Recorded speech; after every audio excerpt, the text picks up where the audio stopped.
usecarsni.com. Click it, buy it, drive it.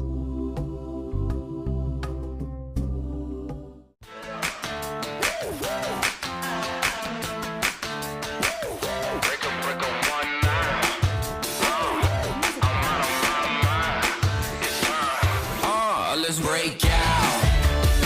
Come on, let's break out. Break out. Tell everybody break out. We bout to, it's time. Let's go, let's ride, let's roll. It's exactly what I need. Here we go. The joys are yours, oh, the joys are yours. Come on.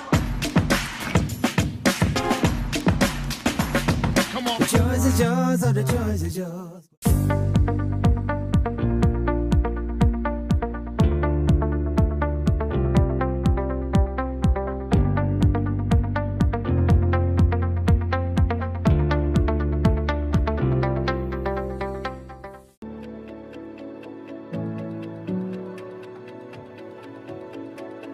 Our recipe for business success starts with our people. A dependable team working to deliver. A whole lot more for your business and the wider community. It's our conveniently located 100,000 square foot warehouse where we accurately pick and pack confectionery, soft drinks, grocery, non-grocery, chilled, fresh and frozen goods. Our investment in the latest technology, which gives our customers the freedom to order online or over the phone. Our friendly drivers always go above and beyond to deliver your goods on time, every time. We keep the shelves stocked full of variety for more than 2,000 customers, including 150 symbol stores. Above all, we deliver a whole lot more. Savings, success, quality, support, advice, flexibility. We are S&W.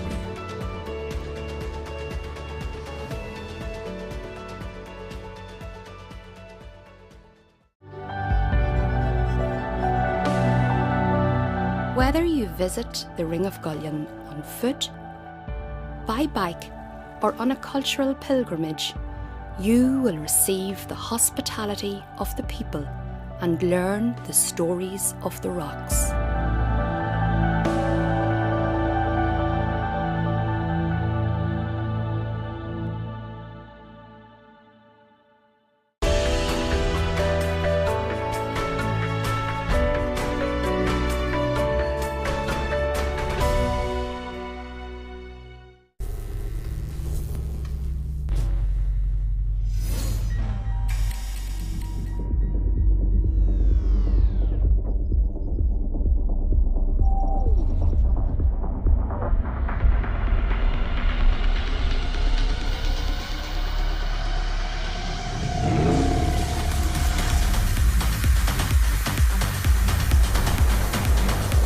Modern Tyres, Ireland's local tyre company. And good morning and welcome Morning, to Day everybody. 2 coverage of the 2022 Modern Tyres Ulster Rally. 3 stages last night sees Desi Henry with an overnight lead. We're going to be going to Tony Kelly very, very shortly at the service area in Newry. Here once again today is my co-commentator Michael Patterson. We've plenty to talk about. It's a different day today, Michael. Boy, oh boy, is it a different day. A lot of rain. The forecast is predictably very wet overnight, and it continues to rain quite heavily this morning. This will change the complexion of the rallies, Av. I think the nature of the stages we spoke about yesterday, there's much more bigger cuts and things, which means there's going to be mud and stuff on the road. Pollution, as they call it on the April rally this weekend. Pollution on the stages. So we know that the County Armagh and County Down stages are in the heart of wealthy farmland, so there's lots of other bits of pollution on the road. But first on the road, Desi Henry this morning, he has the advantage, I think. Definitely. As I say, we're going to go to Tony Kelly very shortly. Cars due out of Park Fermy and into a very quick service. Roughly 67 stage miles today. 6 stages done twice, 2 loops of 3. 3 straight stages. That's going to be a challenge in itself, in that yesterday we had 3 services across 3 stages. Today it's only a service in the middle of the day, quick one this morning. So that will test the crews. And as Michael has said, the conditions and how you approach 3 really, really tricky stages this morning. And I have a feeling you're going to see a change in the leaderboard. Yes. Josh Moffat is playing a different game to everybody else. Yesterday saw Marianne Evans come out with the most points. We'll come back to that later on. Josh is driving, he's not driving his normal rally, but he is driving a rally with his head firmly screwed in his shoulders. There's a championship at stake. Equally, there's a champion at stake in the modified section, and that's true as well in the historic section, where there's a terrific battle going on. I think the important thing is the compactness of the route today, but the complexity of the stages. There's so much in them, Zav, but there's no room at all. I mean, it's a couple of miles between each stage. This loop will be over before we know it, and they'll be back in service before lunchtime, having done as many miles as they did in the whole day yesterday. Equally, and as I say, it's a stages in and around the Tandragee, Rich Hill, Hamilton's Bawn area.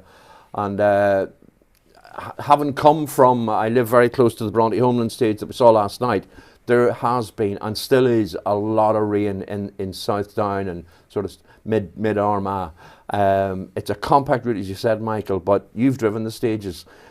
Parts of them are very fast, but parts of them are very tight. Hedges, very technical. The hedges come in on top of you. There's grass up the middle of the road. They're very tight, designed to keep the average speed of the stage down. And as Michael was saying yesterday, we're not going to be worried about bogey times yesterday or today. But that is certainly not now with the rain. No. But we hope to be with Tony very shortly. As I say, the first stage. I think we sort of skirted on it yesterday. The difference, even though it's only sort of 10 miles, slightly further west, the nature of the roads are yesterday very precise. You had to be middle of the road. You couldn't take any chances on cutting corners. Today's completely different. There's lots of places where you can cut corners. The guy in the pound seat is Desi Henry, because he's first in the road. Every car after that will be at a slight disadvantage, because as the front cars cut more and more mud will come onto the roads. Then you're obligated to actually follow the cut. You might not want to, but then you sort of have to. And it's a bit ironic that this weekend we're also have the WRC on in Belgium, and it's a similar thing. But I think we're ready to go to service and hand over to Tony, and it actually looks damp but not raining. Okay, and so there's actually Desi is the first car in. I'm just saying about Ypres Rally. It's always been known as the rally where you sort of this obligation to cut. And today, I think there is going to be an obligation for the leading drivers to cut as well. So, okay, and we're going to hand over to Tony in the service area. Good morning, Tony.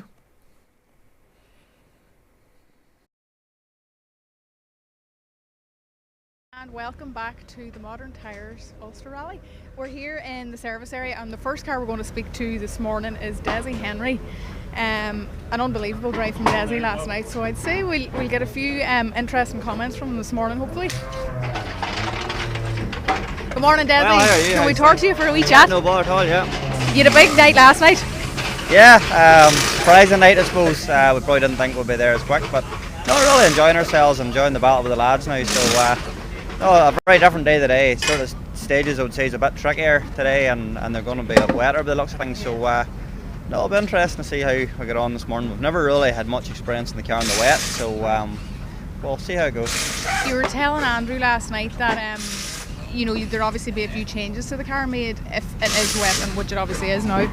Yeah, we'll just want to be softening off the car a bit to make the car roll a bit more and try and get the tyres onto the ground when you're around the corners. Obviously you haven't the same grip level, so you need the car to move.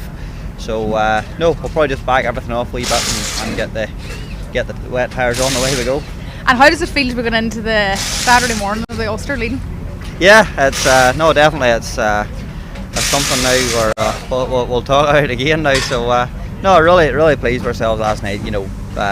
Paddy and the team had always done a great job. For such a tricky rally, such a technical rally, to be there leading after day one is fantastic for us now. And obviously, the Ulster's one of the most famous rallies in Ireland. Is there any stage in particular today that you are mad to get going at? Well, they're all sort of stages of the same nature. I think they're very different stages than they've run before. I'm not actually sure they've run these stages in the past. Certainly we haven't done them, so I would say they're good stages, but they're not iconic stages as far as they're not stages that's traditional stages. But no, they look good. I would just be nice to get them to dry now. That's the one. Come here, thanks very much for talking to us, Desi, and best of luck for the morning. We're going to go around here now and see who else is in. I think Marion Evans should be in. He's just a wee bit further up. So, as you can see now, we're walking past Johnny Greer here. So we'll actually go in and get a quick word with Johnny first when we're en route. Good morning, Johnny. Did you get a wee sleep last night?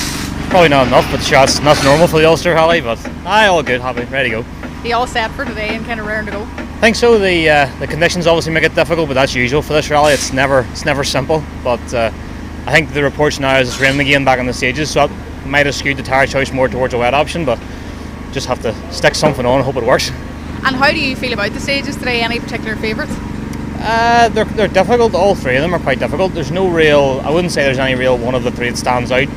They're all kind of very similar, but they're very tight, twisty, narrow, which sort of enjoy. So I'm happy enough. All three stages look nice, but just what the conditions bring, the mud and stuff that get pulled out now with it being wet. So we recce them obviously in the dry. So see what it's like when we get there.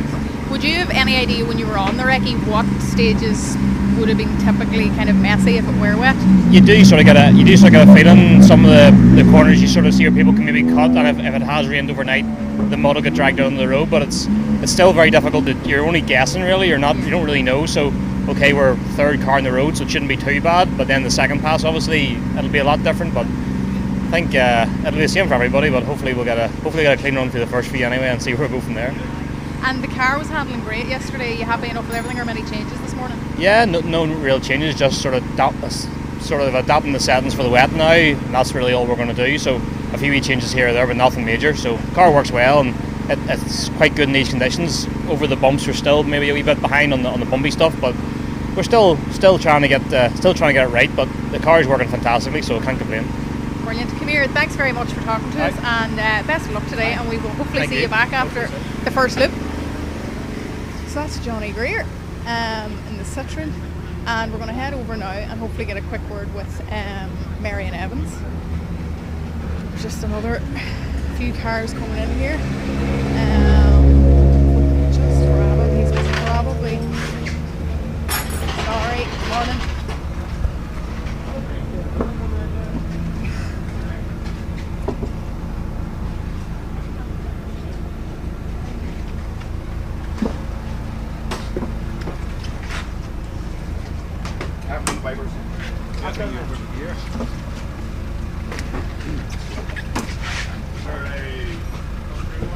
Marion, you had a great run yesterday. Yeah, not too bad. Overshooting the second one put us back probably 10 seconds, so could have been nice to have got a stage win if anything, but no, it was okay on the whole. I mean, just literally caught out a bit in the braking, just braked where I thought was right, and the surface just wasn't there for it, so just took off and went into the field, spun around and out. But other than that, it was okay. Small moment on the last one as well, but we're here for today, and Is that 10 seconds detrimental, do you feel, or do you think you'll be able to claw it back today? There's plenty of scope to get time today, but you know, the main thing for us, we got ahead of Johnny again in the last stage, so you know, for championship points it didn't hammer, so you know, we'll see. I mean, the main thing for us is to stay ahead of the boys in the championship that are registered, you know, but still it would be nice to try and close Desi down. I mean, obviously, you know, the Ulster, as we were saying this morning earlier, you know, it's a very famous Irish rally, and typically this weather, this kind of messy sort of time of year with farmers and stuff like that. I mean, how are your thoughts and feelings with the stages? Very just narrow, and there's the roads on I think in the third stage the roads are quite broken, you know, quite bad in places, so it just creates some gravel. And obviously the tractors are out in force as well, so they've just cut the hedges and everything, so there's a bit of grass and stuff on the road, so they're probably as difficult a stage we've seen this year, to be honest. And the thing is, on most rallies you'll get a difficult stage, you know, like in Donegal you get Atlantic Drive, which is really, really busy, but then you have some faster stages in between. So, but all three of these today are kind of the same characteristics, you know, really tricky, and there's no break in them at all. Yeah. And do you find that mentally draining, or physically, or both? A bit of both, really. I think I'll sleep tonight. But yeah, you know, the thing, it's just you've got to be on, especially with the weather now, you know, you've got to pick so many things out and listen to the notes, take it all in, not make mistakes, you know, and yeah, it takes its toll. But yeah, today, you know, it's 6 stages, but there's 6 long stages, so yeah, and it'll be a long day, so we'll see what we can do. And how are you feeling about tyres? What have you gone for? I'm not sure yet. It's dry here, but the boys are saying it's raining out there, so we'll see. I think we've still got 5 minutes to make a final call. Good man, Marion. Thanks for talking to us. Cheers. We'll see you back at service after the first loop, hopefully. And I think now, if I am right, we should have Josh Moffat around the corner here. So we'll just try and find Josh and get a quick word. Obviously, a very sort of mentally draining weekend for these guys that have the championship at play. So we'll just see if we can get a quick word. Morning, Josh. Morning, how are Did you get a good sleep? I could have done with another hour or two, but yeah, it was fine. Tough day yesterday?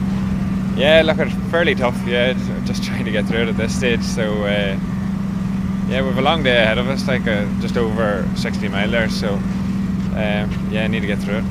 And any stages in particular you're looking forward to? Just I'm looking forward to the end of it, to be honest, so now the 3 stages, they're tough stages, there's a lot of driving in them all, so yeah, the stages are good, to be fair. And what are you doing in terms of tyre setup and car setup for the wet?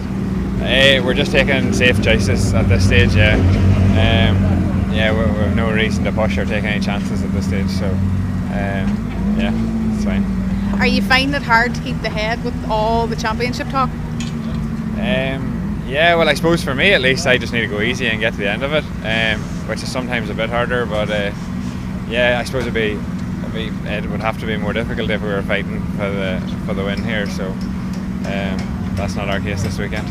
Well, I mean, that was one of the things that I think everybody was thinking about yesterday when it came to you taking it easy. It's not something that you can kind of do most of the time. Yeah, no, not used to it, but yeah, it has its own challenges, so yeah, look, just fingers crossed we can get through it today.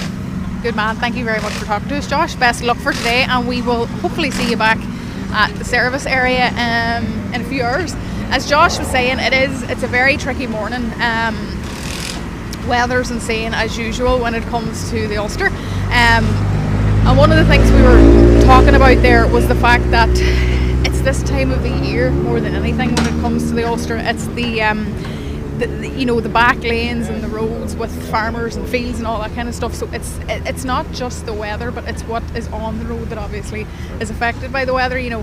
So I think the usual story with the Ulster, everybody's just very, very kind of tense this morning, trying to get themselves ready for the big day that's ahead of them, but everybody seems quite calm this morning. They're all wishing they got a wee bit more sleep, but I'd say we see great action on the roads this morning, and the sleep won't actually have been affected too much. We've got Jason Mitchell here as well, so we'll get a quick word from Jason. Jason, you had a great day yesterday.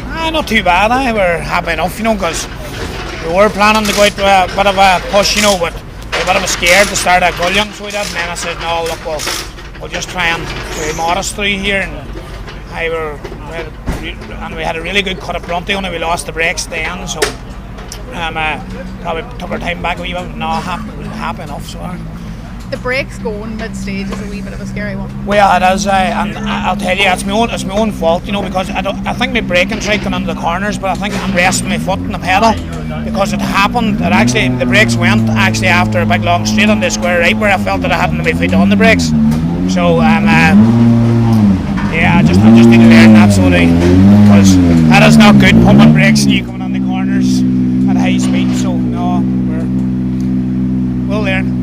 You'll learn. It's all learning when it comes to the mileage, isn't it? Yeah, it is. Yeah, and that is an important thing for us now. Like I want to go as fast as I can, but I have to keep a certain amount of reserve so that I get to the end of the rallies, and that's at the moment's working. So we'll try and keep with that. It's working very well at the moment. But we were talking earlier on with Josh about how difficult it is to kind of take your time. Sorry. We were talking this morning already with Josh about how difficult it is as a driver to kind of take your time and slow down. I know. How is that for you on the stage? Sorry, them cars I couldn't really hear about taking your time. You know, mentally, whenever yeah. you're on the stage and you're for leather, but then you're thinking, no, I gotta go back here. Yeah, it is, and it's a mindset, I think, that you try and set at the start of the stage, and you try then, and you know, because sometimes I find how I feel at the start of the stage is the mood that I carry through the stage. So I've been trying to even work on that now, you know, where I don't want to push on now a wee bit, but I have, you just have to try and. What did somebody say to me yesterday? It's a cam mad. So that's what we're trying to. That's the sweet spot. So look, we'll controlled mayhem. Control mayhem. So, but no, look, that's all part of the learning too. But you know, your mind, like people say to me about, you know, go out and, you know, push on and, you know, really give it a go. You know, but we have to try and learn to go hard without still feeling comfortable. I think that's the secret, you know. So. Well, I think it's one of those things. At the end of the day, you know, you don't get better by sitting in a hedge or something breaking. Exactly. And you know, how is it? You mentioned your mindset at the start of the stage. Sitting in one of these things, how do you talk to yourself about taking your time or having manners? It's easier talking to yourself when you go through a few dramas. So all you have to do is start thinking about that time you done something completely crazy. So, and then that starts to sort of settle you down again, you know. So. Yeah, look, we all probably have our own ways of trying to play mind games with ourselves. So, yeah, look, I think hopefully we're starting to understand that a bit better now. So, I used to start in rally and I used to be hitting my helmet and all. So, that's not sensible. So it's not. So that's costly. So not the cam madness you're looking for. No, not the cam madness. No.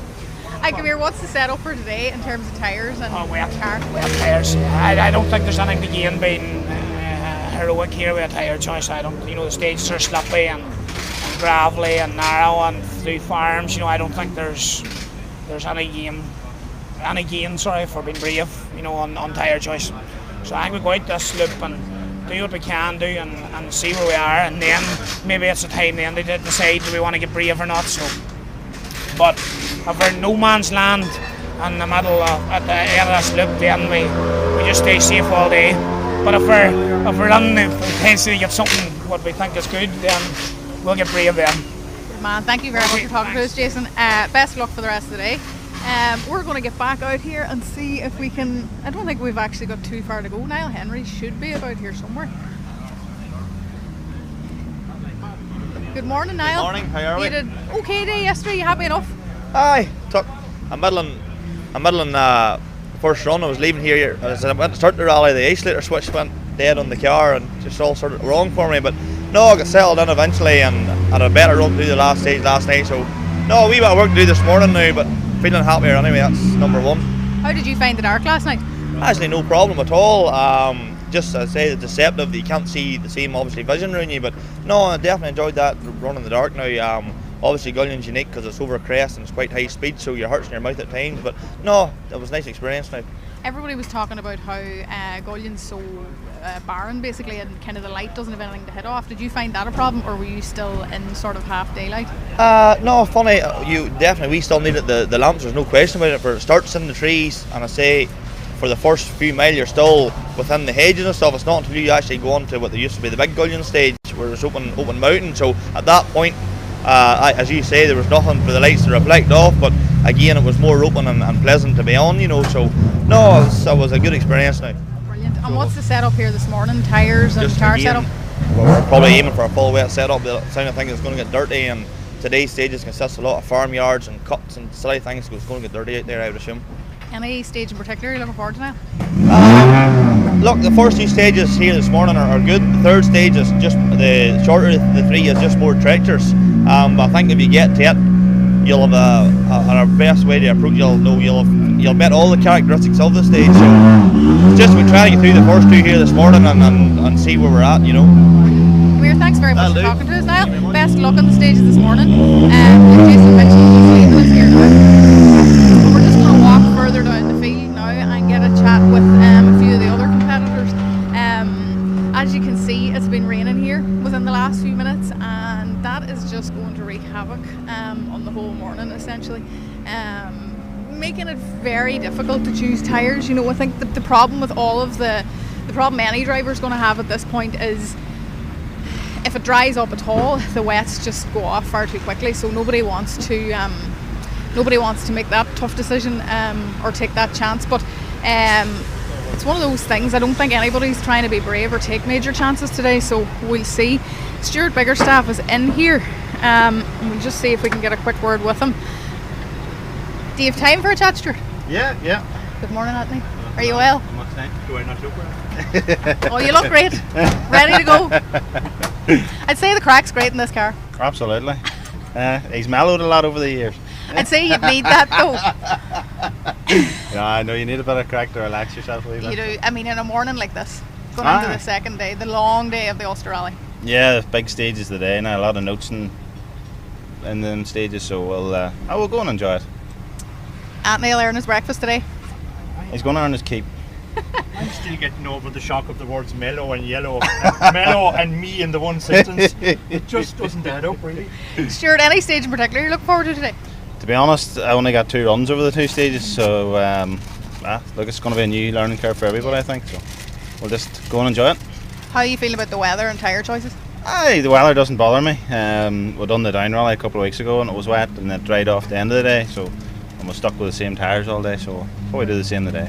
Great. Well, come here, we'll let you go and get on the roads. Thanks for talking to us this morning and best of luck for the rest of the morning. We will hopefully see the guys back again in a few hours.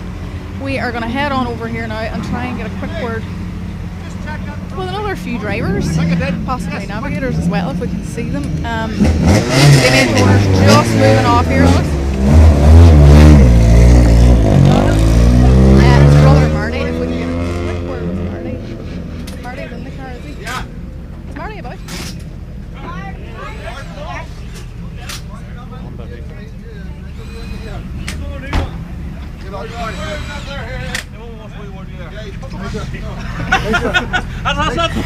You're busy this morning, Marty. We're torturing you.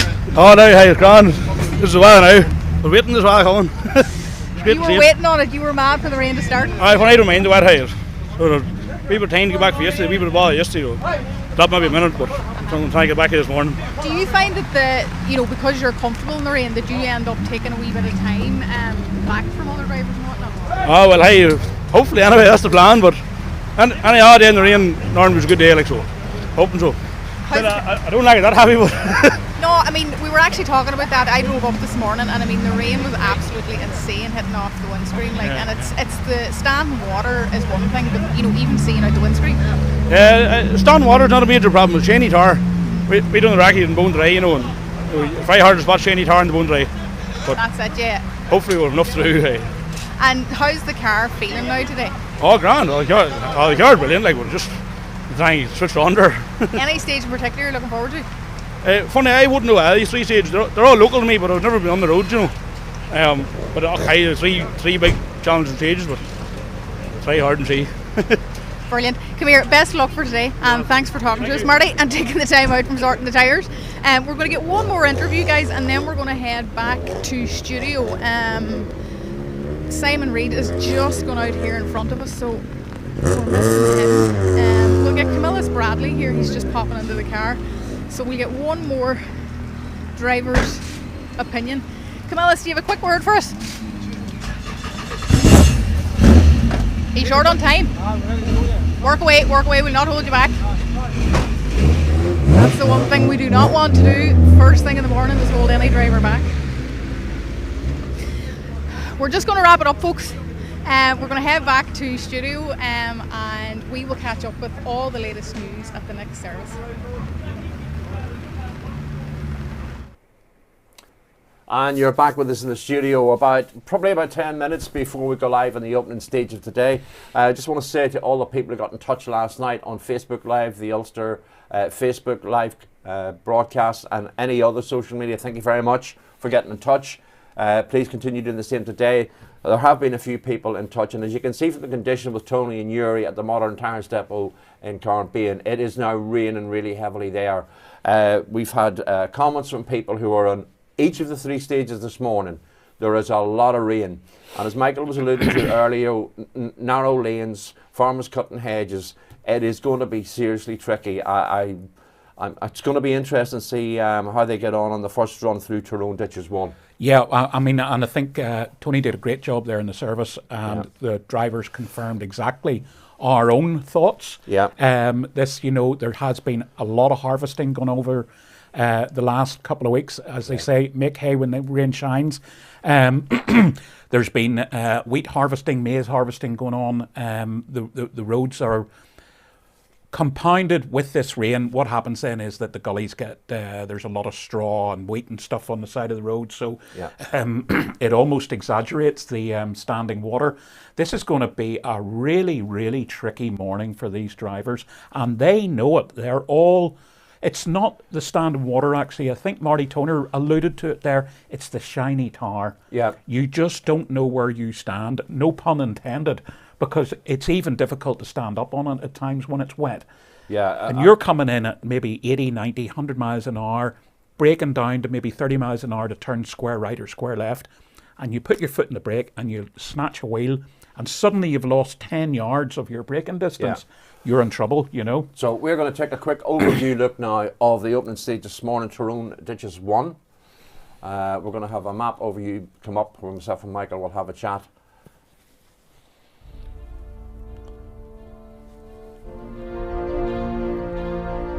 We'd like weather like that today, wouldn't I? That was yesterday. Yep.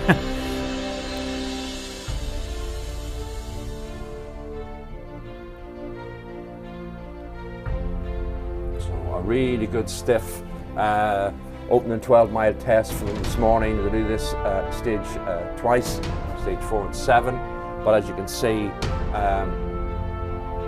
makes its way sort of out from the end of Newry through Jarrett's Pass, heads over towards Lochgilly and finishes in and towards Points Pass. And as you said, it's only a couple of miles down the road to stage 5. It is literally, there is no wriggle room today. No.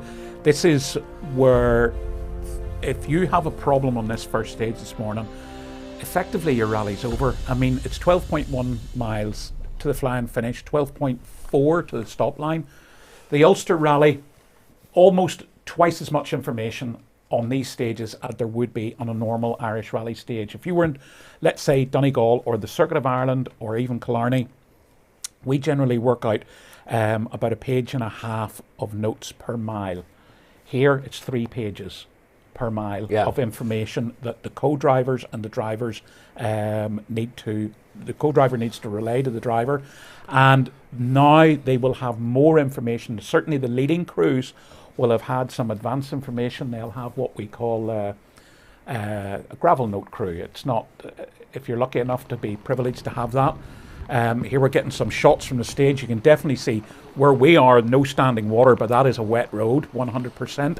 I'm sure that both Michelin and the Pirelli runners will be running a wet tyre. I'm pretty sure Tim Hoare, generally from Michelin, would send us a little message to let us know. But to me, it doesn't actually make a great deal of sense to have anything else but a wet tyre out there today. And the rain is actually due to keep falling until sort of late morning, 11 o'clock to 12 o'clock.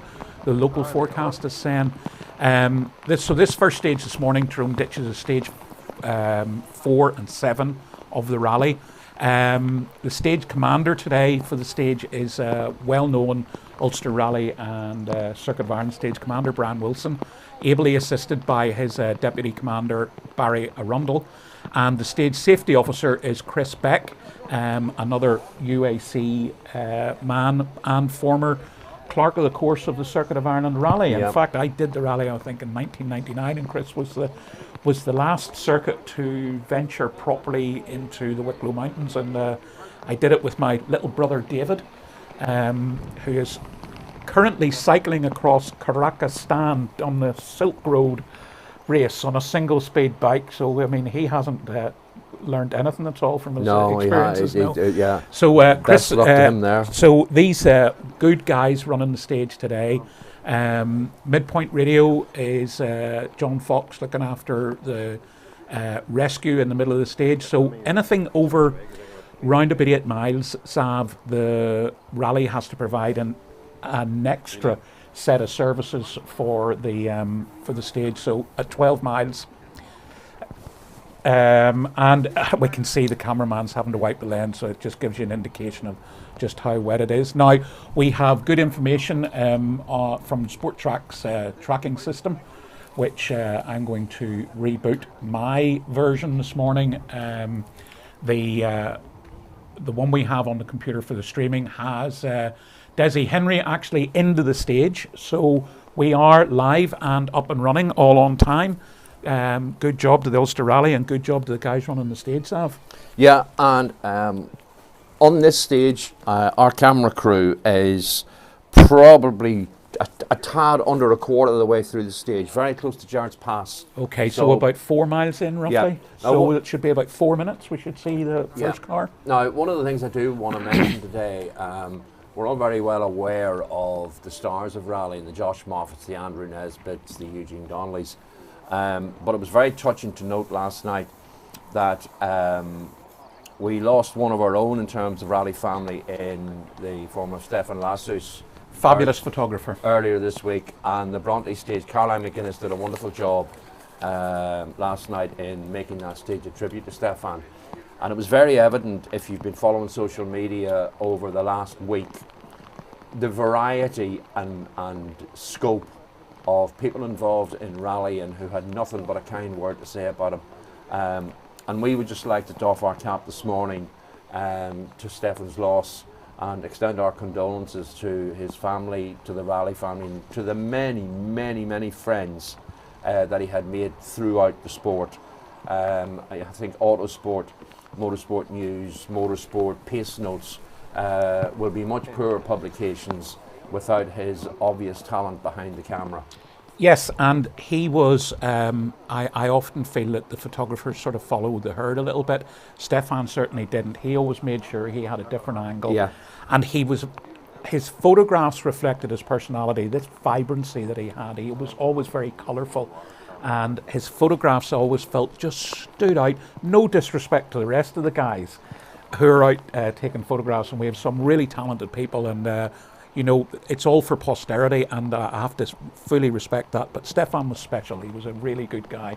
I love following him on Facebook because it wasn't just motorsport, you know, sort of Irish heritage, ruins, old castles, old fallen down ruins and monuments. I believe he kept educated me. I believe he kept brilliant. a notebook of all the castles in Ireland and his own personal progress of going to visit and take a photograph of literally, whether it be a ruin or the history or whatever, a standing or a restored castle.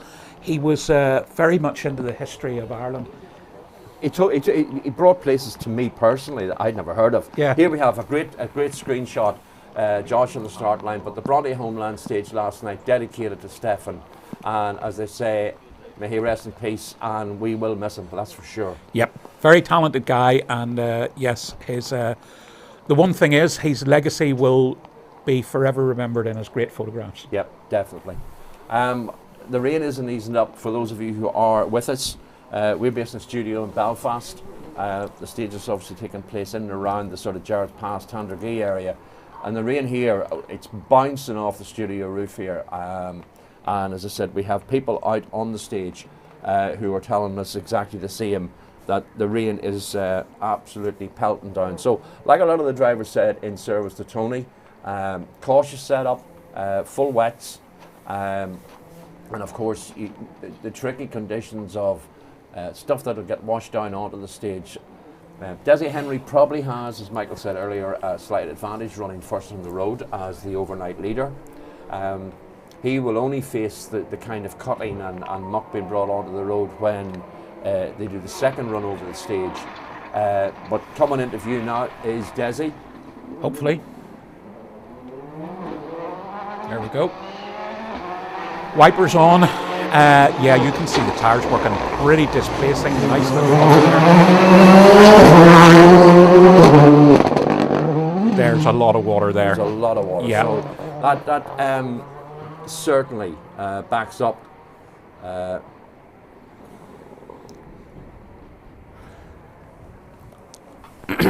So this is actually at the top of the hill. We can't see it properly, but you can see a couple of bales. There's a chicane there, so the drivers approach at very high speed, and it's what they refer to as a bus stop chicane. So it's 3 bales into a road on the left. And then this is a good example, Zav, of where we've got a cut. As they come down the hill, where Desi hit the bump, you're passing a junction on the right-hand side as you're braking for the turn square left. So we can see now... and I've just got a nice note from Tim Hoare. No surprises from Michelin. It's an MW1 mixed wet for all the Michelin runners this morning. So Marion, there's not cutting that corner. No. But if there was a big push on, I think that's a good example where you might see them put a wheel on the grass, because just to shorten the time. But what we can't actually see in camera shot on the other side of the spectators is there's actually a cut on the other side of the road as they're under braking.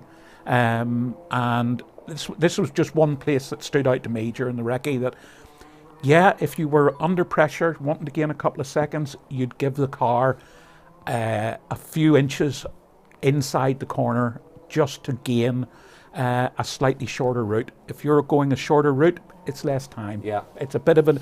And that adds up over... If you've got a 12-mile stage and you can do that 20 times in a 12-mile stage, and half a second every time, you've got yourself 10 seconds over your opponents. Kevin O'Reilly. So here's Johnny. These conditions, I think, will suit Johnny Greer really well. So there you can see the grass on the inside there. They're not taking any big cuts. They're taking advantage of the road being wet and the wet tyres. Again, Johnny's car skipping around a wee bit there. I wonder, is his car a wee bit stiff for that? Sav, what do you think?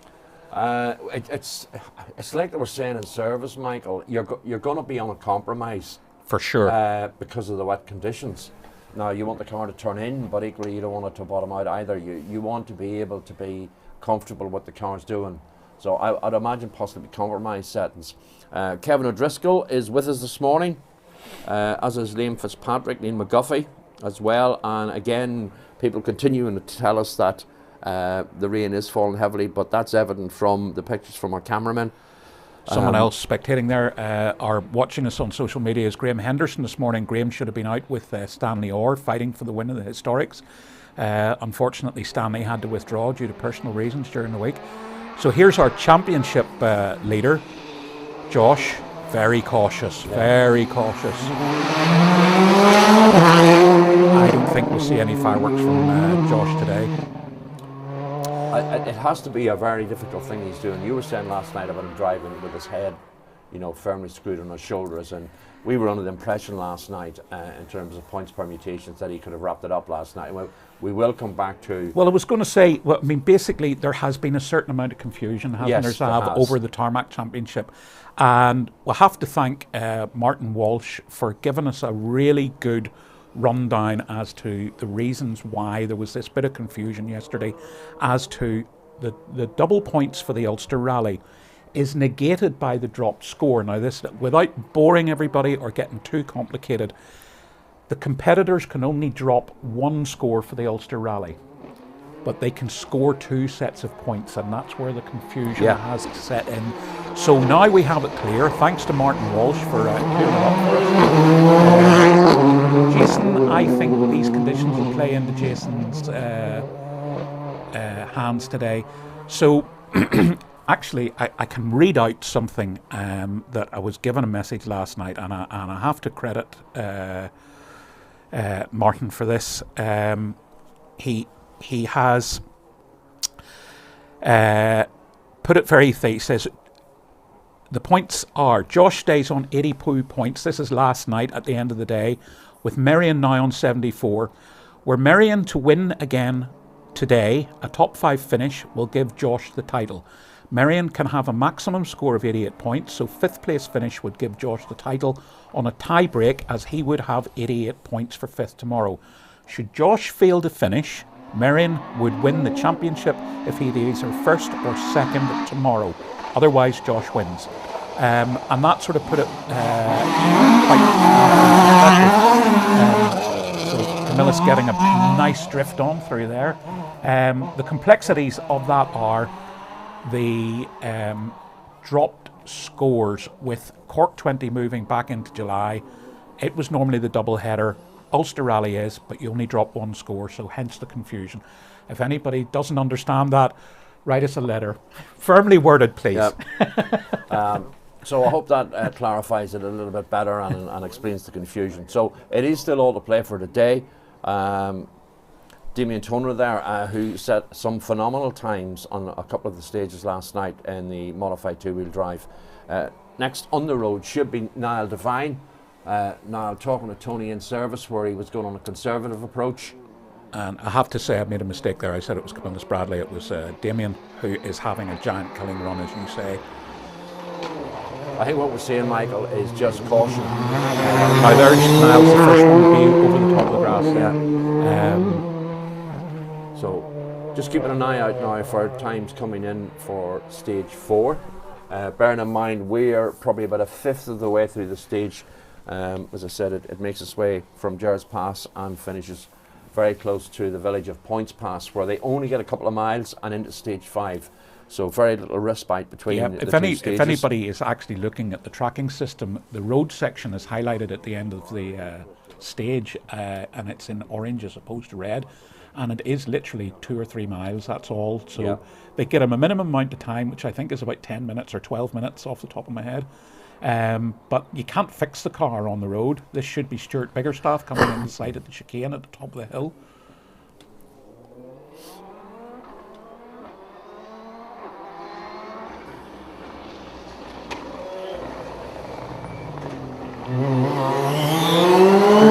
A little bit late there, missed the apex of the corner.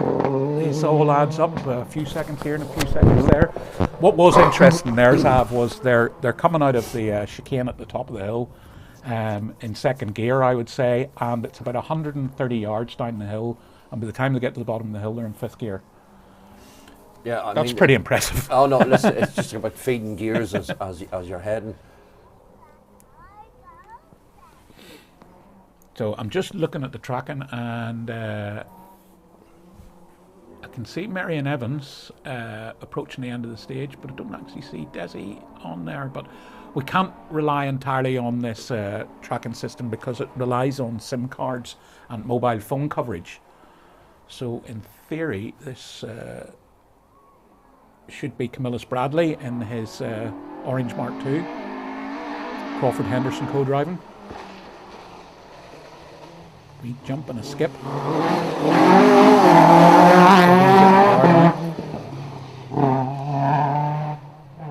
Andrew Bush is helping in the studio today after doing a great job in the service area last night, and he brought some old programs and things in, Zav, this morning. We were having a good chuckle, and one of them was a very long time ago, the 1988 rally, and I thought, I did that. And just in front of me was a very young Crawford Henderson, so we're all starting to show our years. No, we are, and time's moving on. It doesn't slow down for any of us. But Kevin O'Driscoll would have certainly enjoyed about 15 years worth of Ulster rally packs from the very first event, rally programs. We'll get a chance later on. We'll just maybe run through a few because some of the entry lists are like a who's who of rallying. So this John Devlin should be John. 2-litre engine, you can hear him, nice little skip, and somebody sort of mentioned earlier who's going to have a bit of a bump and miss their breaking point. Well, I think John missed his. He certainly wasn't perfect there, but he's such an adaptable driver. He sort of drove around it. The radio board's fallen down there. John, synonymous for many years with Sunbeams, moved across to the Escort a couple of years ago and would regularly put up in-car after every event that himself and John McCarthy have done. Next up should be Simon Reid and John Murphy in their Mark II Escort. And of course some of the Escorts last night, Michael, in the dry conditions, setting really, really impressive times. Well, I mean, I don't want to harp on about it, but what Toner did last night was just fantastic. And yes, he probably had a bit of advantage in knowing where he goes. And it's nice again, I really think Simon, I keep saying that Simon's doing a great job, but he is doing a great job. And again, this is another battle in the Tarmac Championship that chatting to Martin Walsh last night, he said it's a bit convoluted, but at the moment it's very much going Simon's way for the modified section of the Tarmac Championship, where of course they have an extra rally, I think, when you include the Killarney Historic Rally, whereas the international runners don't actually qualify for it. And of course the junior competitors join the event today as well, with the 6 stages on offer. Weren't out yesterday. Niall Henry in the slightly older Fiesta. That was efficient. No nonsense. So we're still getting rain spots on our camera lens. The spectators have still got their umbrellas up. I don't think the weather's going to give up for a while yet. Yet the ambient temperature is very critical. 16 degrees, Sav, is the turnover point with the tyres and the tire compound. That's where the tyre engineer will say at 16 degrees, if we're above 16, we go for a different compound. If we're below 16, we go for another compound. So it makes life just a wee bit trickier. But, yeah, I mean, coming in here to the studio this morning was 15. Okay, I did wonder about Desi Henry disappearing off the tracking, and I'm afraid to say I've got a very reliable source has texted me and said Desi is stopped in stage 4, crew okay. There we go, that's the first drama of the morning. That was from Gavin Campbell. Gavin was the clerk of the course of the recent Down Rally. Very experienced co-driver in his own right and is involved in the organisation of the rally. So I'll take Gavin's word for that. Gavin, thank you very much for keeping us up to date.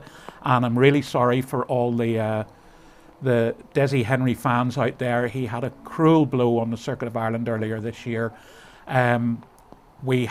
This turns the rally on its head, in my opinion. Does, because Marion Evans now has the clean road. Yes. And Marion is through the stage. Johnny Greer just approaching stage finish, as is Josh, but Marion is now through stage 4 this morning on a time of 12:31.7, and he is now making his way across to stage 5, Babylon Hill, which is due to go live in so we can see Desi stopped on the tracking approximately halfway through the stage. And we thought something might come out this morning, and there we go. I'll just circle. That's the blue is Desi. OK board's out, so we don't know what's happened. It could have been mechanical. It might have been a small mistake from Desi in these really, really tricky conditions this morning, but it doesn't change the fact he's out of the rally, and more importantly, not such a good time from Johnny Greer, but he had a reasonable enough advantage. Now, there's something not right with Marion Evans' time there, Zav, on the official results. Yeah. He's acquired a penalty somewhere, which I don't imagine is real, so it's maybe painting a false picture. Desi Henry off on what looks like a very slight downhill. But as Michael has said, the crew okay. But that puts an end to their participation, I would imagine, in today's event. So whilst the results are not exactly showing Marion Evans leading, I suspect Marion had a fantastic time at 12:31.7 as opposed to Johnny Greer at 12:48.8. In these conditions, it's just where do you grab the car by the scruff of the neck and take a chance and run the risk of something going wrong? Well, it's happened to Desi Henry. Josh Moffat at 13:03.1, very cautious. Very impressive time from Marion. Unfortunately, we do have what I suspect is a fictitious penalty for Marion this morning. He would be in my Philip Greenlee. Yes. But that was legitimate. Yeah. So we'll keep an eye on that, but at the moment, fastest on the stage on the times we have were Marion Evans and Jonathan Jackson. Jason Mitchell has just popped in at 12:54.9. Josh Moffat on a 13:03.1 and Johnny Greer on a 12:48.8. So that was a great drive by Marion. Let's just hope we can. And the results are adjusted. So, Paddy, thank you very much if you're listening, Paddy. I know you're on the case and on the ball. He's 23-second lead after that stage. That could be the stage of the rally for him, Zav. What do you think? Definitely, but I mean, it's where we see Josh fitting into all of this. At the moment, Josh is a minute and 10 back, but as he said this morning, he's driving with the Irish Tarmac Championship at stake. First of the juniors on the stage, Zav. You can hear him struggling for grip there, the little front-wheel drive car, spinning wheels coming out of the junction.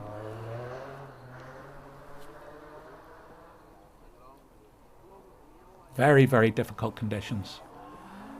I didn't explain, and there's a irony is that Niall Henry has just passed his older brother, stricken at the side of the road. Another rally slipped through his fingers. Yeah, he's going to win one of these tarmac rallies. Oh, he definitely will, but he'll be so annoyed because he was in an ideal position. But you know, we're kind of half guessing that he went off. It could actually be mechanical. You know. So it stops his fun for the day.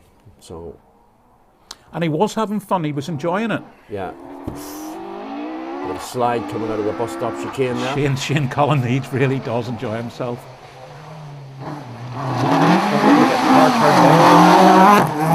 It's almost as if he's on. He is struggling for grip there. Yeah. Car's maybe just a wee bit too stiff. Possibly it's not. Flexible enough to just get the tyres biting. So somebody said, whispered in my ear a few minutes ago that the ambient temperature of 16 in Newry, it's apparently 13 on the stage, which drops it into the medium compound. So maybe if they'd gone for the slightly harder compound, it won't be working that well on these wet roads. Though these wet tyres are so good, Zav. Like the compound is really, really good. Give you a heads up in the historics. We'll see them shortly. Neil Williams and Anthony O'Sullivan are leading the historics at the moment after last night's 3 stages, as we have another car coming into view. They had Duncan Williams and Guy Weaver, also in an RS 1800, and they're just ahead of Hugh McQuaid and Declan Casey. So should be John Bradley. I think he's is he all part of the same family anyway. Getting a wheel into the air there over the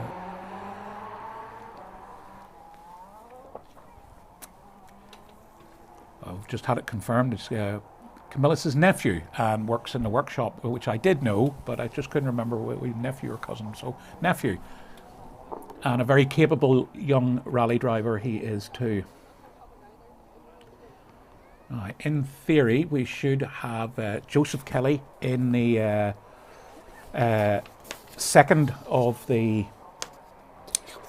I didn't see him, so Zal's making a very valid point. Michael McGarity, we didn't see Michael McGarity come through this morning, so we'll maybe see if we can find out. So Joe Kelly in the rumbling little R4 Peugeot.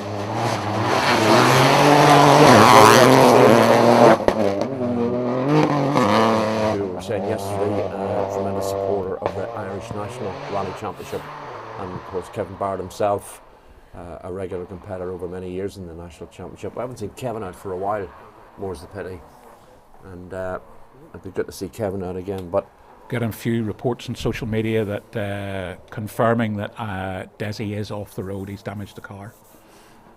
Very unfortunate, but these are difficult circumstances and tricky conditions, and we can't really reiterate enough just how tricky it is. If you get your braking wrong or snatch a wheel, you can just lose. You know, you lose your position, and then the cars carry so much speed, Zav, it just nothing at all, and you're out of the rally.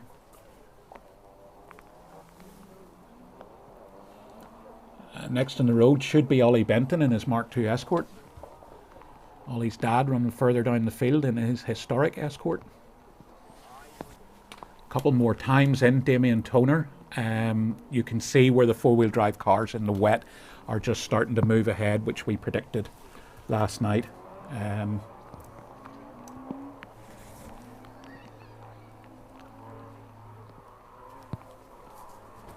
I've just got a fantastic text message, and I'm showing it to Zav, from Martin McGarrity, who co-driver for more recent times and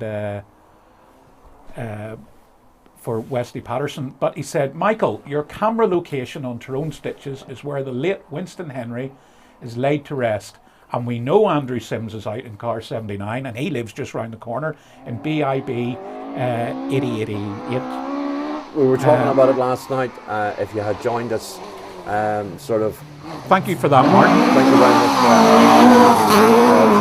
much, Henry and Besbert Cars, Mantlers, and some of the antics that Winston got up to, and a terrific pilot behind the wheel, evoking memories of Persit International, one of his very long time sponsors. But good to see the car still continuing to live in the hands of young Sims. So.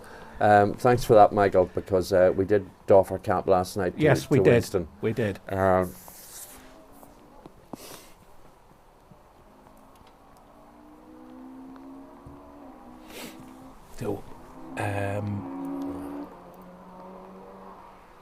So we can see that this young Martin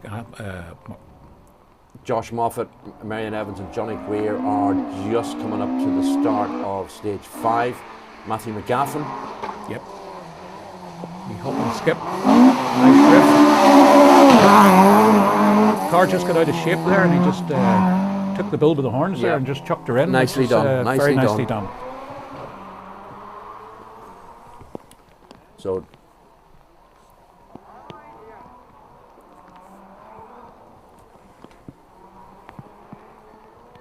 stage 5 up next, where they'll make their way over towards Clare Glen, and then make their way back down towards the main Scarva Tandragee Road before they come up to the quarry just outside Tandragee and finish on the Armagh Road.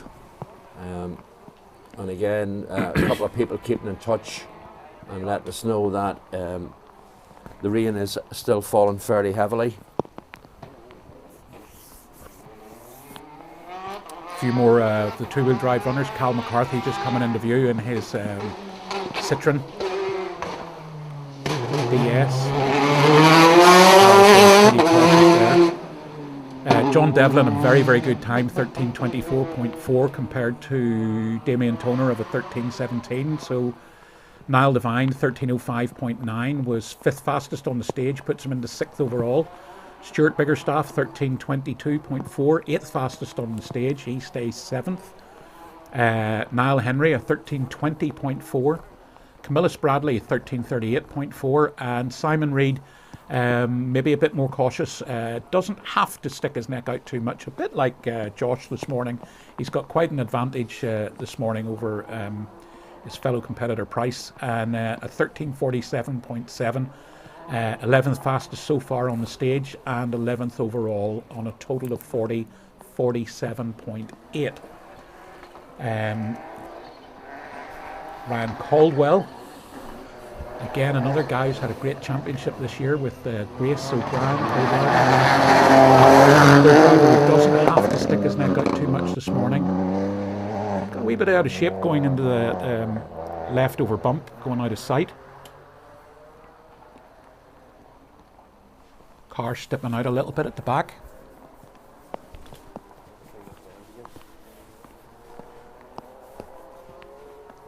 So we just didn't see Michael McGarty. Michael's completed the stage safely on a good time of 13:32.1, 10th fastest on the stage, puts him into 12th overall, total of 49.8.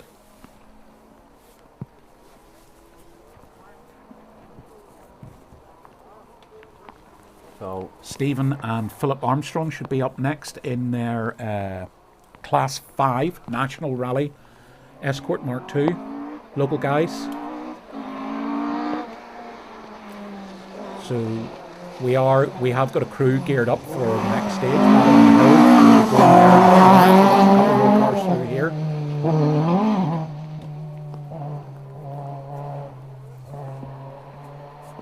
So that was Stephen Armstrong. Mark O'Connor should be up next. And Dean Kelly in their Mark II. These are all national runners in the rally. The whole field mixed up together. We'll get the first of the historics very shortly as well. We're 3 or 4 cars away from the leading historic car of Neil Williams and Anthony O'Sullivan. Another crew have had a fantastic year. Just nobody seems to have an answer to them, do they, Taff? No, we were talking last night about all the Armstrongs and the connections, and I was trying to work out who was who and what. Yeah, about.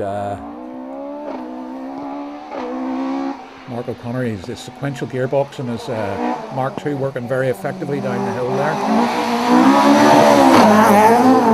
Of course, it was James Armstrong sort of would have been friendly and worked with Eamon McAleen, and Yes. of course Eamon himself known for some wonderful, wonderful creations of cars. Sort of met with Nissan 240 RS engines, and my brother did a couple of rallies with him. Great driver as well. He really was very, very good.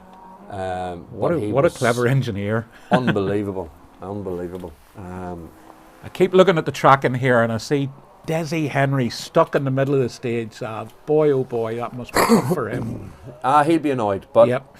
Look, from our point of view, it just opens up a different scenario for the rest of the day. Colin Price making a bit of a cut and another bit of a cut. He's hungry. Now, Sav, we had a bit of a chat off air earlier about this championship scenario and Josh playing the percentage game. You have a feeling that this could so easily go the wrong way. Well, for Josh, and the right way for Marion. I'm not excited, I can't get it out, but we have Desi Henry leading overnight, and Desi's first in the road. Now, he's not involved in a championship fight, but Desi going off this morning shows you how easy it is to make a mistake. And I have found Josh in the interviews that I've seen so far, he is a man on edge, and as he said to Tony, he doesn't go rallying to drive at 80%. No, he doesn't. It doesn't suit him. It's a much, much harder thing to do. Yep. To do that or drive at 90% or 95%, to try and be neat, to try and be tidy, because that's when you can make a mistake. His times on the opening 4 stages of the event so far have shown that. And I just think there's a little bit more pressure possibly on Josh than perhaps Marion. Marion did the right thing yesterday. He bagged the points, drove sensibly, very close to setting the fastest time at stage 2, where he dropped 10 seconds into a field, but he got the points. He's nothing to lose now, has he? No, he hasn't, and it's a very difficult position for Josh to be in. You know, as we said last night, the Ulster Rally is Josh Moffat's 13th event of the year to date, and we're only in August. In the 12 he's competed on, he has won or finished second, so his consistency is beyond question. It's how he can manage to keep doing this in changeable conditions that we've seen. Well, we know how good he is. I mean, that's a given, just how good he is. but these conditions are just so unpredictable, aren't they? Yeah. Even there, struggling for grip all the way out. Taking slightly different lines, not the ideal thing. It's a very, very challenging morning.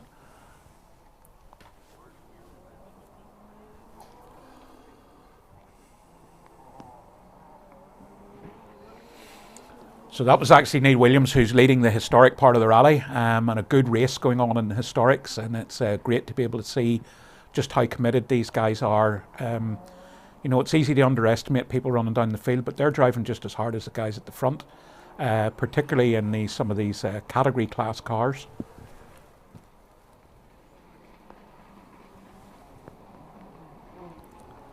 So Paul Britton in his Group N Subaru Impreza.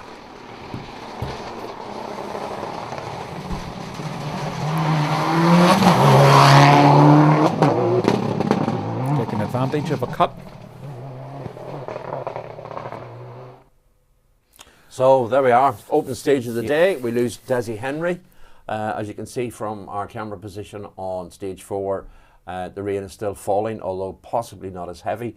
Michael, we have Babylon Hill up next in a few minutes' time. Yep. Just over 12 miles. Another really, really difficult stage. You've been over it. We've a different stage commander, obviously, and safety crew and that. What's your consensus on the stage? I think it's very similar to these first two stages this morning are very similar in nature, very twisty, technical stage, but the surface is at least consistent through it. But the shiny tar in the wet is a big problem.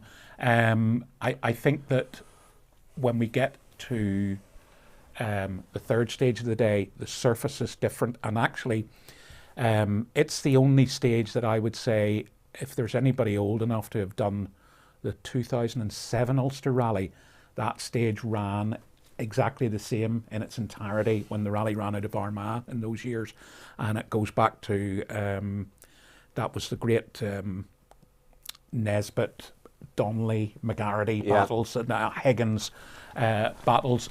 So I think the nature of these two stages, I mean, they to a certain extent, they almost run into one another, you know. Yeah. You are literally, if you look on the map, the finish of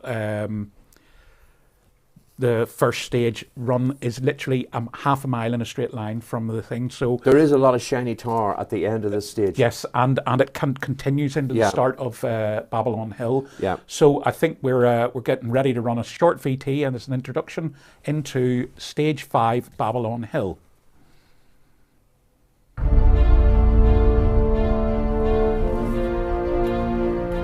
Yeah, I mean, this.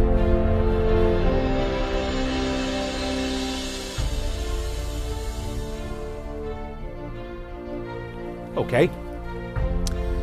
Again, the graphic doesn't quite do justice. So in theory, if you were actually looking at a map, Sav, it would be, this is looking from west to east as opposed to north to south. Yeah. And where we have, actually, I don't know, we're looking at it the other way around. So the start of the stage is to the west. If you're looking at it on a map, it would be turned 90 degrees anti-clockwise, I suppose.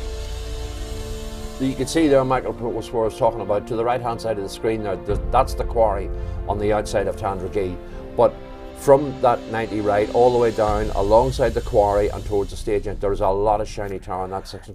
Not just the shiny tar. I know it really well. Yeah, it's not just the shiny tar, it's the concrete dust and the dust from the quarry.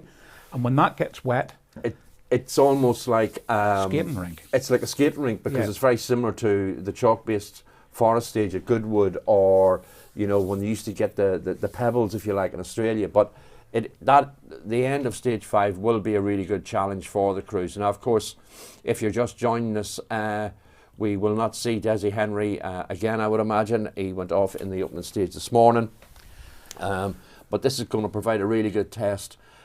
Stage starts just at the back of Points Pass, makes us up way up towards Clare Glen, and then finishes just on the outskirts of Tandragee before they'll then make their way towards stage 6 over towards Hamilton's Bawn and we will have coverage of both of the stages for you this morning. Now, a great shot from our camera crew. You can just see just how wet the roads are.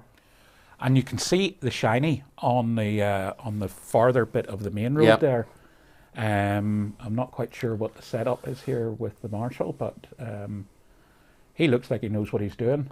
This stage, I think, will be fundamentally Macrofelt Motor Club are having a hand in it. Well, they'll be all disappointed because Desi Henry would be one of their club members. But William Wiley's the stage commander here today, ably assisted by two deputy stage commanders, Patricia Laverty, who's one of the leading people at Macrofelt Motor Club, and Brian O'Kane. And the stage safety officer, we mentioned a couple of times last night, Des O'Lone, former clerk of the course. So that's the first of the 0 cars.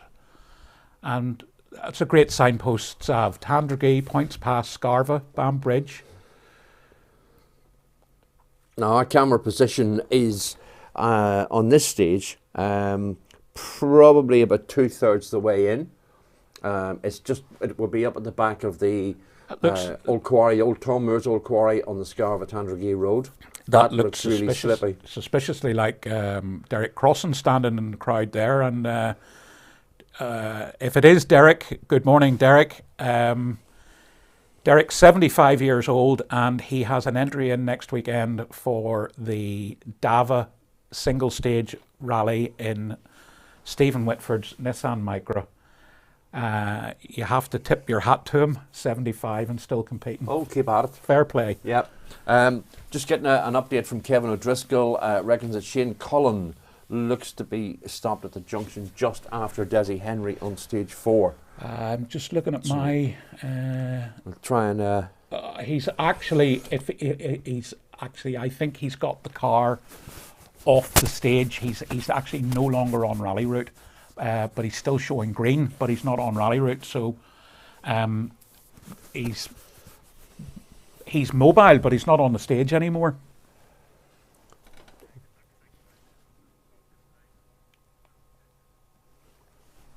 Our producer and man on the ground, Andrew Bush, telling us that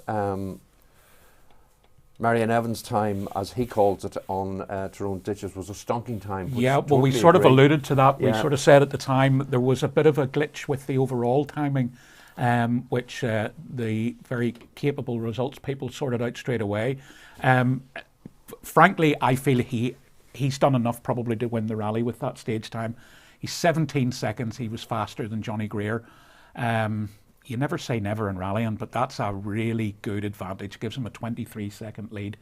We're not halfway through the rally yet, but we will be after the next stage. Yeah, I mean, listen, Marion's doing all that can be asked of him. Led and drove very well yesterday, and looks as though he's doing the same. And Andrew Bush telling us that Marty Toner was 6th fastest on stage 4 in the rear-wheel drive BMW, and of course Marty was chatting to us in service yesterday, and you have a little penchant for the noise of the BMW. Oh, I think it's fantastic. But when we actually saw him at our camera point, you could see him. The car was lifting wheels. He was getting the maximum out of the car. We know when the car works, it's really, really good.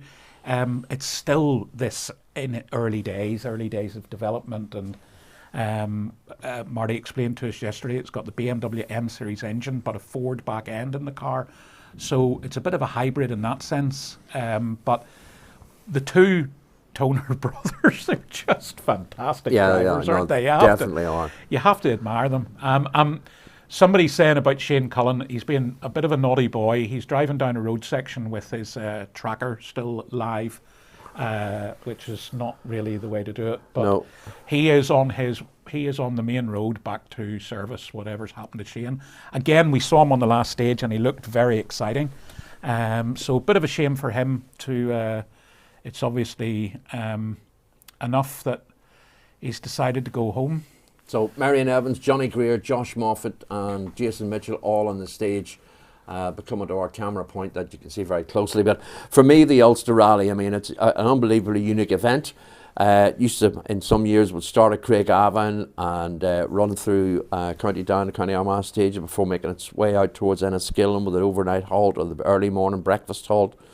You know, Bertie Fisher in 1982, in CIL 999, and of course we went to the Group B era, and of course royally spoiled we were in 1984 when Walter Roll brought the Audi Sport Quattro to the Ulster Rally, and that was in the middle of a titanic battle between Russell Brooks and the Andrews Heat for Hire Manta and Jimmy McRae and the AC Delco Manta. But Walter Roll just set the place alight. I'll never forget seeing it in the dark. Where's our camera position, just for interest? Because we're, I suspect we're not far away from some live action here. Okay, yes, well I'd say we're going to have a bit of action within a minute or so. Marion Evans running first on the road, car 3. He's about half a mile from our camera position. So I expect we're going to get some action pretty soon. 1984, I was probably the most privileged young man in the world that weekend.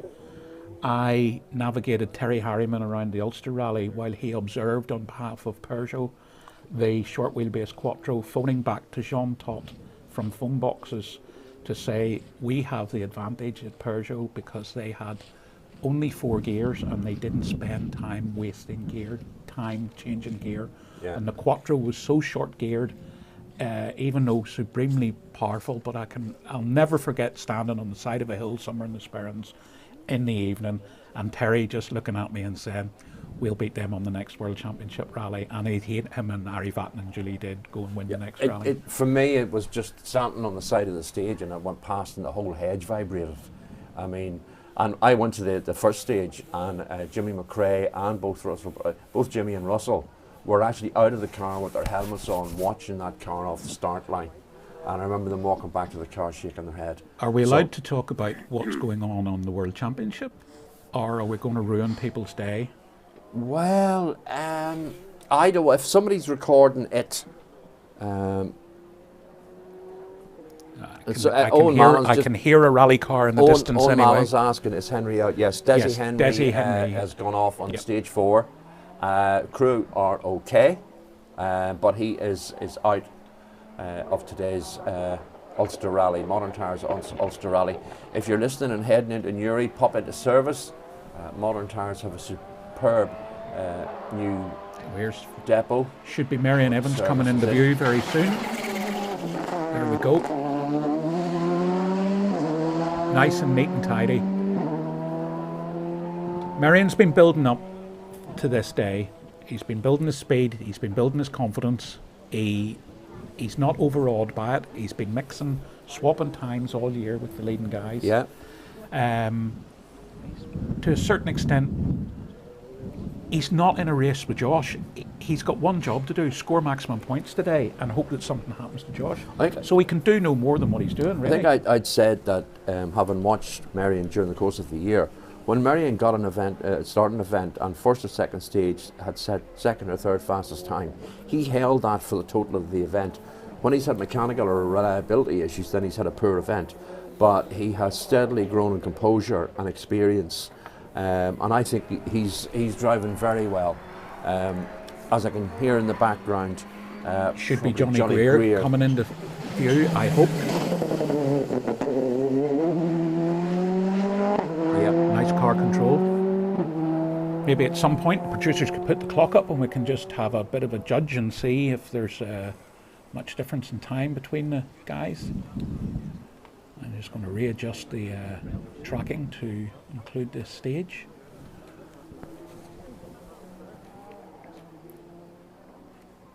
Josh, maybe Josh is just relentlessly trundling to the title here. Well, it's like they say, it's not over till the overweight lady sings, but very diplomatic. Well, it probably wasn't probably the right either. It's not over till the it's not over. Move on. Move on. I couldn't. Move on and let's listen to Josh giving it a an attempt at his win on the Tarmac Championship. I mean, I honestly don't envy the position he's in. There's so much at stake in terms of the title. But as he said in the Tony in service this morning, all he has to do is just get through 6 stages, and if you add up, I suppose, all the stages he's done to date so far, we'll say he's done 12 events. You know, let's say there's 8 stages. There's 96 stages. Yep. He's competed on. For the sake of 6 stages today, he has an Irish Tarmac title. Well, so, you know, we talked about it last night. The time, the commitment, the corporate end of the whole Moffat business. They're rallying for a bit of fun.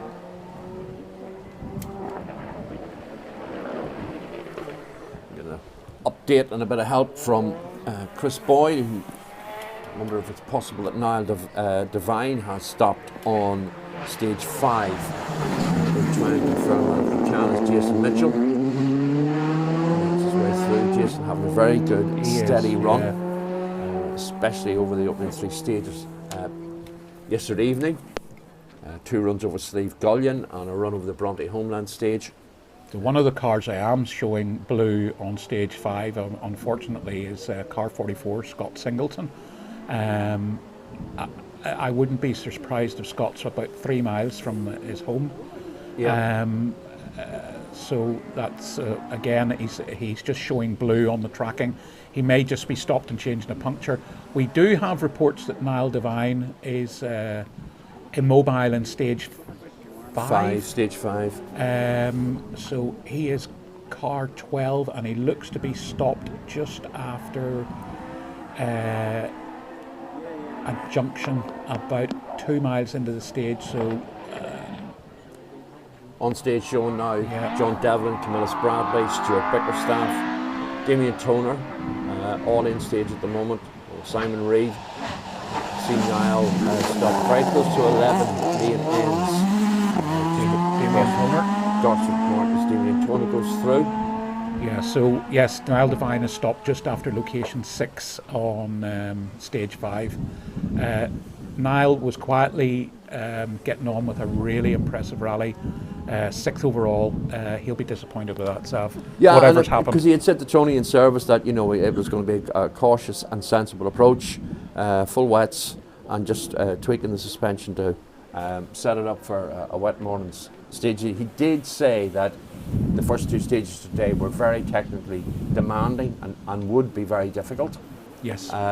So a credit to the organisers to put on 3 terrific stages yesterday, and we have 3 stages done twice today, which is going to continue that challenge for the crews. Looking at stage 5, Babylon Hill, we have Marion Evans in on a time of 11:07.2. Nearest challenger to Marion would have been Johnny Greer. No time in yet for Johnny on this stage. Next up at our location, we should have Stuart Bickerstaff in his lovely Gulf-livered R5. Johnny Fiesta. Greer in, times in on Babylon Hill, 2.4 seconds slower than Marion Evans. Johnny and Niall Burns from Sligo in the Citroen C3 Rally 2, time of 11 minutes 9.6 seconds. So that gives Marion a 25.7 second lead after stage 5 on the Modern Tyres 2022 Ulster Rally. Should have Stuart in the view at our camera location imminently. We can hear him coming.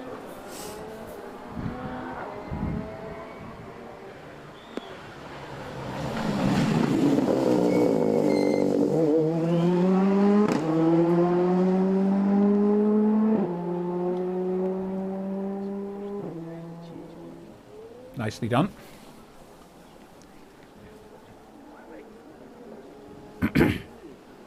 I don't know if it's actually, well, they still got their umbrellas up, so yeah, it must still be drizzling on the stage. This is probably not going to dry out today at all, Sav. Quite possibly, and I mean it has eased off here where we are in the studio.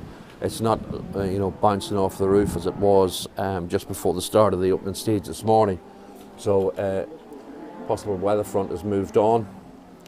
Just keeping an eye out for a time coming in for Josh Moffat.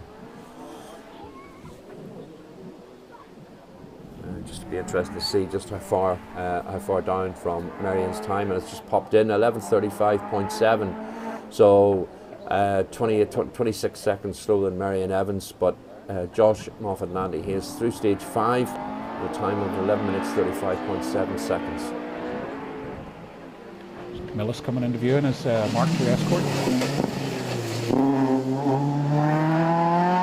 Very much middle of the road there, wasn't he? Wasn't taking any chances. And of course, the demise of Desi Henry has actually helped Josh Moffat's cause in that he moves up one place in the leaderboard. He's not under any threat from Jason Mitchell. Yeah. I think it's reflective again there. You know, he dropped effectively 28 seconds to rally leader Marion Evans. He's now just under a minute and 40 seconds behind.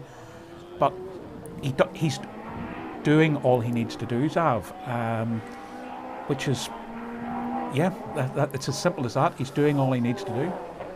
And of course, Marion, don't forget, for those who Marion's dad, Melvin, runs the team, and of course would have run Matt Edwards and Alistair Fisher in equal polo R5s. But Melvin himself, no mean competitor, multiple winner, Yellow Man in Ireland, loves rallying in Ireland, and part of the reason that Marion and the team were over here. And of course, the man who helps prepare Barry Richards, historic Rothmans liveried Mark II Escort, Barry running in the historic championship. So Jason Mitchell's time in 0.5 of a second faster than Josh. He actually's moved ahead of Josh, so Josh stays 4th. Jason Mitchell's up to 3rd overall. So a quick update, the historic cruiser now through stage 4, so Neil Williams still leads, but it was quickest on the stage 4. Duncan Williams and Guy Weaver in their Mark II RS 1800, 13:56.1. Neil Williams and Anthony O'Sullivan on a 14:07.9. So battling away there in that. Simon Reid about to come into view. Simon, another one with one eye on the Tarmac Championship points today. He just has to stay ahead of Colin Byrne, and he's comfortably ahead. Has a couple of minutes on him, even though they're only a few places apart, but that's all that it takes. So, as I say, he's driving with one eye on the national part of the Tarmac Championship, Ace Signs Tarmac Championship. Just see some advertising in the background on the exit of the corner, Pirelli and Ace Signs. What is it they say? Power is nothing without control. Power is nothing without control. Great slogan.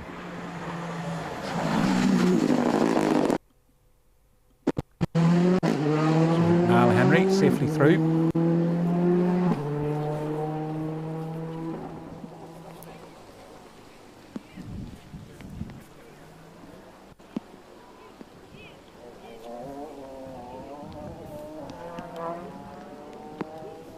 Time in for Denmy and Toner, 11:53.7. Understandably, the two-wheel drive cars are at a big disadvantage today, so you will see this big difference in times today as compared to the dry last night, where Damien was absolutely sensational over the Slieve Gullion stage. Second fastest in the dark last night in a Mark II Escort against all these R5 cars. They'll be talking about that over a pint of Guinness at some point over the weekend. I would imagine they will. The leading crews now making their way towards stage 6, which runs basically in a triangle between Armagh, Richhill and Hamilton Spawn. Starts on the Armagh Road just outside Hamilton Spawn and weaves its way back towards Eden Abbey's and towards Armagh. Michael McGarry got his braking just a wee bit too late there on that shiny tower. It was a bit late getting turned in, but safely through. And Michael's having a good rally. They'll make their way then from stage 6 to the regroup. There's an Armagh regroup and technical zone in at 11:50 and out again at 12 before they make their way to the Modern Tyres depot in the Carnbean Estate in Newry, where they're due into service at 12:36 and they then leave at 14:06. So there's an hour and a half in service, It'll give Tony a chance to catch up with most of the crews. At Modern Tyres' magnificent facility on the Carnbean estate. A lot of the rally organisation operating out of there, as well as the service area. And of course we have Armagh Banbridge Council, KDM Hire, the Moore County Hotel, Modern Tyres, Used Cars Northern Ireland, today's supermarkets at Abbey West as partners on the event this year. So we did Andrew Bush, so this is Colin Byrne, but I think he's come under a bit of pressure here. The man on the move this morning is Marty Toner, and certainly on the tracking system, he's not far behind. He had a great time over the first stage this morning in the wet in the BMW, leading two-wheel drive and 6th overall. I think he's going to be within earshot of our camera very, very shortly. Some die-hard spectators there in the rain. Just to say to George Tinsley, I've seen your post, George. In case anybody's recording, apes, I'm not going to spill the secret in case they want to go home and watch it this evening. But good to see everyone's okay, so that's the main thing. There's a very distinctive sound of the BMW coming.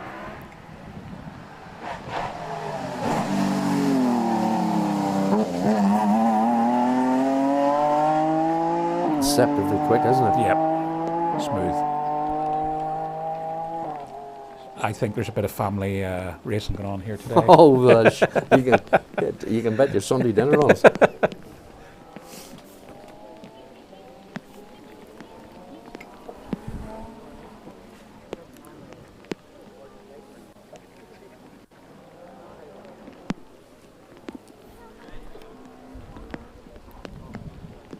See, Anita Lennon's popped up on the screen watching. Well, I'm sure it's not you, Anita. I'm sure it's Martin McGrath is watching. So, hello, Martin. Good morning.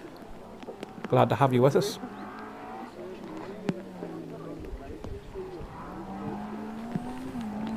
Gareth Black should be next in the Starlet. A couple more times in. John Devlin at 11:58.9. Camillus Bradley 12:13.3. Damien Toner 11:53.7 at the moment. That's the benchmark for the two-wheel drive cars on this stage. Oh, and that's the shiny tar, Gareth. You're a lucky boy. He lost hardly any time and got away with it. But that just goes to show just how slippy it still is on this deceptively slippy shiny tar, which is throughout all the stages this morning. I've got a message here just from Alan Carmichael. Hi Michael, watching the live feed. Had an understeer on a square right last night and hit the ditch. I was a very fast time in the second stage. 2 seconds up on Greer, but that's rallying. Keep up the good word. Thank you, Alan. We wouldn't be here if it wasn't for people like you, and we were very disappointed to see you out of the rally last night. But you've had a great year, and you're doing great work elsewhere. Yes, you were going very, very nicely yesterday, and that long stage suited you very well. So on the one hand, you're obviously pleased with your performance, but little things like this happen. So shame there for Alan, but thanks for getting in touch this morning, and no doubt I'll talk to you soon. So we can hear the tones of the small-engined Fiesta, Jason Dixon approaching. I hope it's Jason, the Dixon Insurance Fiesta.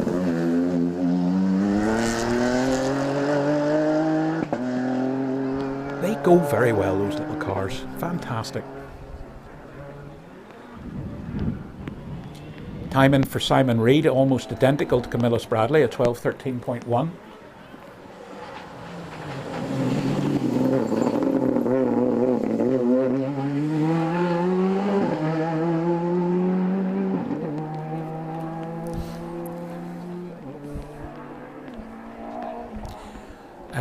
So I was just looking at something else from another part of the rally, but thanks to the production team there. Thanks, Andrew, for that.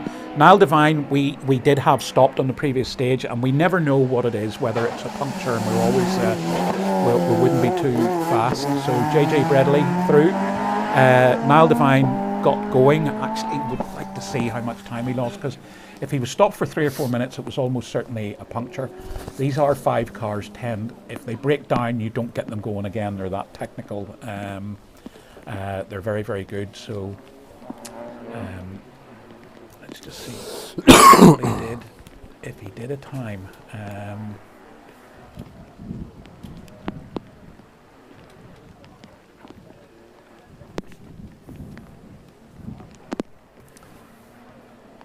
So stage 6 due to start at 11:27. Yes, slightly longer, but not that far in between, but they obviously have to give them a certain amount of time. Interesting, on the road section you go over the start-finish grid of the Tandragee 100 road race circuit.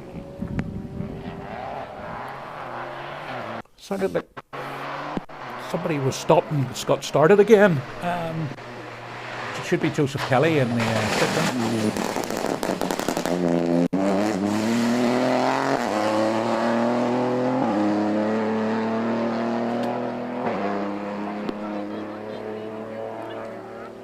Not lifting for anything.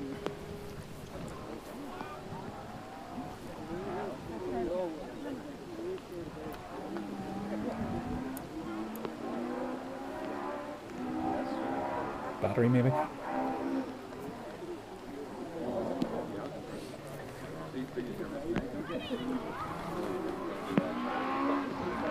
Michael McGarty's time in 11:55.1. Niall Henry 11:50.1. Ollie Benton through.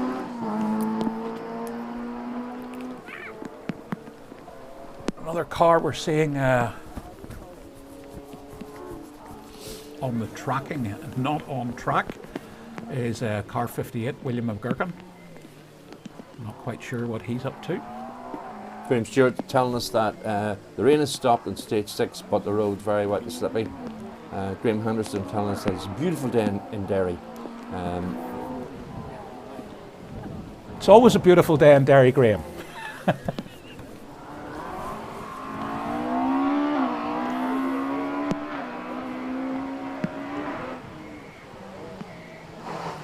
So contrary to that, Stephen Quinn says there's a light drizzle starting on the Mount Pleasant stage. I suppose it depends where you are. Car number 24, Matthew McGaffin, Mo Downey through, and the Escort Mark II. Matthew from Guildford and Mo from Banbridge.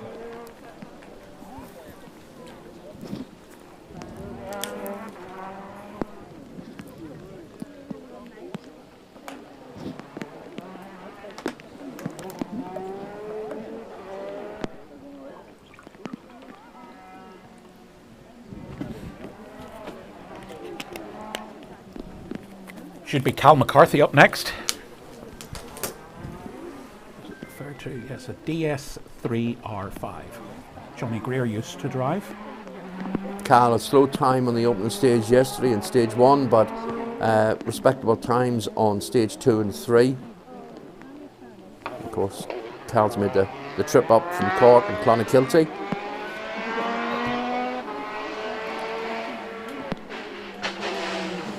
Cautious under braking, we can hear there. Carberry Plastics back car.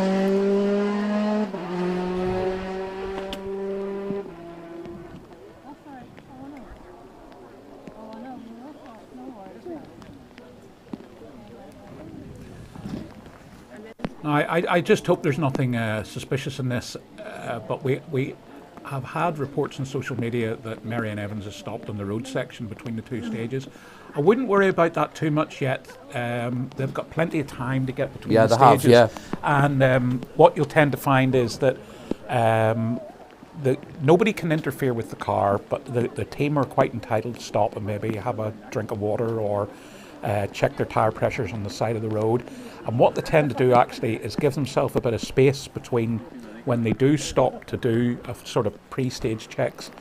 Then they've got a bit of a run then to the stage where they can get the car back up to working temperature and get the brakes up to temperature, the tyres up to temperature. So Until he's actually due into the stage, I wouldn't take any undue notice of anyone stopped on a road section, because mainly they do have quite a lot of time. Ryan Caldwell. As long as they arrive at the stage of arrival control under a lot of time. Absolutely. Doesn't matter where they stop, you know. Absolutely, yeah. So, but we will keep an eye on it. Yes, but you know, yes, it never does any harm to keep your eye on these things. And thanks for messaging us, because we don't claim to watch and know everything that's going on. So messages from people who are listening and watching as well. Thank you very much for sending them in, because it is a help.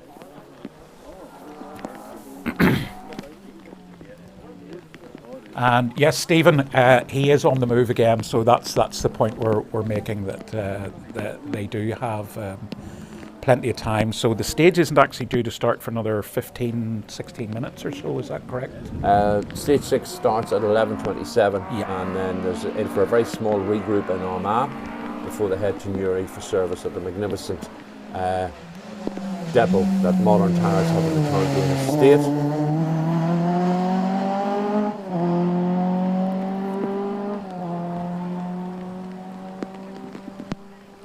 So Stephen Armstrong through now on the tracking. Colin Price seems to be has closed the gap a bit, which is quite unusual on today's rally. Everybody's sort of very evenly matched, particularly in these very difficult, slippy conditions. Colin was going very hard in the first stage this morning. We actually saw him making quite a big cut on the corner. You're only seeing a snapshot of the stage with no idea what the conditions are like in the rest of the stage, so I can only imagine it's very tricky. You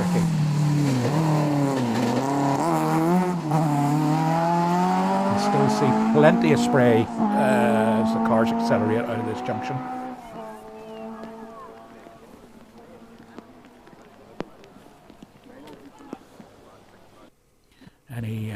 I'm just looking, Gareth Black a 12:38.5, Colin Byrne a 12:32.9, as opposed to Simon Reid on a 12:13.1.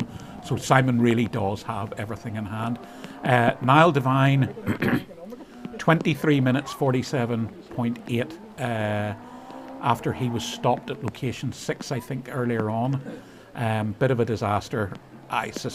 I'm not quite sure what the stage maximum is, but that time may very well be adjusted. I wonder, do I have a stage maximum on my information? No, I don't. I thought I might have.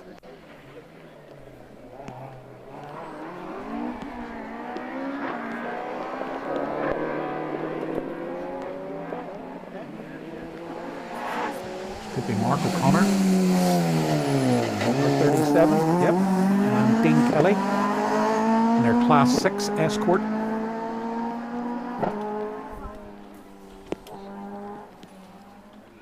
In the R4 class, Jason Dixon's posted a time of 13:00.8, 18th fastest overall, 17th. And I think we'll just watch the next competitor through here, which should be Ballycastle's Declan McNaughton. Declan making a welcome return back to rallying, building up his speed and confidence as the rally goes on.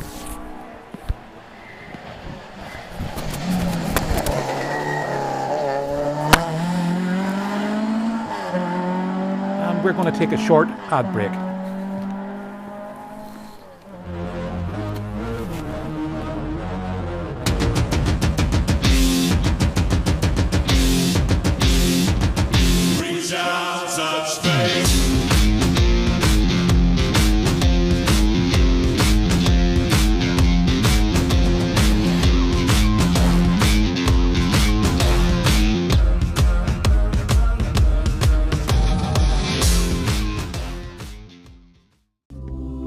usecarsni.com. Click it, buy it, drive it.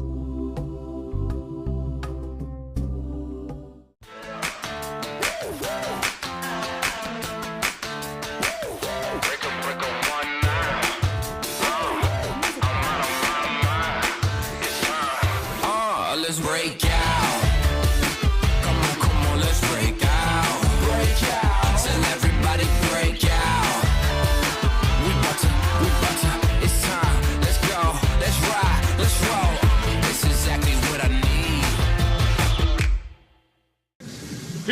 The joys of joys are the joys of joys.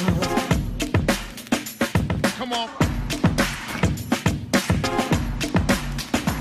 Come on. The joys of joys are the joys of joys.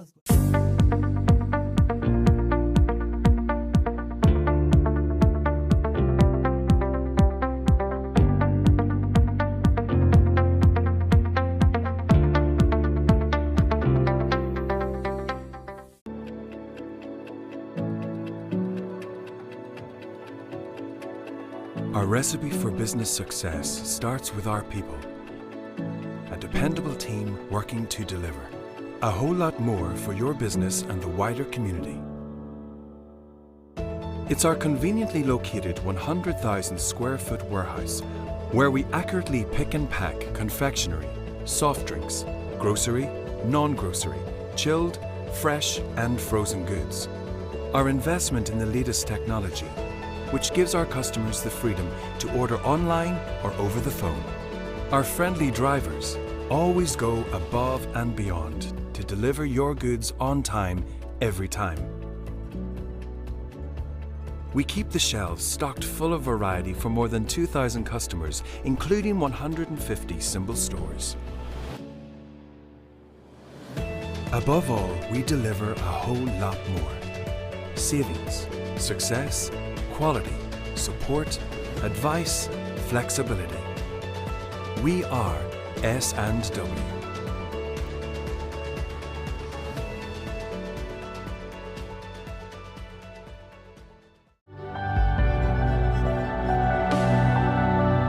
Whether you visit the Ring of Gullion on foot, by bike, or on a cultural pilgrimage, you will receive the hospitality of the people and learn the stories of the rocks.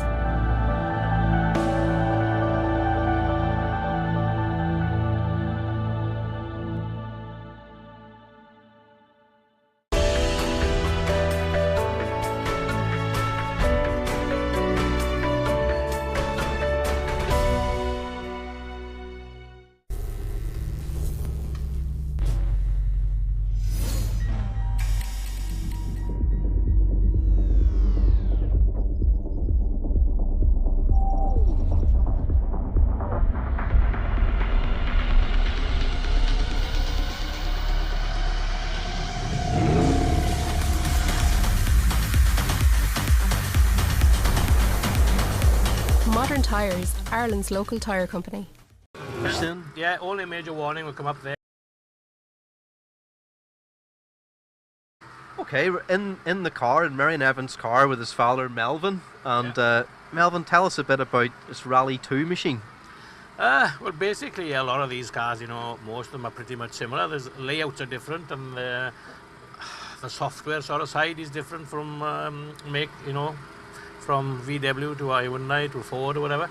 But as you see, the dash is there. The screen, you've got a driver screen. Once you turn that into stage mode, you just get the basics up with a gear indicator, and basically that'll give you, you know, what map is in and start RPM and ALS positions and stuff like that here.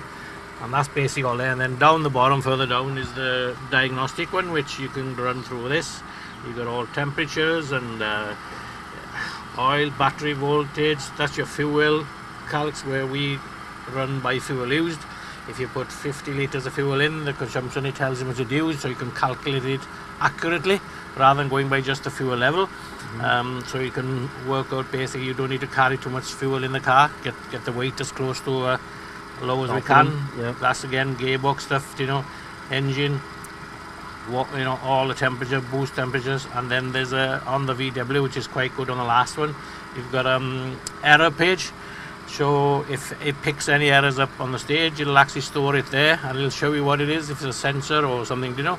So it's quite advanced on this on the VW, to be honest. It's surprising. You can do a fair bit just by looking inside the cockpit rather than connecting to a laptop or whatever, you know. Yeah.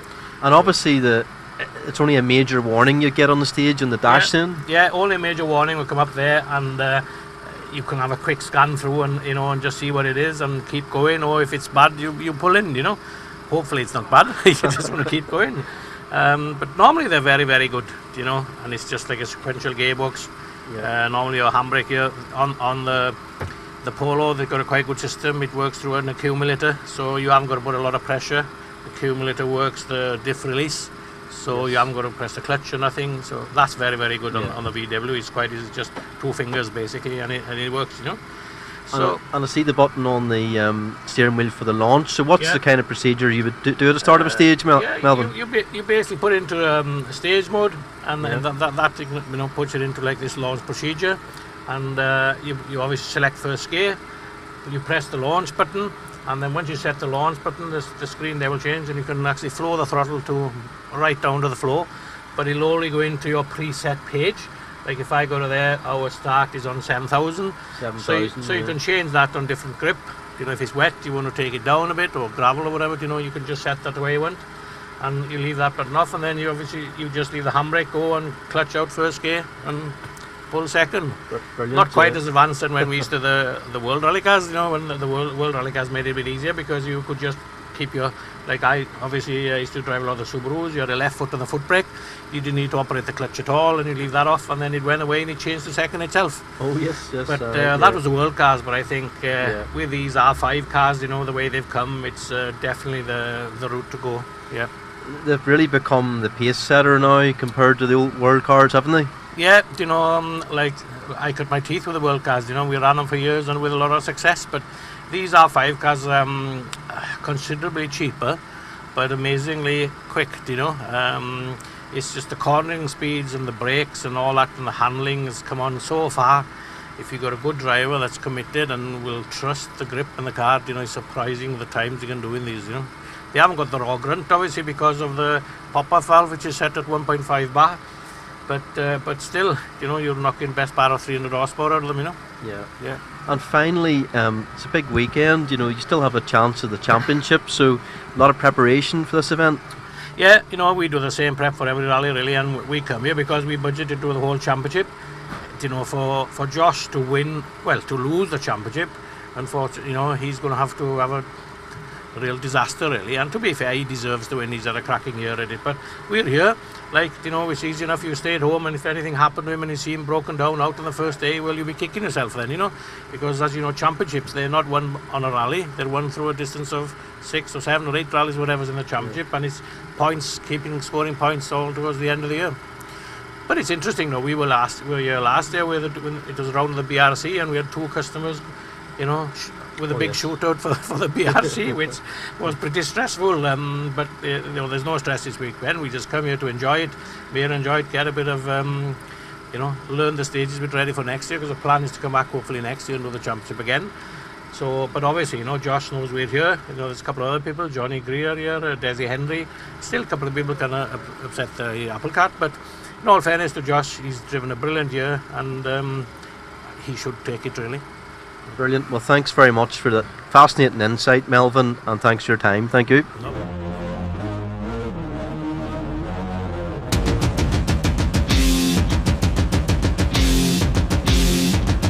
Reach out, touch space.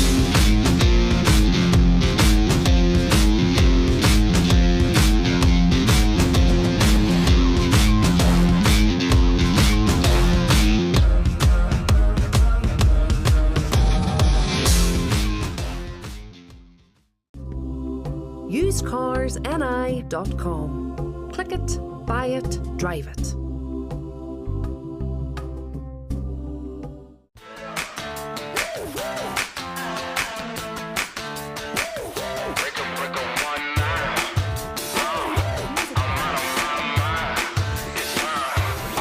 Let's break out.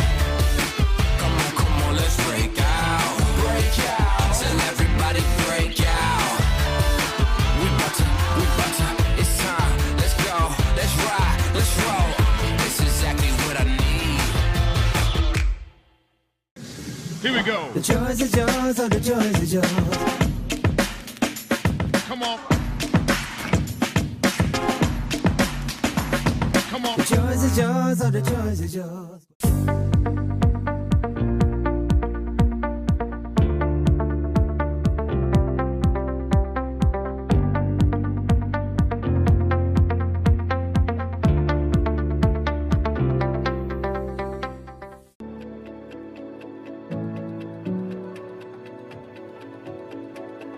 Our recipe for business success starts with our people.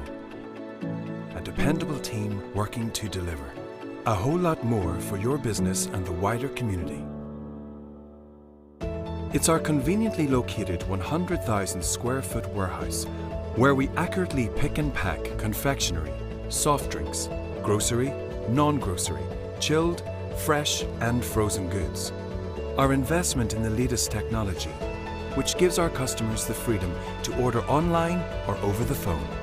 Our friendly drivers always go above and beyond to deliver your goods on time every time. We keep the shelves stocked full of variety for more than 2,000 customers, including 150 symbol stores.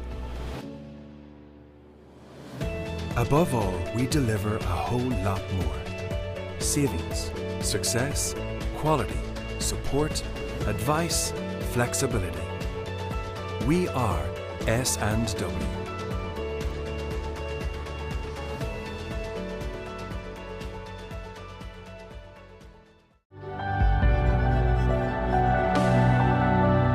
Whether you visit the Ring of Gullion on foot, by bike, or on a cultural pilgrimage, you will receive the hospitality of the people and learn the stories of the rocks.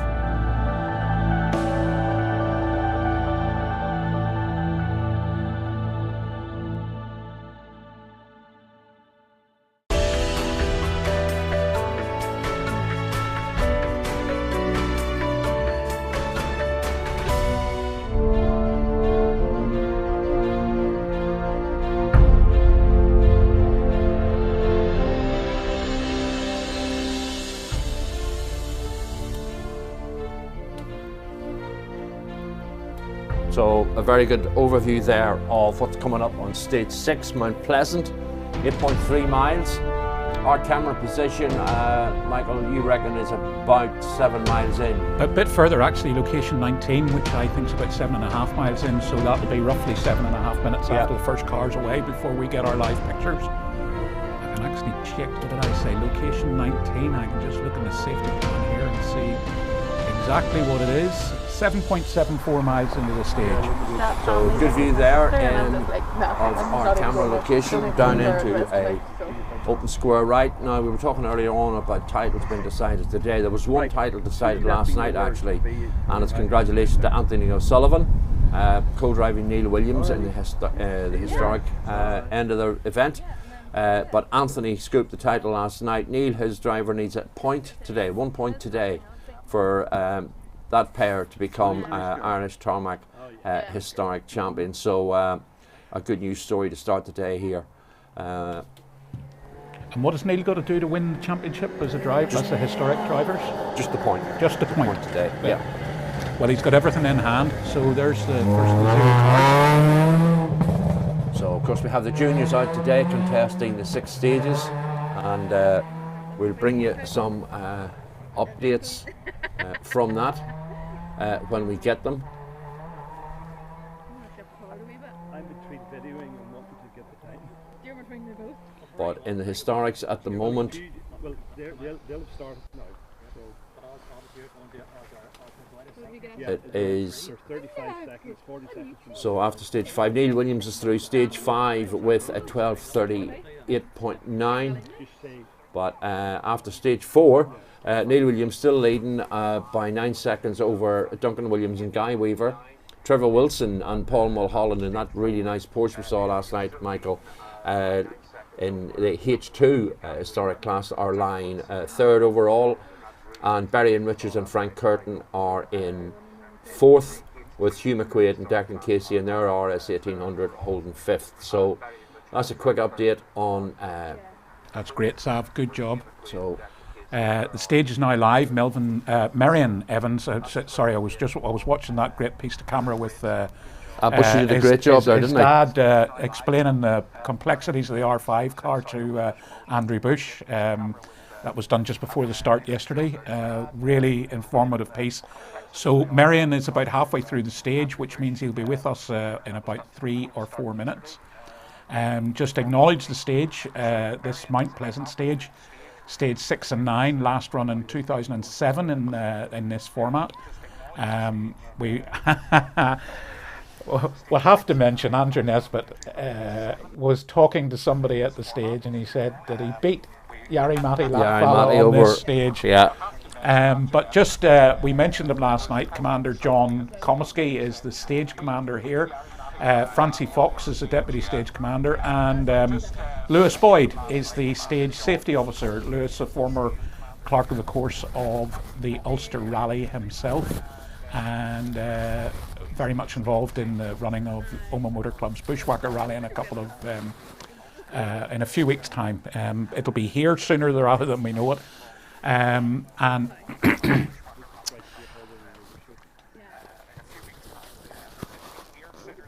so just a quick recap after the last stage. Marion extended his lead by 2.4 seconds over Johnny Greer. Now leads the rally by 25.7 seconds, with Jason Mitchell up into third. Jason having a great run. As much to do with Josh Moffat playing the percentage game today, driving really with his championship head on, and I can't blame him. It's been an extremely successful year and a very long year so far, so you can't blame him for driving with his head. Is it the drive of the rally so far? Damien Toner in 5th place overall, leading two-wheel drive. Certainly very impressive. He's really pretty safe. He's 45 seconds, 46 seconds behind Josh, and 45 seconds ahead of Stuart Biggerstaff. Yeah. That's a pretty impressive drive. Oh no, by any stretch of the imagination it is, and certainly in today's conditions. Stuart Biggerstaff is quite a strong Brian 7th. Sorry, Brian Duggan, thank you very much. Brian was obviously listening to us. Brian has just told me that Duncan Williams was fastest on stage 4, but has stopped in the road section with a broken clutch. So Neil Williams is the historic champion. Is that's a done deal because he's with Duncan retiring? Yeah, if it's coming from Brian Duggan, I would quite happily take Brian's confirmation on it. Yeah, and watching us from afar on the Ypres rally and correcting my geography, John Rowan, we referred to Decky McNaughton, I think, for being Ballycastle. I always think of him as a North Antrim man, but he is from Glenariff, John Rowan, and you're very proud of that, and I don't blame you. You're lucky men actually to live in that part of the world, one of the prettiest parts in the world. I just love it up there, I really do. The Glens and Game of Thrones, and of course old Ulster Rally territory as well. Circuit of Ireland was in that part of the world this year. So back to our top 10. Well, we have Stuart Biggerstaff in 7th. Niall Henry is still going very nicely. Took a couple of seconds out of Stuart on that stage, and there's actually not that much between them. There's a bit of a battle going on.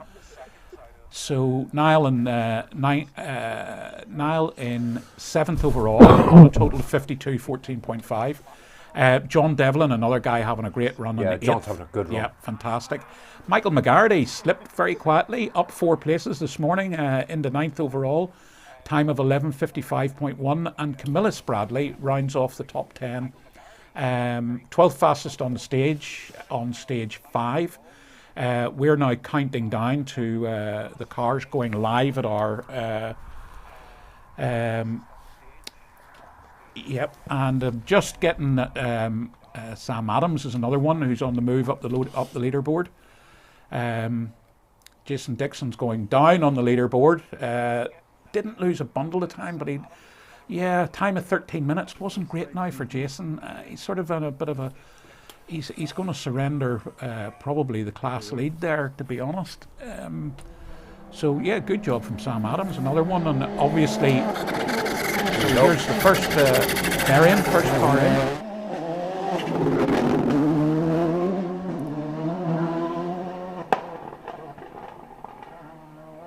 Very impressive. Very good, very good. Very impressive. So that's Marion through. Next up, Johnny Greer. I can see Josh Moffat's in the stage. Damien Toner, Stuart Bickerstaff, Jason Mitchell, Camillus Bradley, Simon Reid. I'm seeing John Devlin shown as blue on this stage. Now that might be, as Michael says, a little hiccup. No, he's gone back to green, so that's good. Yeah, that's good. You get these little flashes, don't you, on the tracking, which can be a Yeah. bit misleading at times. Gordy Noble watching us again this morning. Morning, Gordon. And a shout out to Frank Taggart, who says good morning from Brisbane, in Australia. Oh, lovely. And of course, Johnny has Niall Burns co-driving from this weekend. Of course, Niall scooped about 4 or 5 titles last year, and hasn't actually done that much this year. no, I think he got married and he spent a lot of time in New York. I've seen pictures of him running around Central Park. Of course, he's a fitness guy, isn't he? Well, Fitness instructor. Is he? Yeah. Yeah, he was obviously checking out things in Central Park, but good to see Niall out again, very active and very productive on social media sometimes in terms of motorsport. A Sligo man.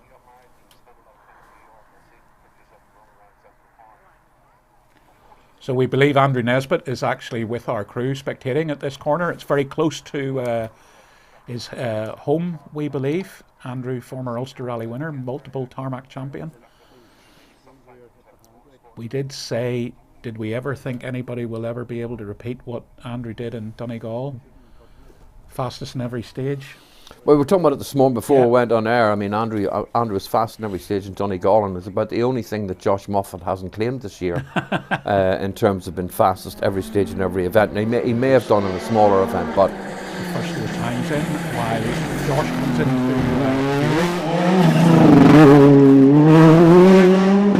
you still have to respect Josh. He's not hanging about, even though he's driving with his head. So he was about 5 seconds down on Johnny there, so he's staying in touch.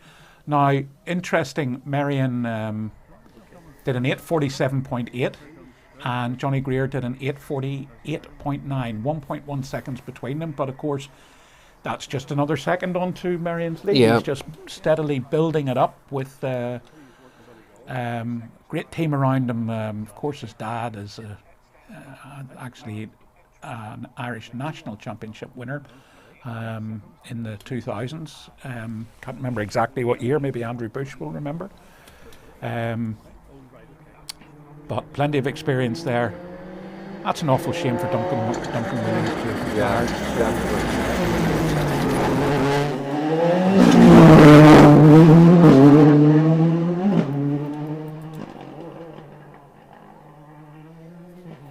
So definitely not as wet as it was. There's not as much spray coming off the tyres. So in the previous stage we were getting the Pirelli banners. This time we're getting the Michelin banners. Melvin Evans, Irish National Champion in 2010. I knew he was. UK Asphalt Champion in 2009 and won Class A8 in 2000 in the UK Asphalt. But his last time out behind the wheel was in the Poker Stars with Mark Glenister in the Skoda Fabia R5, damaged a wheel in that. But 2021 saw him win the Old Forge Mueller Rally. That's an event he's done many, many times. And I think we last saw him behind the wheel in Ireland in 2019 when he did the Fastnet stages with Patrick Walsh. But Melvin, a very, very talented man behind the wheel. Next up we should have Damien Toner.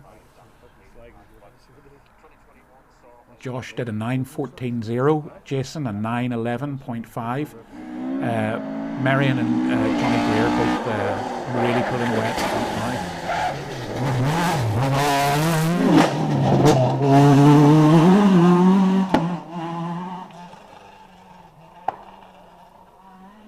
Pat Steiner getting a good bit of a splash there on the back of Damien Toner's Mark II Escort.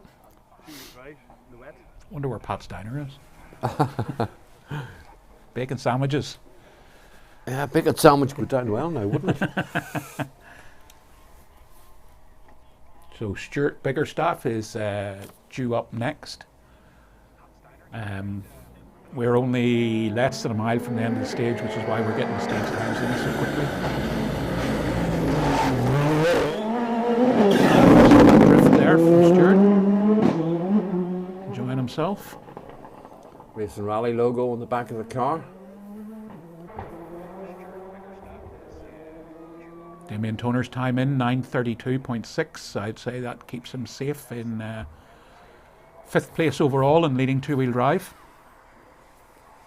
Nash also leading the national rally. We tend to forget the national rally because we're focusing on the classes, but that would be a hell of an achievement for Damien to take the top two-wheel drive and the national rally title this weekend. But we've still got a long way to go this afternoon, Zav. Yeah, I mean, Damien Toner, as you say, leads the national by 50 seconds over Stuart Bickerstaff and Anthony Nestor, with Niall Henry and Barney Mitchell in third. This is after stage 5 now. Okay, yes, because they haven't John done this. Devlin holding 4th, with Michael McGarrett and Damien Garvey holding 5th. Camillus Bradley shows 6th, Marty Toner 7th, Simon Reid 8th, Colin Byrne 9th, and Gareth Black rounding out the top 10, and that's in the national section of the event. In the historics, as we said, we've just the one time through at the moment for Neil Williams, and of course, as we said earlier, the junior event starts today. As Bradley comes into view. Bring the time forward. Of course, as we in the instance of this stage, because we're towards the finish, you tend to get slightly longer gaps between the competitors. Pat's Diner, care of Daniel Hamilton. Go ahead. Is in Cady. Very good. All we need from Daniel now is to tell us what it's like and if it's any good. And shall we go for bacon sandwiches? Yep.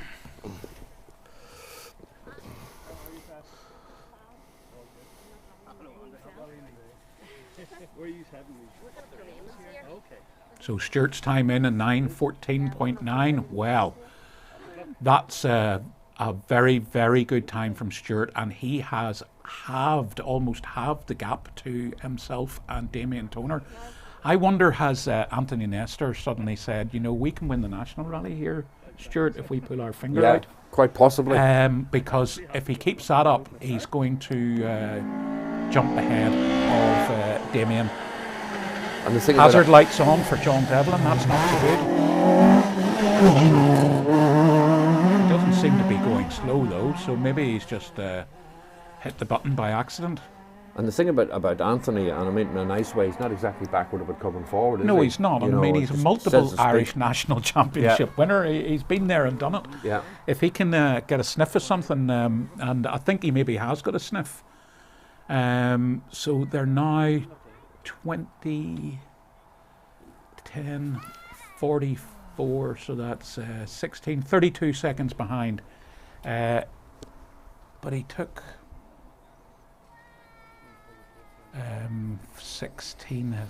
18 seconds out of him on that stage. So if he keeps that up, he would need to do it on every stage. To Yeah, he definitely would.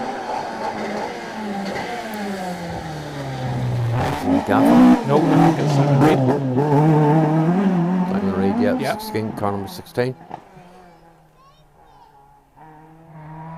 And Simon's doing more than enough this morning to keep his tarmac championship hopes alive. Colin Byrne just doesn't really seem to have an answer, and he admitted as much. Even though he likes fast stages, these are a bit more technical. Now this would be a fast stage, and again, what we're saying there is actually quite abrasive tar, but the rest of the stage wouldn't really be like that, Sav. It would be more broken and shiny tar, so this is more of a bit of a main road section. Now Henry, you can see the shiny tar there on that corner when we get off the main road and onto the sort of the B and C roads. Time in for Camillus 9:44.0 compared to Damien Toner on a 9:32.8. That's the two-wheel drive cars through so far. Stuart Bickerstaff pretty much matched Josh Moffat in that stage, even though we know Josh is driving very much with one hand on the Tarmac Championship trophy. He hopes.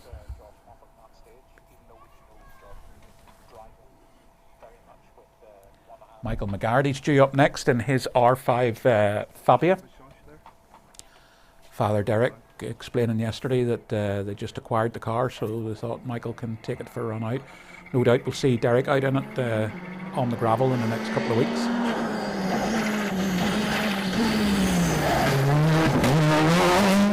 Michael's certainly enjoying himself there. Nice flick and a throw.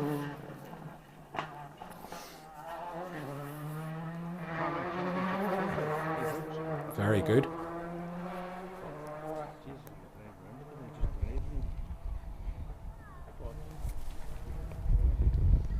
Niall Henry just into the finish. And should expect some times for John Devlin. Now, I don't know, John did his hazard lights on, which generally indicates that I have a problem. If a competing another car is catching you, I'll get out of your way if necessary. I'm not going to hold you up. And equally for the marshals and things. So let's hope it hasn't. Certainly didn't slow him down too much. A 9:51.8 compared to Camillus on a 9:44.0. So 7 or 8 seconds dropped there. Simon Reid a 9:45.5 compared to Camillus on a 9:44. Simon Reid's great rival for the Tarmac Championship, Colin Byrne, going very nicely. And his very nice Mark II Escort. Niall Henry 9:29.9 puts him into 7th overall, 6th fastest on the stage. Stuart Biggerstaff was 5th fastest on the stage and stays in 6th. But looks like he's sort of woken up to the fact that he's got a bit of a race with Damien Toner here today. Obviously, Damien doesn't have the advantage of the four-wheel drive on these damp and wet conditions. The Escort not effectively going backwards, but not as effective as it was in the dry last night. Graham Jordan's popped in a message then that... yeah, we can see you too. Hello. Enjoying the coverage from Brisbane and Australia as well, so good to have you on board. Marty Toner taking a very tight line through the junction there. A little jab of the handbrake. Definitely made short work of that.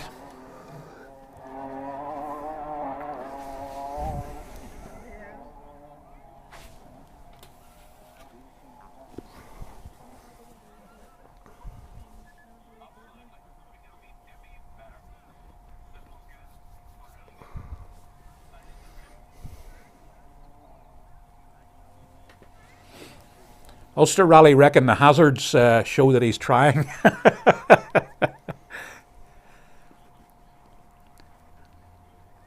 Tend to agree with you on the one hand. John did lose a few seconds there, but they've now got quite a road set. Well, it's not that long a road section to have back from. They're almost in Armagh. The stage finish about 20 minutes from Armagh to Newry. Yeah, so that'll be a 40 to 50 minute road section because they don't ask the competitors to overtax them on the road sections. It'll be set at probably about 30 miles an hour. And I can see that the rain is eased off in and around Newry, although the hills in and around sort of Falkhill and Slieve Gullion are still showing mist. But I think the heavy rain has disappeared, which is going to be very good for later on. There's Black.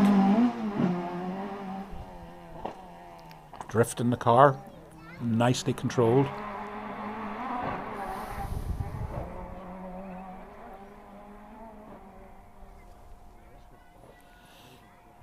Jason Dixon's due up next. Jason maybe had a small problem in the last stage, we don't know, but he lost a few places on the leaderboard.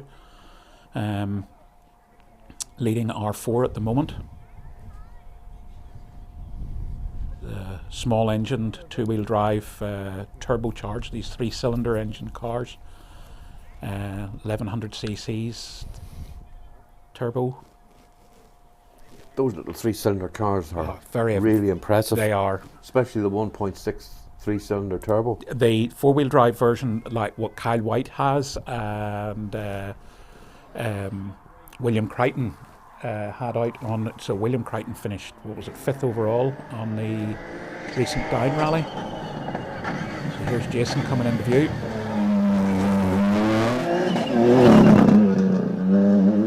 On paper, he looks much more competitive on this stage. Only 7 or 8 seconds down on Johnny Greer at that point.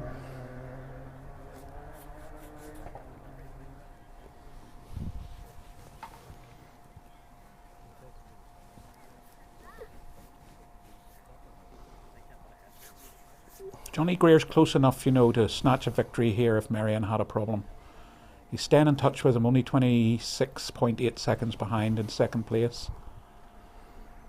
Johnny's very steady. Yep. You know, very steady and reliable.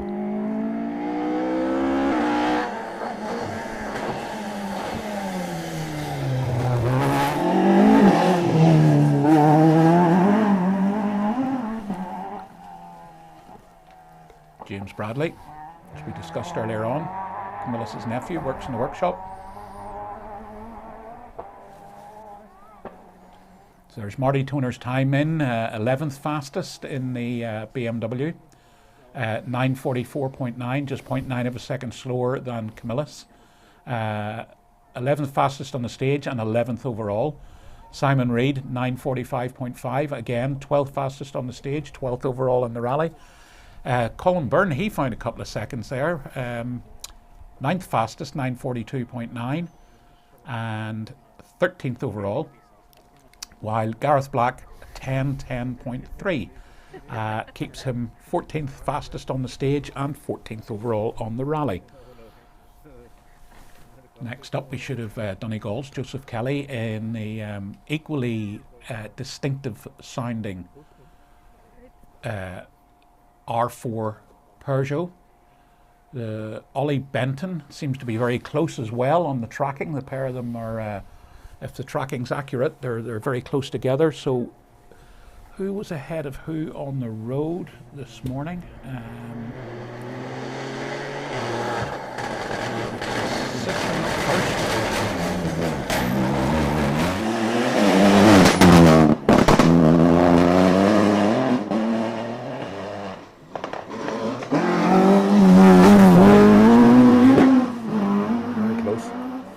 Quite sure who's had the problem there, if I can figure it out.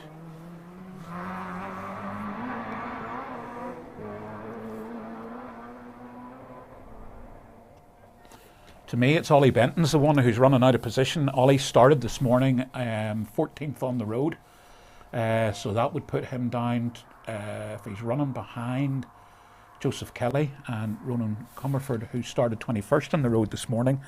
To me, it's Ollie is out of position there. So whether he's stopped to change a puncture or he's had a mechanical problem, but expect to see Ollie drop down the leaderboard a little bit. He may have stopped in a road section, of course, and it's actually not dropped any stage time at all. So we'll get the stage time soon enough and we'll be able to figure it out.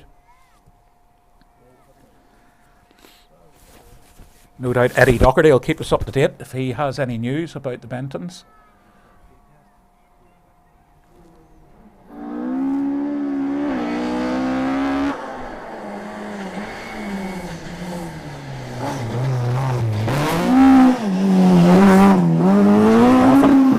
Himself.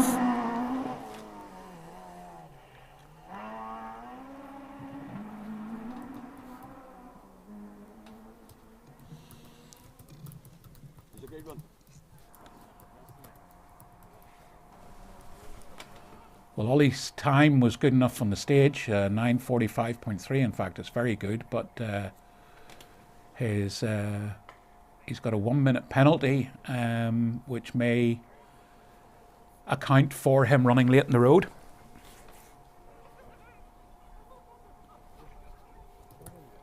But he's up 5 places on that stage overall. He was 12th fastest overall and is now 16th on the rally. Cal McCarthy. Cal's certainly starting to look a bit more confident in the Citroen. Now it's drying out ever so slightly.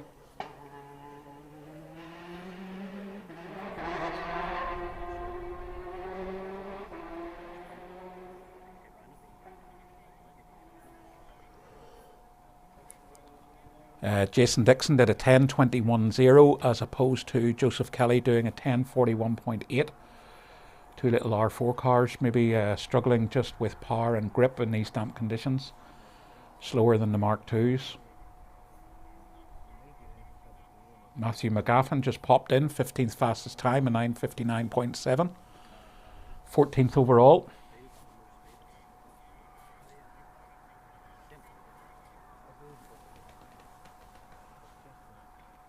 Ryan Caldwell should be up next in another of the R4 two-wheel drive, front-wheel drive R4 class Fiestas.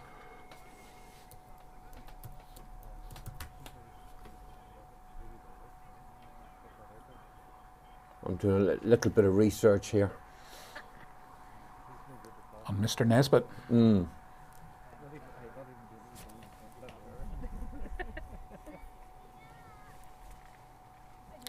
So, bit of a gap here, but all showing well on the tracking system. Ryan Caldwell due next. Let's see. So it must have been 2003.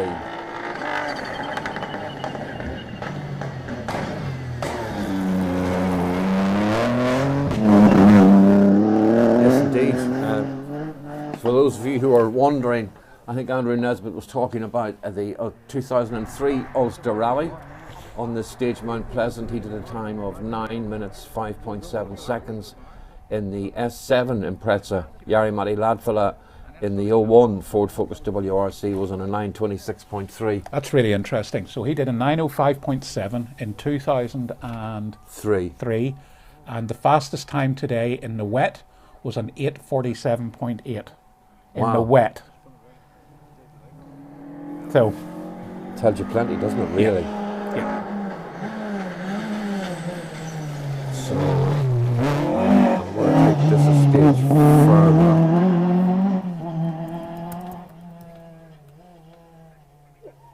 Yeah, you can do. Oh, she's getting bored listening to us.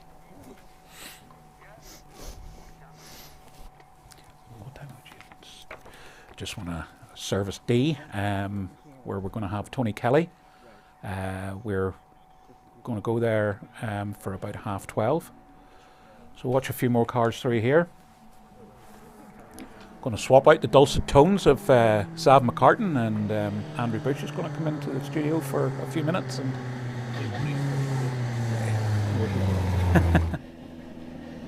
oh dear, and Starlet of Colin Price is just grinding to a halt in front of our camera. Colin's had a fantastic rally up to now. He's almost at the finish of the stage. Engine okay, bored out, good guy. So that's a shame.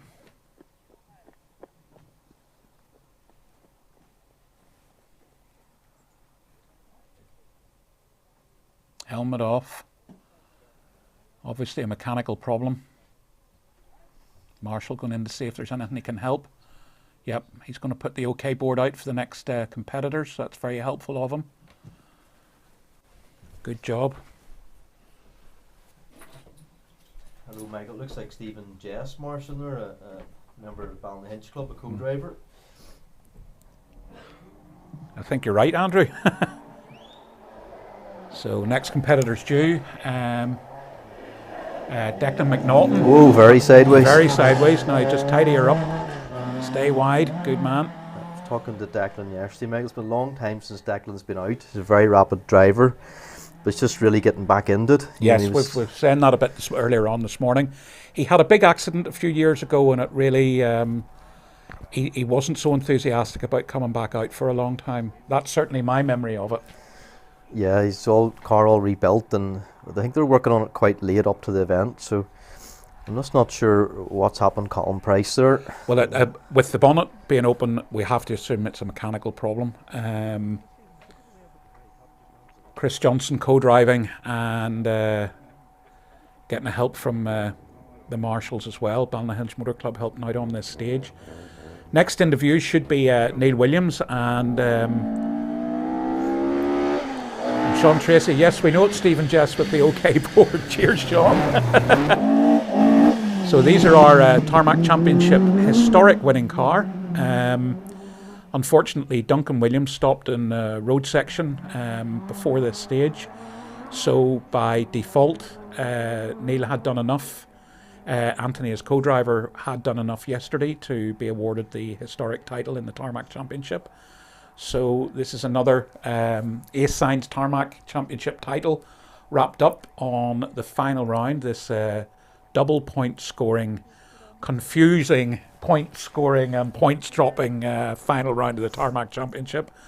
Andrew, we all got into a bit of discussion with a great deal of help last night with from Martin Walsh, who of course has many years experience being the coordinator for the Irish National Rally Championship, and it has, I'm not sure how many classes it has, Andrew, but it's certainly between 12 and 15, and it goes up to like class 21 and class 22, and Martin has a mammoth task every year figuring out who's registered, who's not registered, who can win what. And when we were doing Rally News over the years, he was our go-to guy, and this weekend he's been our go-to guy for Ace Signs Tarmac Championship points, and that's not taking it away from anybody else. It's just Martin has his weekly piece in the Cork Examiner, or the Irish Examiner as it is now, and he's also the RTE radio correspondent, so he very much has his finger on the pulse when it comes to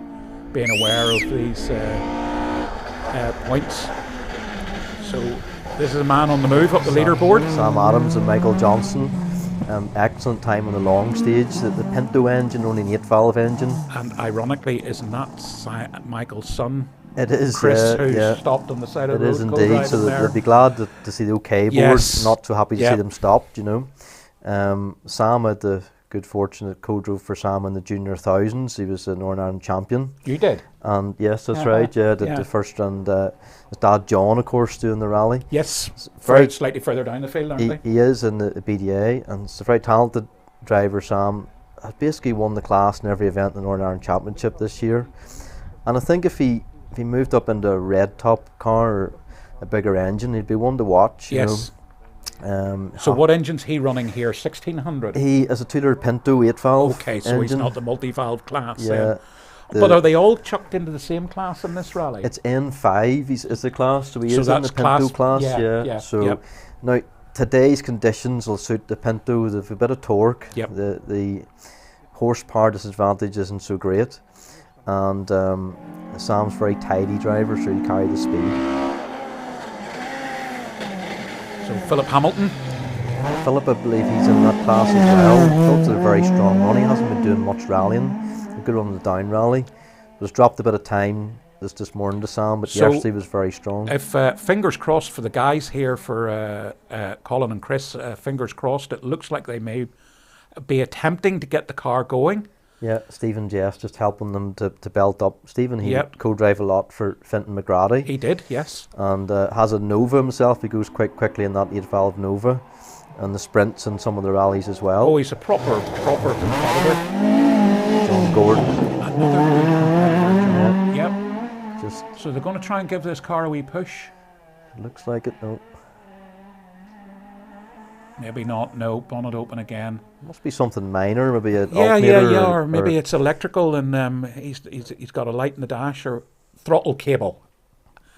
They're pulling something out. I think the throttle cable's broke. Is this he's feeding the throttle cable? Is he trying to get it cable ties and rigged up, or shoelace was always the best thing, wasn't it? Been there, done that. Yes, out of your racing boots. Look, I hope it works out for them. We're not far from the end of the stage, not far from service. It's only 3/4 of a mile to the end of the stage, so if they can get the engine going, and there's co-driver passing something out the window, and cable ties being passed out. Any competitor to put a rally car out in the Ulster Rally, it costs a lot of time, effort and money. Yes. If you can get the car back out, do another 3 stages, even if you're not going flat out, you're in perfect test conditions to try something for next year or the next event. It's really important, and it's enjoyment of the sport and the stages to get things going, get out there again. And if there is a fault that you can fix make sure it's not going to happen again in the next stages, so you know you can tick that box. That car's relatively new this year, but it went around Donegal 3 days very well, so it's just something unlucky's happened. Watch your footing, Stephen. Yeah, not just the road, it's slippy. So, I'm not quite sure who withdrew. Is it William McClurkin maybe? On the tracking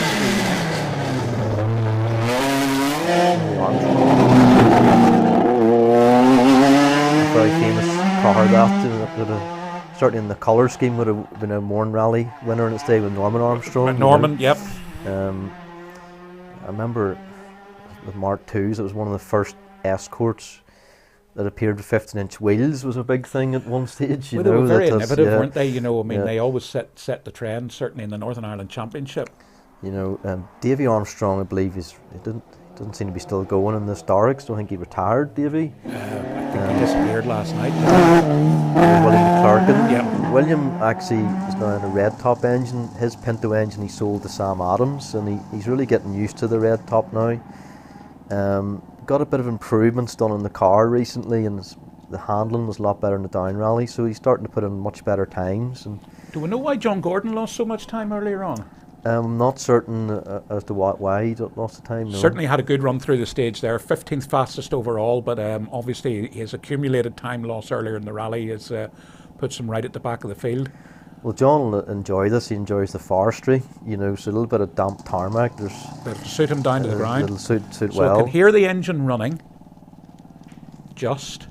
All they need to do is get this car trickled back to the get it to the finish, and then the road section shouldn't be that big a deal. Okay. So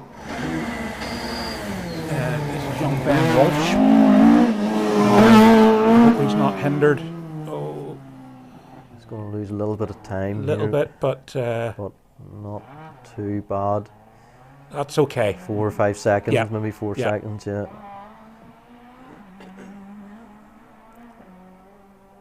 If it's not going to work, guys, get her pulled in. Not looking too good, It's I'm not afraid. looking too good, is right, Andrew. I have to concur. There's a lot of silence. We should hear the engine from here. They're not giving up. Another pair of hands can maybe help. Oh. Away they go. Well, yeah, okay, so he did go green on the tracker, and he's back to blue again. But yes, as I say, it's about just over 3/4 of a mile to the stop of the stage, and then I suppose the biggest challenge would be then getting the car out of junctions and stuff on the road section on the way home. They've a regroup now, and I had this problem. Might give them time to do a bit of repairs, maybe. Yeah, I'll tell you the awkward thing about a regroup is having to stop and start the engine, traffic lights and anything like that. Yes, that can be a real hindrance. If you had a straight run into service where you could trickle in, it's just the nature of that problem, where it be a fuel feed problem or electrical. Stopping and starting is the last thing you want to do. So hopefully they can get through the regroup and down to Newry. And of course, they've an hour and a half in the service, so plenty of time to change stuff. Yes, and just while we're talking about it, we've just had a message from the rally headquarters just to let everybody know that there's abundance of car parking at the service area, so everybody's more than welcome down at the Modern Tyres Newry in Carnbane Industrial Estate. We've got an international audience watching us. Car Clydes from 5 a.m. here in Canada. Good morning, Canada. Nice to have you watching us. A few more times into the stage. Ben Walsh, we know he lost a couple of seconds there, just trying to get past the stricken Starlet, a 10:16.7. Gary Armstrong, a 10:41.3. Maybe a bit of a half spin there or something, Andrew. Certainly not as competitive as they maybe wanted to be. Definitely a time drop there in that, yeah. Yep. Neil Williams, very impressive, 10:17.1 in the historic car. He now comprehensively leads the historics at the moment. Now we do seem to have a lack of cars on the stage. A bit of a gap there, yeah. William Bunnywell does seem to be active in the stage, so he's near the start. So whatever pause button has been hit. The stage is active again, but we're going to have 4 or 5 minutes here without any action. Ryan Caldwell, 10:41.0 in the R4 Fiesta. Ryan very much with Grace O'Brien co-driving another one, has done all the hard work earlier in the year in the championship. Yeah, I think Joe Kelly would have an outside chance, but it depends totally on Ryan's fortunes, really. Isn't that all he has to stay in touch, and that's it. And I mean, there's nothing in it there. 0.8 seconds separating them through that stage. So on the stage last night, we're talking to Joe's Fowler, and they're heading over to this tarmac closed road rally in Wales in a few weeks' time. The Rally Ceredigion. That's right. They're going to try that and they love the 208. They're really enjoying the car this year. There's Stephen after having done his manly duty with helping Colin Price. Well, having done some exploratory work on behalf of the organisers almost a year ago for Rally Ceredigion, I was, Andrew, completely blown away by the stages. So I was actually there last week to do our final recce, and I have to say anybody going to do that rally is in for a treat and a half. It's got what they call their long stage, which is 17 something miles long. 30 pages of notes, Andrew. That'll be interesting. Absolutely fantastic. Definitely get a sweat on at the end You'll of that. You'll get a sweat on. So what they do is they split the stage. In the first morning of the rally, they've got a spectator stage around Aberystwyth. It's a round of the Celtic Trophy. It's the next round of the British Rally Championship. It's a proper rally, but in just a few miles, you've such a contrast in the stages. You have this up this valley out onto moorland is this big long stage that just on the first morning it's actually split into 2 stages. One of them's called Devil's Bridge, which everybody will know. The rally finishes up near Devil's Bridge, which if anyone rallies in that part of Wales is the entrance to the Meheran forestry complex. Finishes at Devil's Bridge, and you have the waterfalls there, and it's a great tourist destination. And then they go across the road towards where Sweet Lamb is, and up over the top of the hills past the reservoirs. Where mountain lambs are sweeter. Where mountain lambs are sweeter. There's a big sign in the... Not even going to go there. Well remembered. It's getting a bit weary looking at the mountain lambs are sweeter sign. The sign, on the famous stage. Aberystwyth, it reminds me of going to many of the rallies in Wales. Actually, Derek Crossan was on the screen earlier on, and son Paul used to do the micro challenge, used to go to all these Welsh rallies, and one of the service crew, Michael Pearson, he'd come on to be a very famous road racer in his time. Yeah, okay. We're trying to read the map, looking for Aberystwyth, and the pronunciation. He said, we're going to go to Aberystwythy for service. So always know it as Aberystwythy, And then there's Porthmadog. Well, I'll not say the word after Porthmadog, but it was quite funny, But well, I do know it's pronounced Portmadog. Yes, is the correct pronunciation. So, but yeah, that'll be an event to look forward to. But the wee 208s, I mean, chatting to Kyle White as well, those Rally 4 cars now, they've epic torque in them. You can just see them. You can hear the low revs, and they're changing up. I don't know where they are, but they sound low revving. They're quite an impressive car to go, really. And I think they've actually had trouble in the forest now. There's so much torque trying not to rip the tread off the tyres. I believe so. Yes. There've been development on making the tyres slip a bit on the rims. Really? Yeah, actually. It's not ideal, is it? It's not ideal. They're looking at doing things like that. So torque will be very useful there today, though, in that in the sort of conditions. So. Just to keep everybody up to date, the stage was stopped for some reason. We don't know why. Well, maybe it was something to do with Colin Price being stopped on the stage. But because there was no accident, there was nothing to report in, and they were just repairing. The stage is back up and running again. First on the road, I believe, is Willie Bonnywell, and he's probably 3 or 4 minutes out from our position here near the end of the stage. So we should see him in 3 or 4 minutes. So I just think it's important to update people if you're thinking of going anywhere else. We've got plenty of people from all over the world on watching, including my little brother and Ted Johnson. And Ted, well known for his Escort World Rally car and previously his Lancia, his lovely Lancia Delta.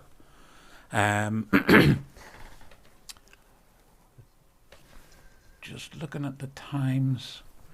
So we do have a regroup after this, Andrew, and this is a perfect example where a regroup comes into play. They build a bit of time into the road section after the stage so that it'll close these gaps. Where we have an instance where there's maybe 8 or 9 minutes has been lost, what the organisers do is they build that time into a little controlled area, which in this case is in Armagh, and when this later group arrives at the control, what the timekeeper is able to do is reduce the time in the regroup by whatever the time difference is, in this case maybe 10 minutes or something, so that when they're actually departing, they're back onto the tail of what was previously the last car. Yeah, the Ulster rallies, I have to say, and I did the event last year, the organisation is still exceptionally good. I mean, at the moment, the rally, if it's started late anywhere, I would be very, very surprised. Yeah, it has a tradition, the Ulster, for being on time. Yep. And this first stage this morning was an indication of that. I think it was 10:02 and it was bang on. 10:02. And you knew, you could set your watch by it literally.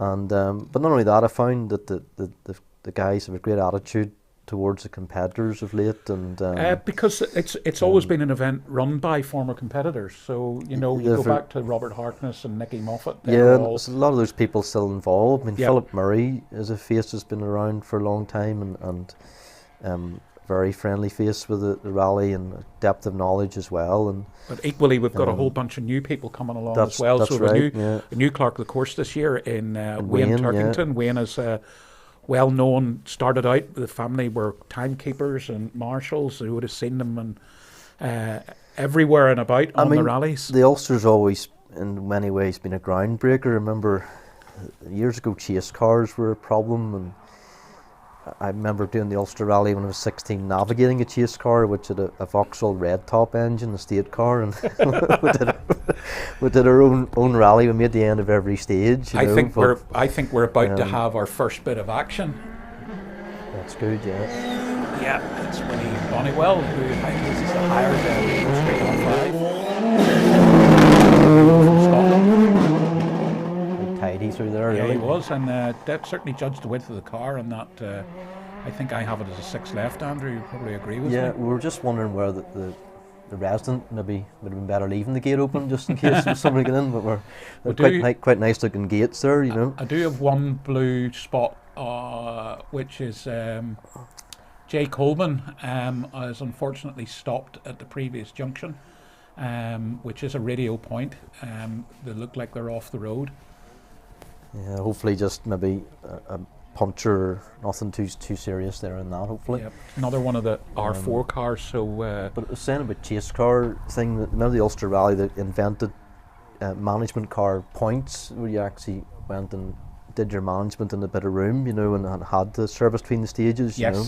Yeah. Things like that they were pioneers with in the British Championship, and so many years they've won Rally of the Year when they were part of the BRC. Yeah, I don't think they do a Rally of the Year anymore. The BRC's not quite back to its former glory yet after the pandemic, and getting candidate events for it, I think, is a problem. Though I know the Ulster would have loved to have been around to the championship this year, but the decision was taken not to come to Northern Ireland for the first time in I don't know how many years.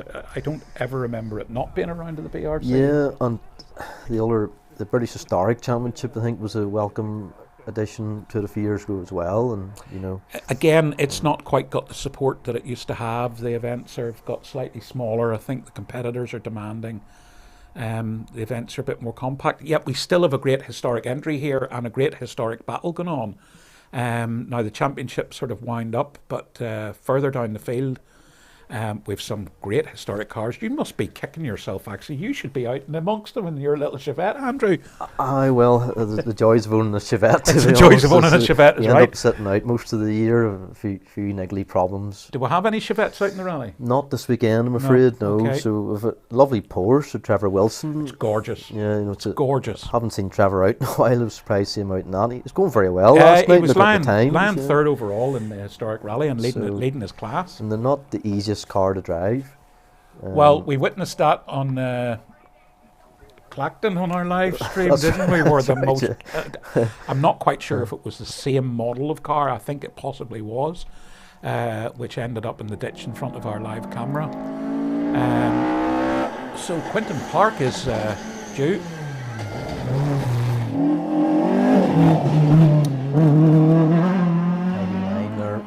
They're all driving very sensibly. Yeah, I remember reading a rear-wheel drive 205 a long time ago, Quentin. And yep. You know, the fields are getting a wee bit spread out with this delay. It looks like it'll be probably a bit more than a minute until the next competitor. You could be carrying the odd delay from a previous stage here as well at this point, but it's interesting that you know the dynamic of the event this morning. It really has that first stage. You know, it's always the first stage on the Saturday morning. The Ulster Rally is always the most dramatic. Well, it certainly. I didn't expect it to flip the rally just quite as much as what it did this morning with the rally leader retiring. But Zav, before we started this morning, Zav sort of said, you know, with this bit of confusion about the Tarmac Championship points, it's really with Merion, it's sort of played back into Merion's hands. He's got nothing to lose today. He's driving very well, Michael, from what I can see. You can see he's attacking some of the stages there, and you know, he's handled the rally quite well so far. I think he's been very mature. Now we could get our wishes come true here, because I think the first car we're due to see is John O'Rourke in the Opel Adam. No, he didn't need to pull the handbrake on there, because he just sort of slowed himself down a little bit. Would you agree? A little bit, yeah, a little bit offline. Yeah. At high revving. The Porsche is due very soon. Porsche's catching him, yeah.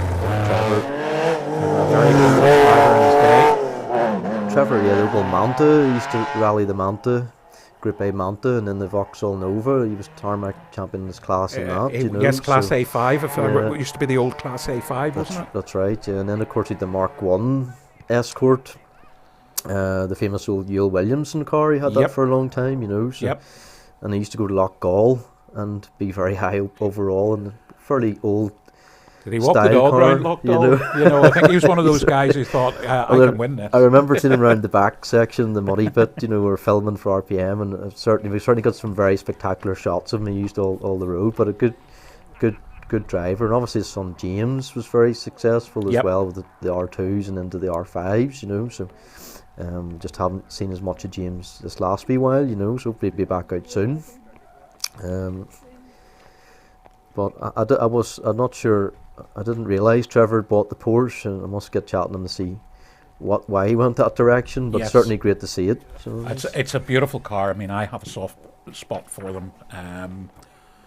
Now, according to the tracking, the next car due at our camera position is Noel Vallely. And Neil Vallely in their little older Corolla. It's older, but they're doing some great times in this car this weekend. They really are. It's nimble, and they were a good car in their day.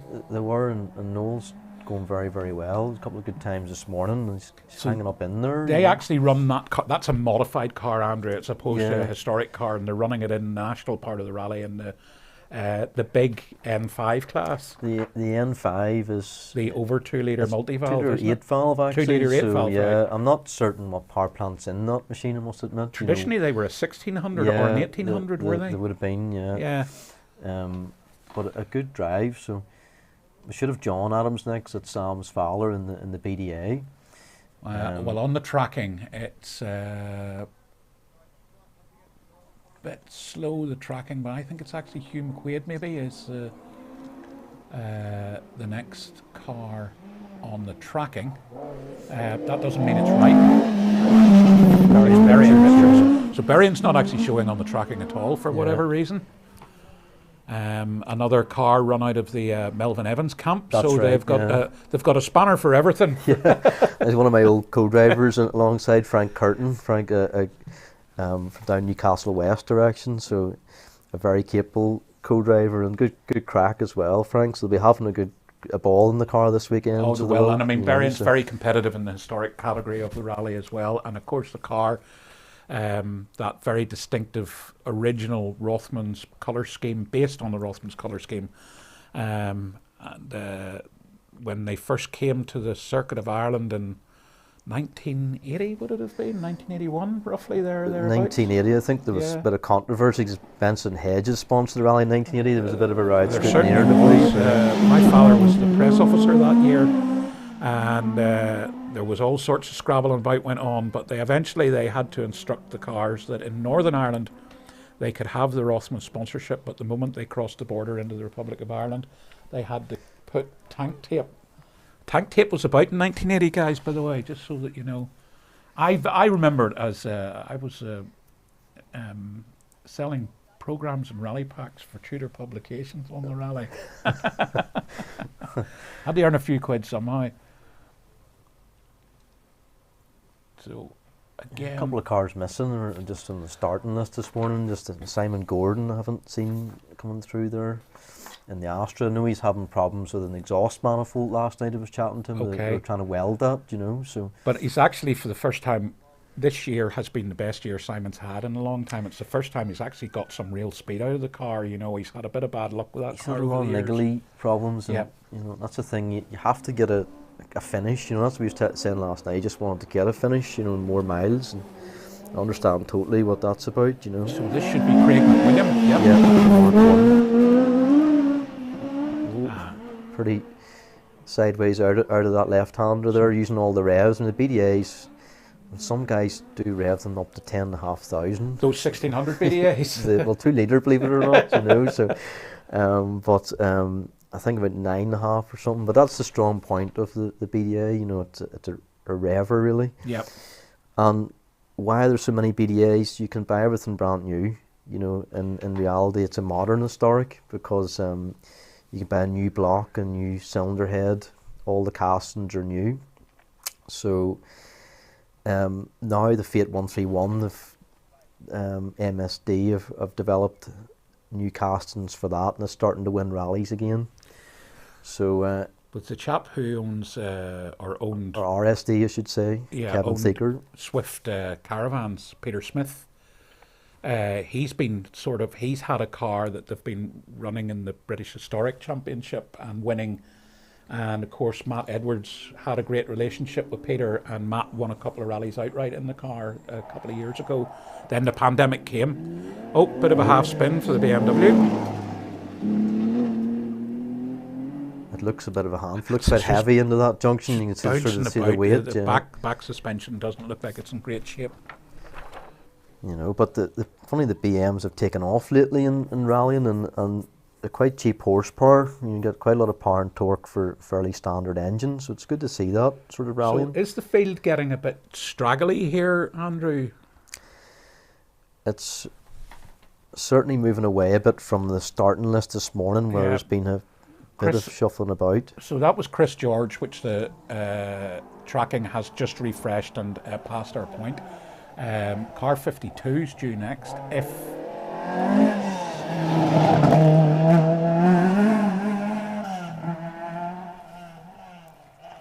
think that's the Mark 1.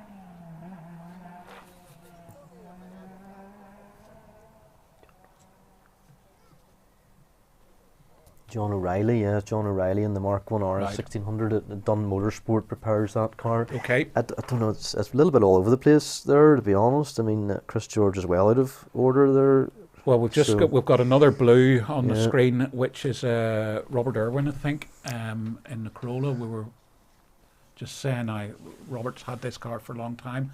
Unfortunately, he's at the radio point just prior to our camera position, which means he's obviously pulled in.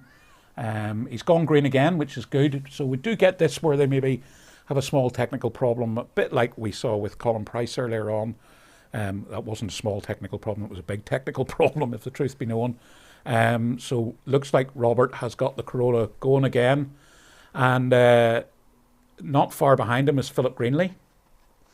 Well, Philip had a bit of drama last night at the service area. They were the steering rack out of the car. Basically, they bent the cross member, and has the little MR2 as well. It's very rapid. He uses in the single venue events and goes really well. I think he won the two-wheel drive at Bishop's Court recently in that. So this sounds like Philip Greenlee. Obviously, we know Robert was stopped for a short while in the stage. Very hard there. Yeah, he's got a sniff of the car in front. Yes. The lights are on there, Yep. so yeah, always a sort of dangerous situation that, or you can get sucked in really. You know. Well, as a co-driver, I always used to feel a little bit. Come back a bit, boy. Yeah, come back a bit. To the driver. Terry Walkinshaw, he's in the co-driver's seat, so hopefully he'll be shouting, maybe doing a James O'Brien, come back, come back, come back. So Andrew Nesbitt standing at this junction, he'll know about what that was like, So I'm just looking at the tracking. The leading cars should now be well on their way back to the service area at Carnbane at Modern Tyres, and we'll start looking at. Switching our feed to live pictures from the service area very shortly. I'll rely on the production team to keep us up to date. In the meantime, we'll carry on here at this stage 6. Next up, car number 80, according to the tracking. As I say, the cars have got a little bit spread out, which is David Pedley and Callum Young in their Mark II.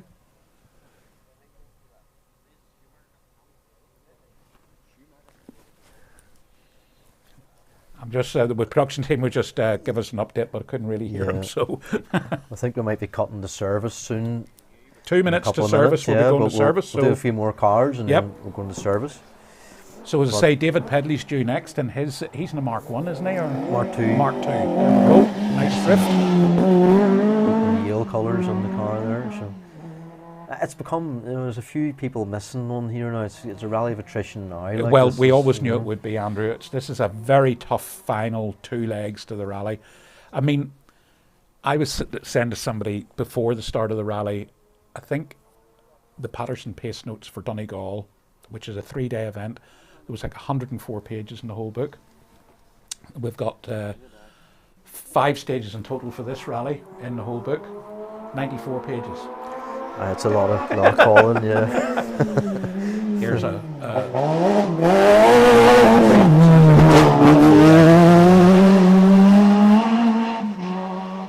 it's not slowing them down. I mean, oh yeah, you can see the exhaust is actually dragging along the ground of the car, along underneath the car. So didn't seem to slow them down too much, but it certainly sounds bad. They'll be wanting to get that fixed because even with all the modern intercoms and everything, it's very hard to deal with a noise like that inside the car. Yeah, I'm hoping if the exhaust is at the back, it could be the middle pipe, and that could be the back box was actually dragging on the ground. The problem with that is fumes getting in the transmission tunnel into the car can be quite uncomfortable, But look, they haven't far to go. Get the service, get the welder out. Yep, and again, Anthony O'Brien and Harry Stubbs are running out of position.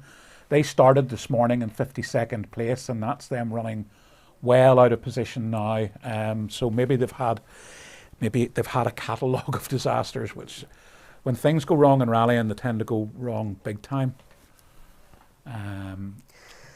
One thing I'll observe on the weather front, we haven't seen any more fresh rain, but there's no real wind here, and the high hedges are around the stages. It doesn't seem to be drying that much. It's greasy. Greasy. Not the standing water in this location, but still greasy. There's a wee Nova in the Historics. It's Isla Cardi in the Nova going very well. 1608 valve and Dave Metcalf colours. Yep. Car you'd sort of fancy to be in today. It really suit a Nova. Front wheel drive car in these sort of conditions, and when it's fully wet, if you can get the right tyre and attack, you'll make up a lot of horsepower. Yep. And they get Novas, Peugeot 205s and things coming into this later category of historics. They're going to be very competitive with the right crew in them now. Well, I mean, we were looking at early entry lists. I did this rally in 1988 in one of those.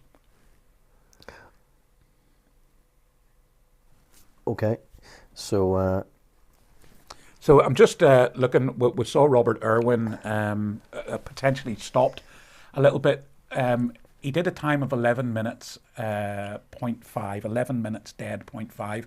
dropped about 30 seconds to a couple of people around him. So it wasn't a disaster for him. That's not too bad. So we're going to go back to service, and Tony Kelly's got a couple of very special guests for us to see. So we'll enjoy this. Yeah. Yep. It was 10 years where it was mad, wasn't it? 10 years, yeah. Like, when did you quit? 2009, 10. Yeah. Here we have it. 2007 I finished. We're live with two of the biggest Irish rallying legends. Andrew Nesbitt and Eugene No, he's Donnelly. bigger than me. Well, Besides him. Come here, the crack is actually flying here this morning already, and we're just we'd love to chat a wee bit about like you guys and your history with the event. Oh, Andrew would be real happy talking about himself, won't he? No, it's your girlfriend thinking about it, actually. Oh, here we go, here we go. Does she still love me? Of course she does, Andrew, of course she does. Come here, you have had between the two of you have a great history of this event. 4 wins, I think, between us. Here, yeah, you're definitely once. Yeah. Very close call. It was 2002, it was part of the Tarmac Championship that we won. Yeah. We had a very lucky year that year where we won every event, and yeah, it's a great memory. But the stages that they're running today, I was just looking at the stage times, Eugene, and our stage times back then were 5 or 6 seconds quicker than the fastest time today. So it just shows you 20-year technology was right up there. I think back then, but the cars were more engineered from the point of view you had a suspension guy, an engine guy, a guy looking after the gearbox. Yes. You know, there was a lot more bits and pieces to the game back then. Whereas these cars now are fairly refined and they're all very matched equally, like, you know. But it's funny how if you're getting into the rally back then, you know, this event was a real event. Like, I mean, you had 2 massive days at it. You know, yesterday here was a wee bit disappointing, the fact that it was a long stage and 2 short stages. And today we have 6 stages. Now, don't get me wrong, I've been out over the stages this morning and they're very, very challenging. But it's not like the big long events we would have had, and you could have paced yourself a wee bit and picked your point where you went after. The guys this weekend, they're all kind of having to be really on it immediately. Exactly. Yeah, these cars are really, you know, they're point and squirt. They're really, really fast and nimble round the tight stages. And Mount Pleasant today, for example, is all 90 lefts, 90 rights, 90 lefts, 90 rights. And Eugene, when you were doing that rally with us at the time, you had to cut those corners to keep the speed in. Whereas these boys are fit to point and squirt all the way around these corners. They're very nimble. The World Rally cars back then, you got all the speed really at top end, and but these cars are amazing as well. And it's 20 years on from Eugene and I were doing these rallies. Well, not 10 years actually. And but nothing has changed. The crowds are here, and Crowds well are done. here. You were already out in the stages this morning, Andrew? I was looking at the stage round Armagh, my local stage, and I was just trying to compare times with back in 2002, 2003. And we're looking at the World Rally cars were probably 5 or 6 seconds faster than the cars today. So nip and tuck. We've got the same road speed. Exactly. And you were already talking this morning, Eugene, about the fact that you have, you know, been out this morning checking all of the stages, doing the gravel notes. Yeah, I probably shouldn't say that on air, but I had a run around them. I was checking them for one of the competitors here, you know. Unfortunately demised on the first stage this morning. Not hard to know now who we're talking about, but look, you know, the characteristics of these stages haven't changed much, as Andrew says, but I found they're extremely technical and difficult for anybody. A big challenge for the drivers.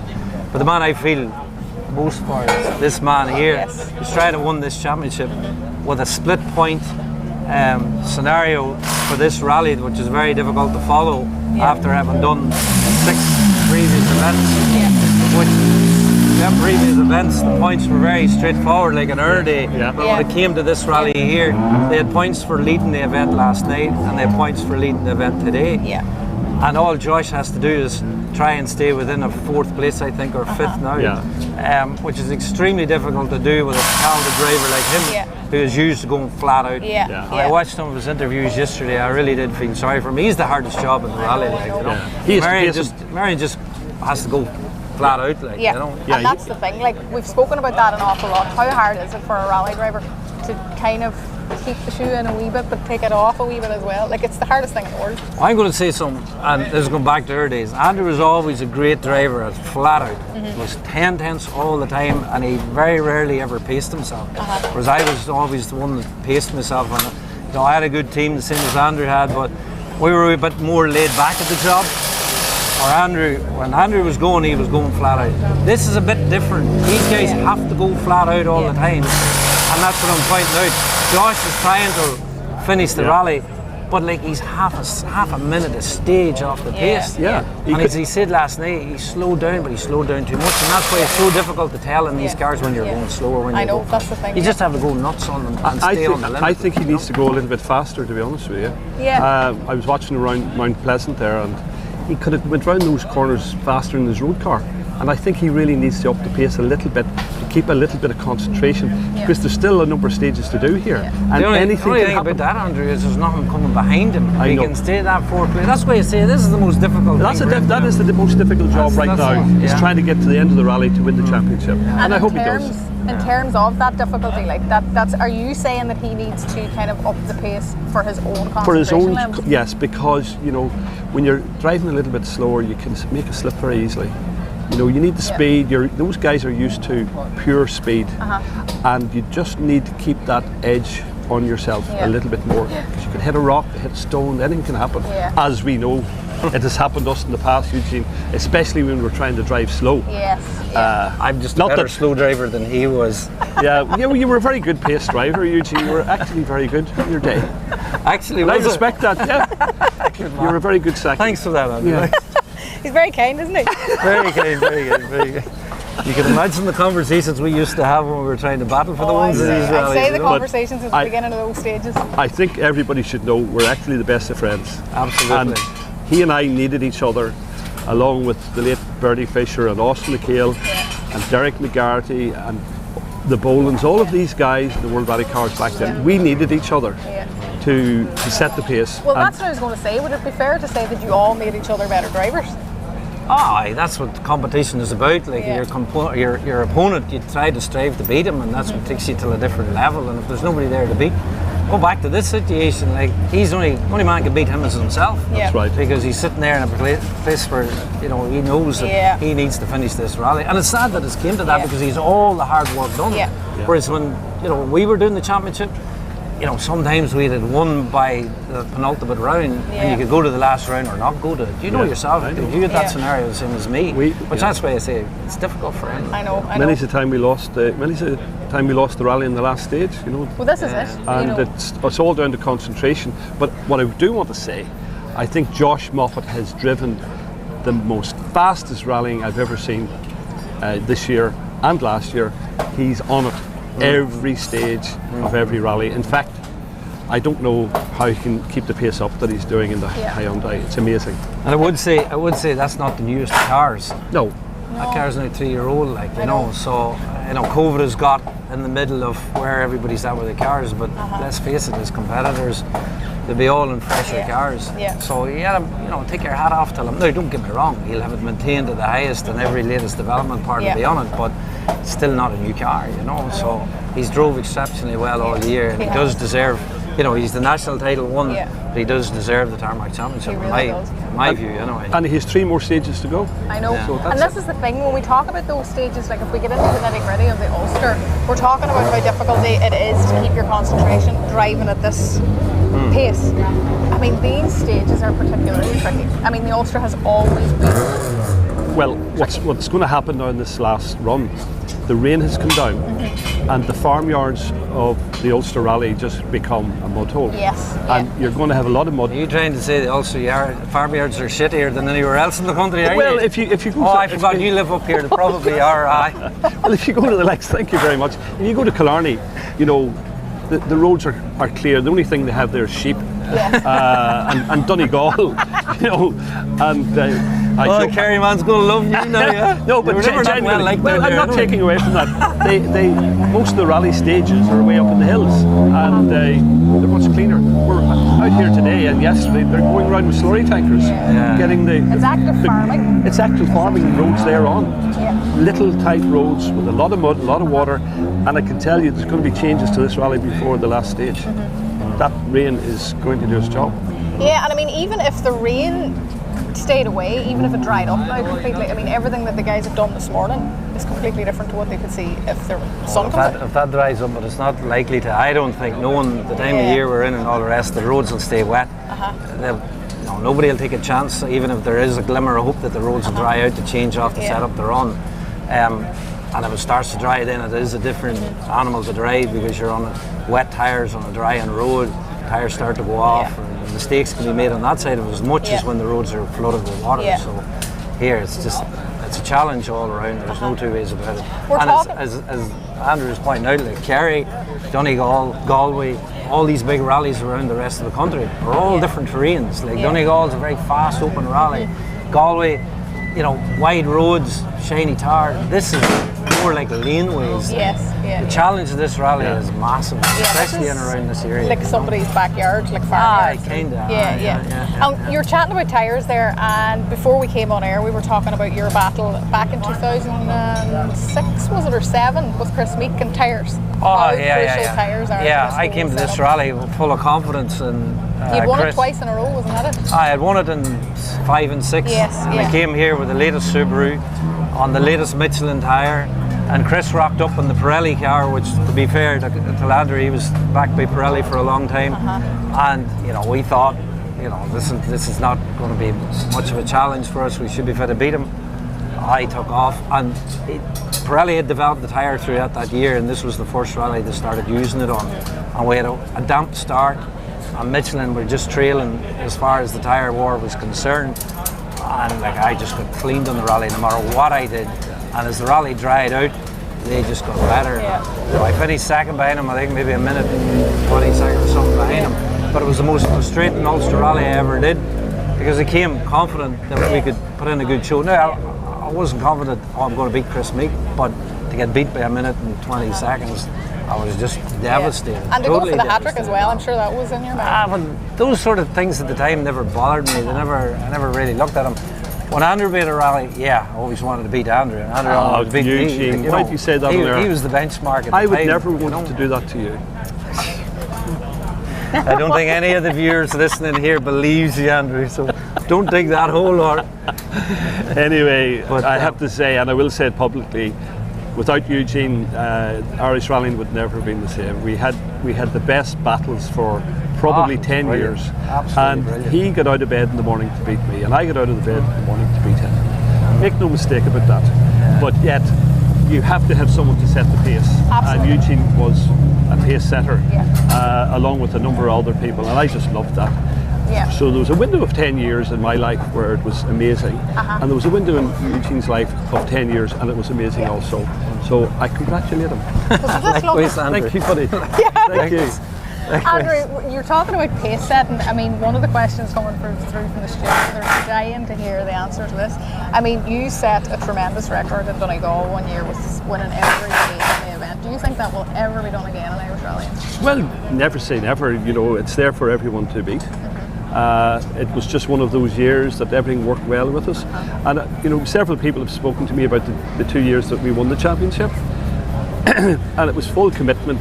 Like, there was no alcohol, there was early to bed, the food, diet was amazing, and there was a whole psychological part, sports psychology really, around it. And for me that was very important, and I did that for a number of years, but back in 2002, which was very special for me, myself and James, and the team, we had 25 people on our team. And just like today, we had people out doing weather notes, and then from a mechanic's point of view, we had the tyre company, which was Pirelli at the time, and we also had 3 computers on the car. We had a computer on the engine, a computer on the gearbox, and a computer on the diffs. Sorry, a 4th one on the suspension as well in 2006 when the Mitsubishi arrived. So it was an amazing amount of technology to the cars. Fortunately for Irish rallying, these cars are probably a little bit cheaper, but equally fast, which is amazing. But then again, the technology has moved on in that period of time. So that's 15 years ago. And you speak about sports psychology. I mean, how important is that to be able to do what you were talking about? Well, Eugene will tell you there was always this. It was always important to talk to your opposition, but there was still that, sports psychology. He would look me in the eye, I would look him in the eye, and his navigator Paul and James O'Brien. So psychology is very important. And just laughing at one incident about psyching somebody out that we had in Killarney, and as he mentioned, my navigator would have been a very cool customer, Paul Cayley. Yeah. James O'Brien would have been even more cooler. Yeah. Them two guys had their own psychological battle, and him and me we just said whatever came first in our minds. But we were starting a stage in Killarney.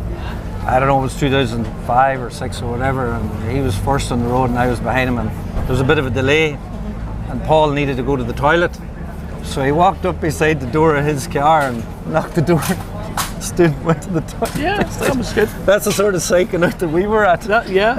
But equally, that was very important. Was very important. It was very, very important actually. And it was Bertie Fisher that taught us that way back in the day, because he wrapped my window in Killarney on the start line and proceeded to do exactly what Eugene was speaking about. And I was going ballistic. But the following year then, I did the same to him. And he only lasted, I think he got 1 mile into the stage, and there he was sitting, and I was coming past, and he was clapping. In other words, the psychology backfired that morning. But that's what it's all about. That's exactly it. I think I remember reading that it was Bernie Fisher that taught you all about sports psychology. He did. Well, you know what he taught me to do, which was amazing? Have an exact number of runs across the stage. Way back in the day, people would have been darkening the stages like 8, 9, 10 runs. He taught me not to do that. Get your notes made, make your notes, run your notes, and then check them and get off the stage. And we get used to doing that. And for me, that was very important. But not only that, he was a great ambassador for the sport. Absolutely. And not too many people would know this, but he was planning to retire back in '99, and he said to me, Andrew, I'm going to organise Subaru Ireland to be the next sponsor for you. I'm going to organise Pirelli to be the next sponsor. And he helped me get all of the money that I needed to play at the top. And I'm eternally grateful for that. And that's Irish rallying in a nutshell, isn't it? I was, without that money, I couldn't have done the championships that I did, and the fundings, because back in the day, it was very expensive to turn up to Donegal, Eugene. Like, you could spend anywhere from 35 to 40,000 in a weekend just running the team. Yeah, exactly. So for me, I was very fortunate. And what are your predictions this weekend, guys? For the rest of the day? Well, look, my money would have to be on Josh to finish the rally and won the championship. Marion has done the business so far. I can't see him slipping up unless he makes a mistake. The rally's his. So it's down till, fingers crossed, nobody gets a puncture. Marion will win the rally, and Josh will win the championship. It's just one of them things where it's not all about the competition now at this stage of the event. There are 3 stages to do, and just barring bad luck, that's the way I think it'll end. Well, a puncture can change this rally. They're going into very slippy stages now. Don't forget that. And I would love to see the positions held where they are. But don't forget, young Greer's out there fighting for position as well. And he's going very well and very tidy. And one of the corners I was standing on, he applied the handbrake. And I'm saying, no, don't do that, because you can lose half a second playing around with a handbrake, especially in wet conditions. So I'd be saying to him, keep it clean, keep it tidy, because he's a very straight driver. And young Evans has to keep his position. So I think it's down to those 2 guys. Exactly. Well, you would think that, but then I suppose this morning it was a different story, wasn't it? Gentlemen, thank you very much for talking to us. This has been absolutely brilliant, and I'm sure everybody at home watching has just been mesmerised and laughing and enjoying it all. Guys, we're going to take a quick break and we'll be back to you very shortly.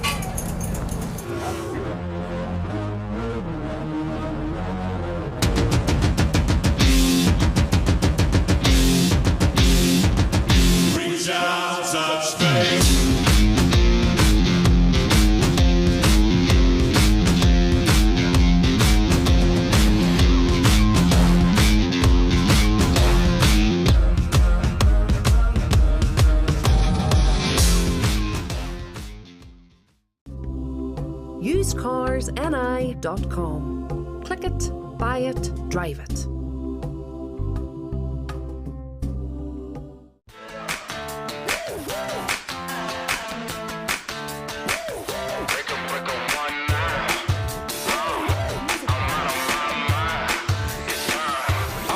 Let's break out. Come on, let's break out. Break out. Tell everybody break out.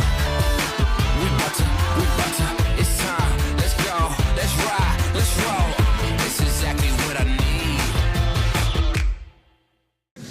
Here we go. The joys are yours, oh the joys are yours. Come on. Come on. The joys are yours, oh the joys are yours.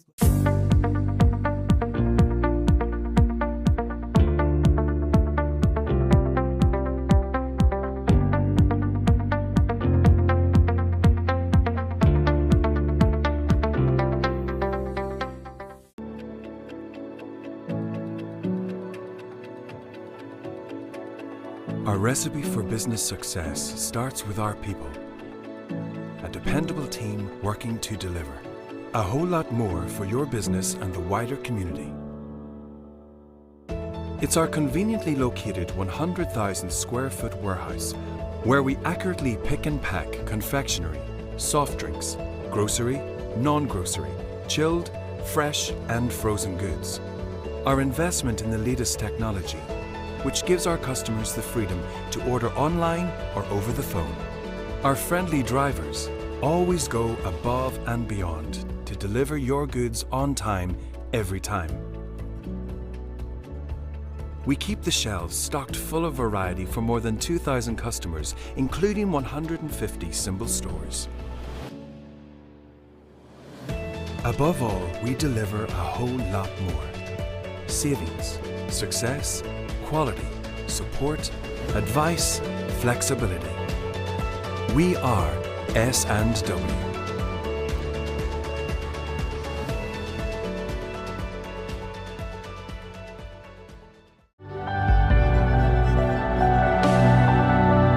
Whether you visit the Ring of Gullion on foot, by bike, or on a cultural pilgrimage, you will receive the hospitality of the people and learn the stories of the rocks.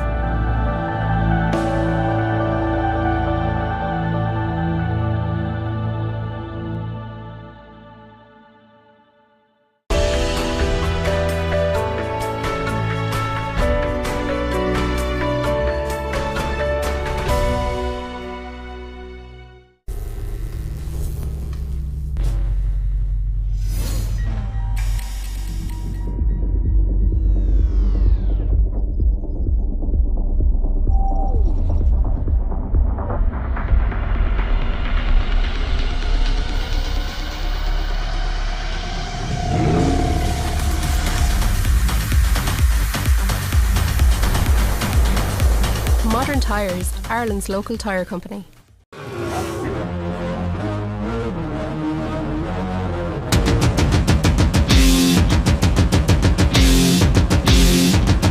Reach out, touch space.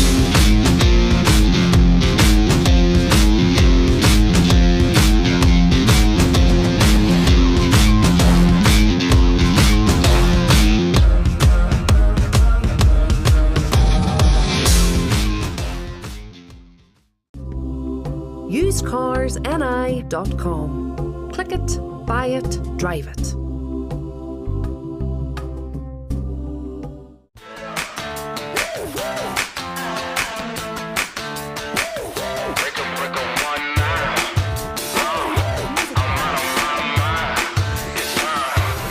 Let's break out. Come on, let's break out. Break out. Tell everybody break out. We bout to, it's time. Let's go, let's ride, let's roll. It's exactly what I need. Here we go. The joys are yours, oh the joys are yours. Come on. Come on. The joys are yours, oh the joys are yours.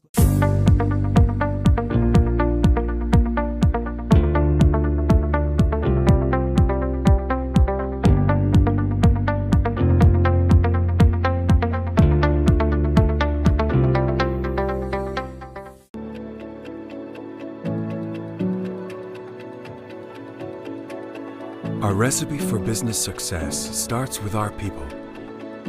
A dependable team working to deliver. A whole lot more for your business and the wider community. It's our conveniently located 100,000 square foot warehouse where we accurately pick and pack confectionery, soft drinks, grocery, non-grocery, chilled, fresh and frozen goods. Our investment in the latest technology, which gives our customers the freedom to order online or over the phone. Our friendly drivers always go above and beyond to deliver your goods on time every time. We keep the shelves stocked full of variety for more than 2,000 customers, including 150 symbol stores. Above all, we deliver a whole lot more. Savings, success, quality, support, advice, flexibility. We are S&W.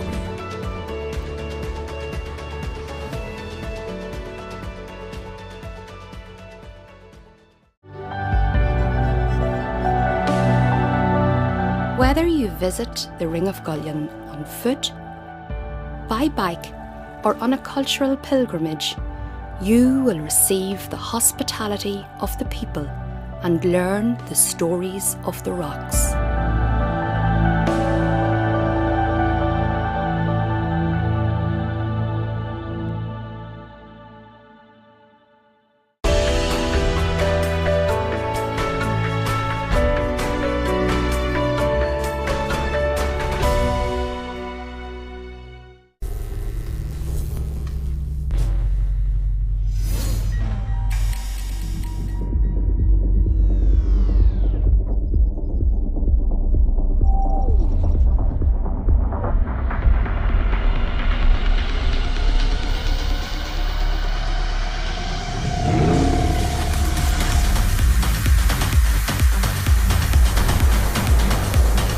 Tyres, Ireland's local tyre company.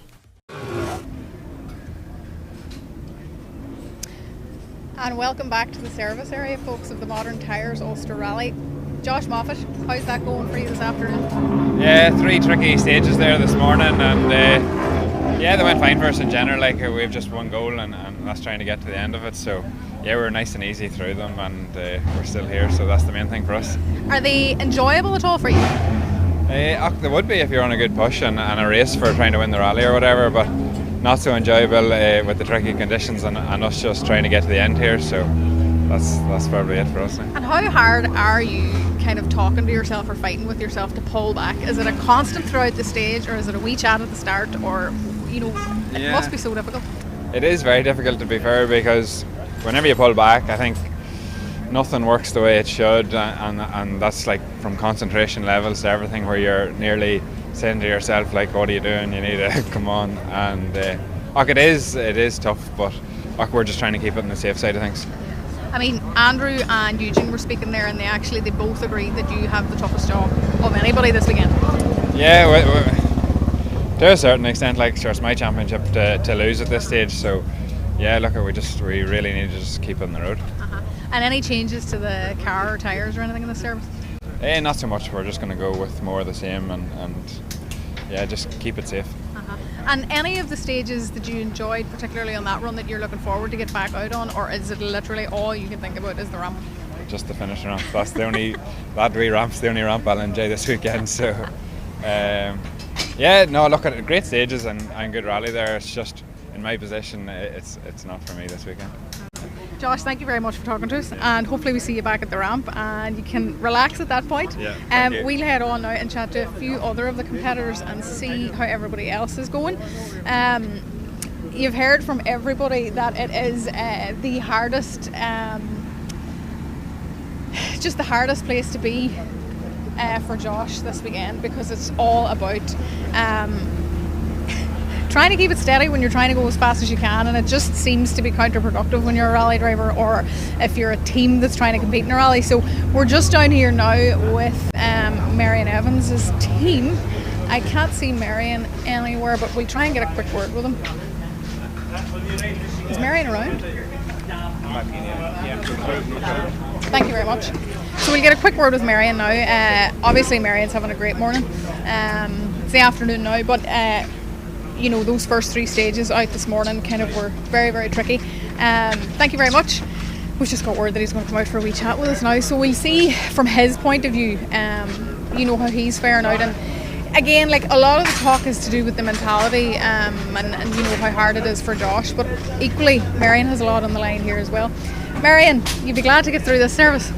And through the next 3 stages would be nice. Look, it's a good position, to be fair, but you know, they're tricky stages, so we need to try and look after it as best we can and not drop the ball at all. You know, that's the main thing now. It's kind of, I was saying to someone now, it's probably what Josh has been feeling all weekend. So yeah, we'll do our best. That's all we can do. I mean, we've been doing an awful lot of talking about that all weekend, but that is a really tough thing to do when you're rallying. Yeah, it is. I haven't done much of it, to be honest. So yeah, it is tough, you know, but it's just trying to keep the focus. I mean, when you're hunting someone down, always you can always think and, you know, look ahead to them. But when everybody's hunting you down, it's a bit different. But you know, we knew we had a lead after the first one this morning, so I guess we've done it for 2 stages. So we just need to keep the focus and just keep it together, really. And did you enjoy any of those stages in particular? Actually, I did. It was strange. The first one was really hard, but I kind of still enjoyed it. We got into a nice flow in it. I think that's where the time came from, because, you know, people ask you, do you push hard in that kind of weather? You can't really. It's all just, you know, being as clean and trusting the car and trusting the notes and everything, and just making no silly mistakes. And I think it just paid off in the end. And in terms of the setup of the car and the tyres, are you happy, or are you making changes? No, I think we'll leave the car as it is. We've got a fair bit of time in service, so we'll work the tyres out as it goes. But looks like it'll be much the same. I think obviously stages get a bit dirtier, so that'll play a bit of a factor as well. But no major changes anyway. Obviously this is a very long service. How does that affect you mentally? It's probably great for the guys in the service crew, but for you to sit here now? No, it's nice to just keep going. I remember it was the same last year, the last service between Ocean and Matt, and I just looked at the 2 boys then, you know, fighting, thinking, oh, I'd hate to be that, just sitting in the van for an hour and a half waiting to go again. But here I am. It's my turn now. So yeah, look, it's a bit. I have a bit more of a gap than what they had between them last year, but still, there's a lot of traps in these stages, so we just try to stay out of them. And I mean, when you talk about that gap is actually quite annoying, really. I mean, it's great in one way, but it's quite difficult in terms of trying to drive with your head all weekend. Yeah, it is. Yeah, it is. It's probably like the biggest gap we've had going to the last loop in this championship all year. So it's a good thing, but still, it's a bit of a different approach, because, you know, you don't really need to go flat out, but sometimes it's just a bit easier to go flat out, you know. But yeah, you know, we'll just try and look after as best we can. That's what I've been saying to everyone. So yeah, the driving hopefully will stay the same, and we can just be clean and get through them. Brilliant. Thank you very much for talking to us. Best of luck for the last loop, and we'll see you back at the ramp, hopefully, Marion. And we're just going to get another quick scoot out and get another wee chat with a few of the other competitors. I mean, this 90 minutes is great for us because we have plenty of time to walk around and see people and chat to people and get a really good feel for the event, you know. But as Marion was saying, it's actually very tough mentally to sit and wait to get out onto the stages again. We're just going to see if we can get Johnny Greer now, interrupt this conversation, see if we can get a wee bit of a conversation out of him. We're interrupting one conversation, starting into another. Johnny, how did you find those 3? First one out this morning was tricky. Got caught out a few times there was a lot of standing water. Got caught out very near the start of the stage, and then again in the middle. So dropped 19 or something to Marion, which kind of put him out of reach now. But the next 2 were fine. We've sort of matched each other in the next 2 now. So it's just that one at the start was a problem. So, but all in all, we're still here. We've just have to keep going out for this next loop now and just keep plugging away and see where we end up. That's all we can do now, really. And I mean, you know, the whole talk of the weekend is about keeping your cool and stuff like that, mentally trying not to push yourself. But do you find now that you've got a little bit of a gap to catch up on, that you are going to go for it, or you're going to do the same as everybody else and kind of pull back and just get home? It's always hard to know, you know. You take a couple of seconds on a stage, you'll get a bit of a run and then maybe try something, but realistically, the speed Marion's driving at the minutes, we're not going to take that time out of him on pure pace alone, you know. But there's plenty of things that happen, and you know the stages are tricky, so we just have to stay there and hopefully get a clean run, look after ourselves, and then we'll just see. But a bit disappointed to be out of the fight so early on in the day, but that's the way it goes. We just have to keep plugging away, and hopefully something will happen for us. Any of the stages you enjoyed particularly? Probably the driest one of that loop. Probably they're all very similar, to be fair. They're all very twisty. They're all very narrow, bumpy. I wouldn't say there's massive difference between each stage. The lengths are slightly different, that's about the height of it. So the first stage was horrible and then the real wet, the second stage was good, and then the third stage was nicer when it dried out. But they're good stages, but they're just the conditions have just made it so much worse now, you know. But that's what it's all about. It wouldn't be the Ulster without it, would it? No, it's very, very specific to Ulster, this carry on, isn't it? Now, Andrew Nesbitt was talking earlier on about how these stages are just kind of, there's no let up in them. It's 90 degree after 90 degree. That is so difficult. Couple of 12-mile stages, you know, with that constant level of effort. Yeah, it's you sort of get no easy miles, as I would say. There's no long straights where you can get a bit of a breather. It's just constant corners and notes and everything, and a lot to think about, you know. But I quite enjoy that kind of stage, you know, and I wouldn't really be fond of the big, long, flat out and wide stages. I prefer the shorter, twistier stuff, so I enjoy it. You know, it's good fun, but it's a lot of work. You come out at 12 mile and you're punctured, like, and you're doing so much steering, but that's good fun. It's what it's all about. It would suit your car quite a bit. It would, yeah. The car's very nimble, you know, so it's in those tight, twisty stages. It's really, really good. So that's why I'm sort of glad to see them. But it still puts a lot of effort into notes and a lot of work from the driving side too, and on the navigator side, just getting all the calls out as well and trying to take in all the information. But it's good fun, but it just means you have to be very careful when it's wet, because there'll always be a corner that'll creep up on you. But I'm enjoying it. You're definitely working on these stages anyway. Yeah, it's hard work, but that's what it's all about. Exactly. Come here, thanks very much for talking to us, Johnny. Hopefully we'll see you back. Enjoy the last few.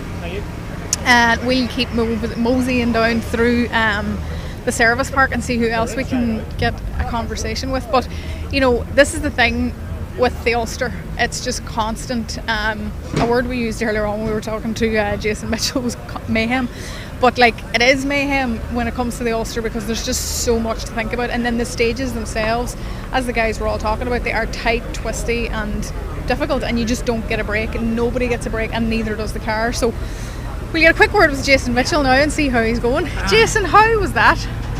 Hey, look, I suppose we couldn't be any happier. I suppose it went well from a position point of view now, but we're under no illusion. Josh is driving well within himself. It's in Josh's hands, I would say, where we finish here, because if he takes an ocean here, like, he'll blow us off like that.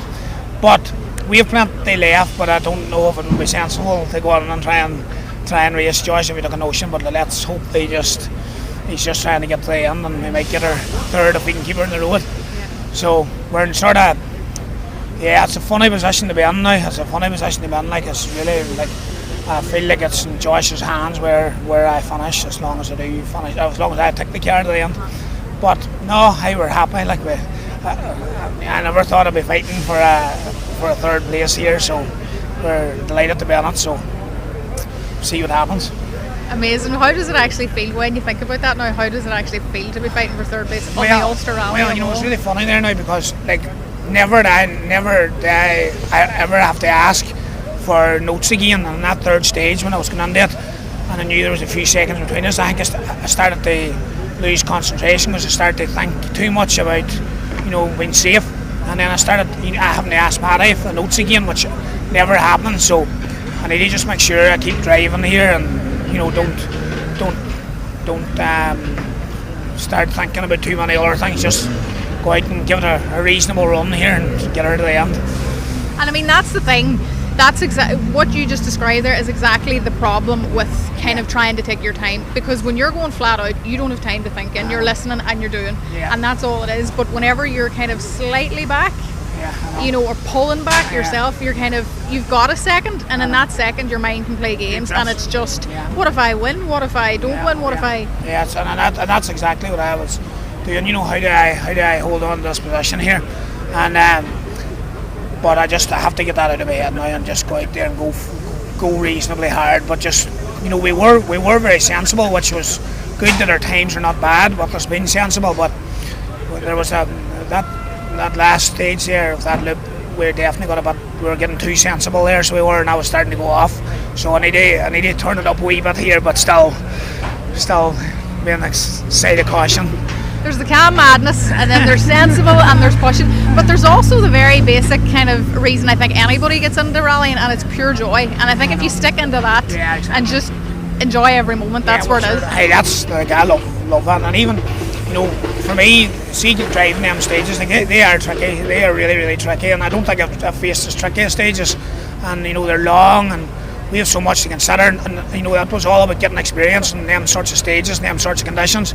And now I'm having to try and experience now how to hold my nerve when you know I've Josh Moffat sitting behind me and I'm sitting in third position. So you know I just need to go out here now and drive on a bit and see and enjoy it all. Yeah, and leave it up to Josh. He's got enough champagne this year, so we can. He'll give you a bit. He can give me a bit. Jason, thank you very much. We'll see you back at the ramp. We're just going to try and get up here and speak to Niall Henry if we can get a quick word with him. I think he's over here. We'll do one more. We get one more bit of feedback. Niall, can we get a quick word? Yeah.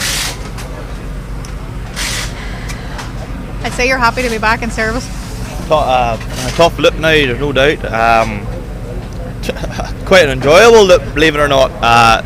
Say it's knowing the dirt's there, you can drive accordingly, which is a massive gain, you know. But no, happy to be here, and equally happy to be here in 3 more stages time. So I could go 2 ways. The stage could clean a wee bit, or maybe the rest of the field can make it dirtier. So we just have to treat it with the same respect all over again. So no, it's good. I'm glad to be here. Any of the stages in particular that you enjoyed? The first of the look, I did like. Again, the first two stages is very, very similar. You know, you go off the big road into the lanes, which is and all same, very similar characteristics, the same length. So, whereas the third stage, the loop is all lanes, or the biggest majority of it. So, the third stage will be the least favourite, but again, you just have to drive it as you see it. So it is. I had a stall on the third stage there. Now I just locked up under braking for a junction, but other than that, there I had a good enough run. You know. And tell us, you know, I know any time that we ever be kind of speaking, you know, anytime basically going out a rally and missing stages and stuff like that, that's all part of rallying, you know, and not getting to the next service and whatever. So we're all used to that, but how does it feel, kind of, does it play on your mind at all that your brother was leading the rally and now he's out, and you know, or is it the same as every other competitor, or does it play on your mind a little bit more?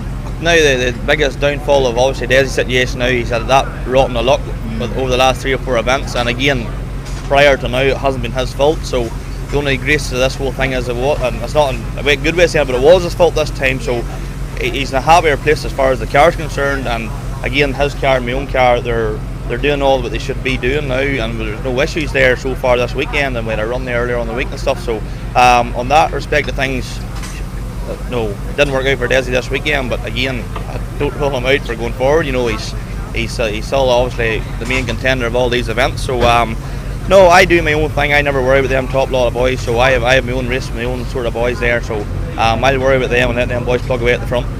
Excellent. Niall, thank you very much for your feedback on that, and for talking to us all morning. Hopefully we see you back after the next loop of stages, and what we're going to do now is just hand back and go for an ad break, and we'll find another few drivers and have a few more chats and see how the rally's going for those guys.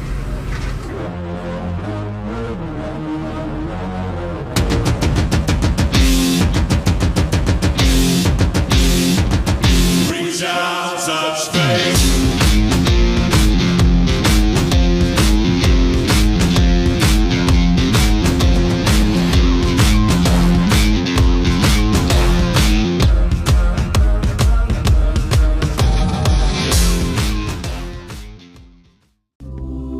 usecarsni.com. Click it, buy it, drive it.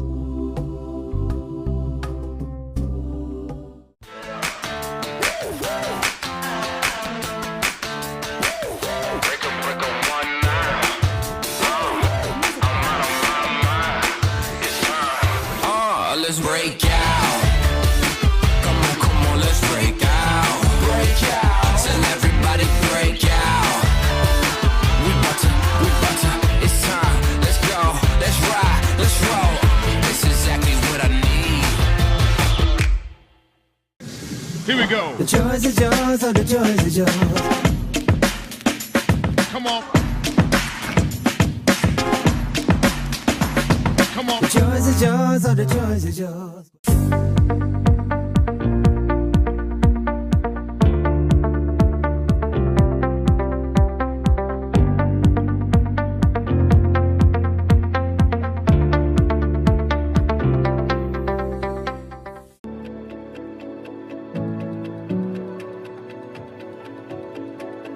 Our recipe for business success starts with our people. A dependable team working to deliver. A whole lot more for your business and the wider community. It's our conveniently located 100,000 square foot warehouse where we accurately pick and pack confectionery, soft drinks, grocery, non-grocery, chilled, fresh and frozen goods.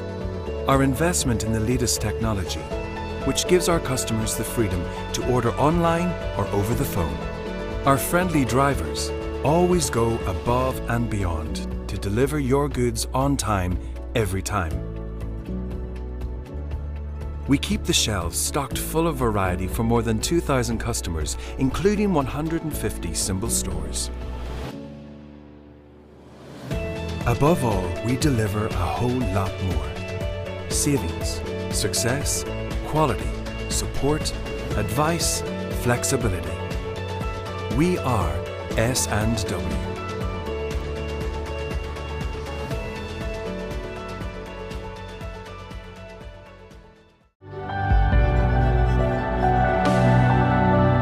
Whether you visit the Ring of Gullion on foot, by bike, or on a cultural pilgrimage, you will receive the hospitality of the people and learn the stories of the rocks.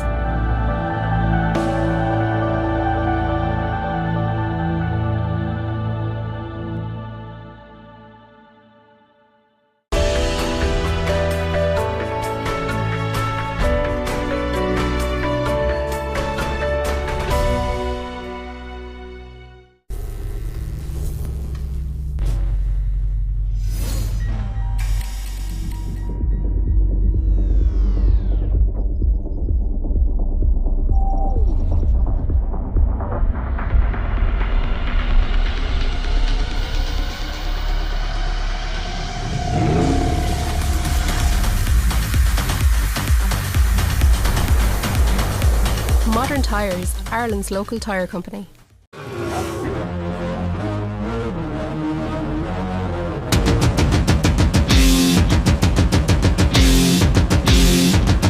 Reach out, touch faith.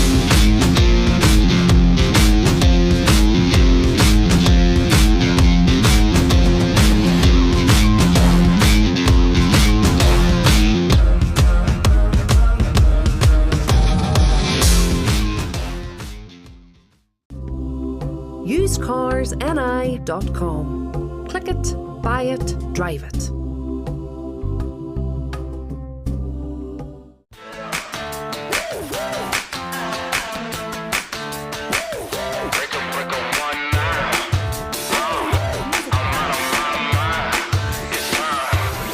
Let's break out.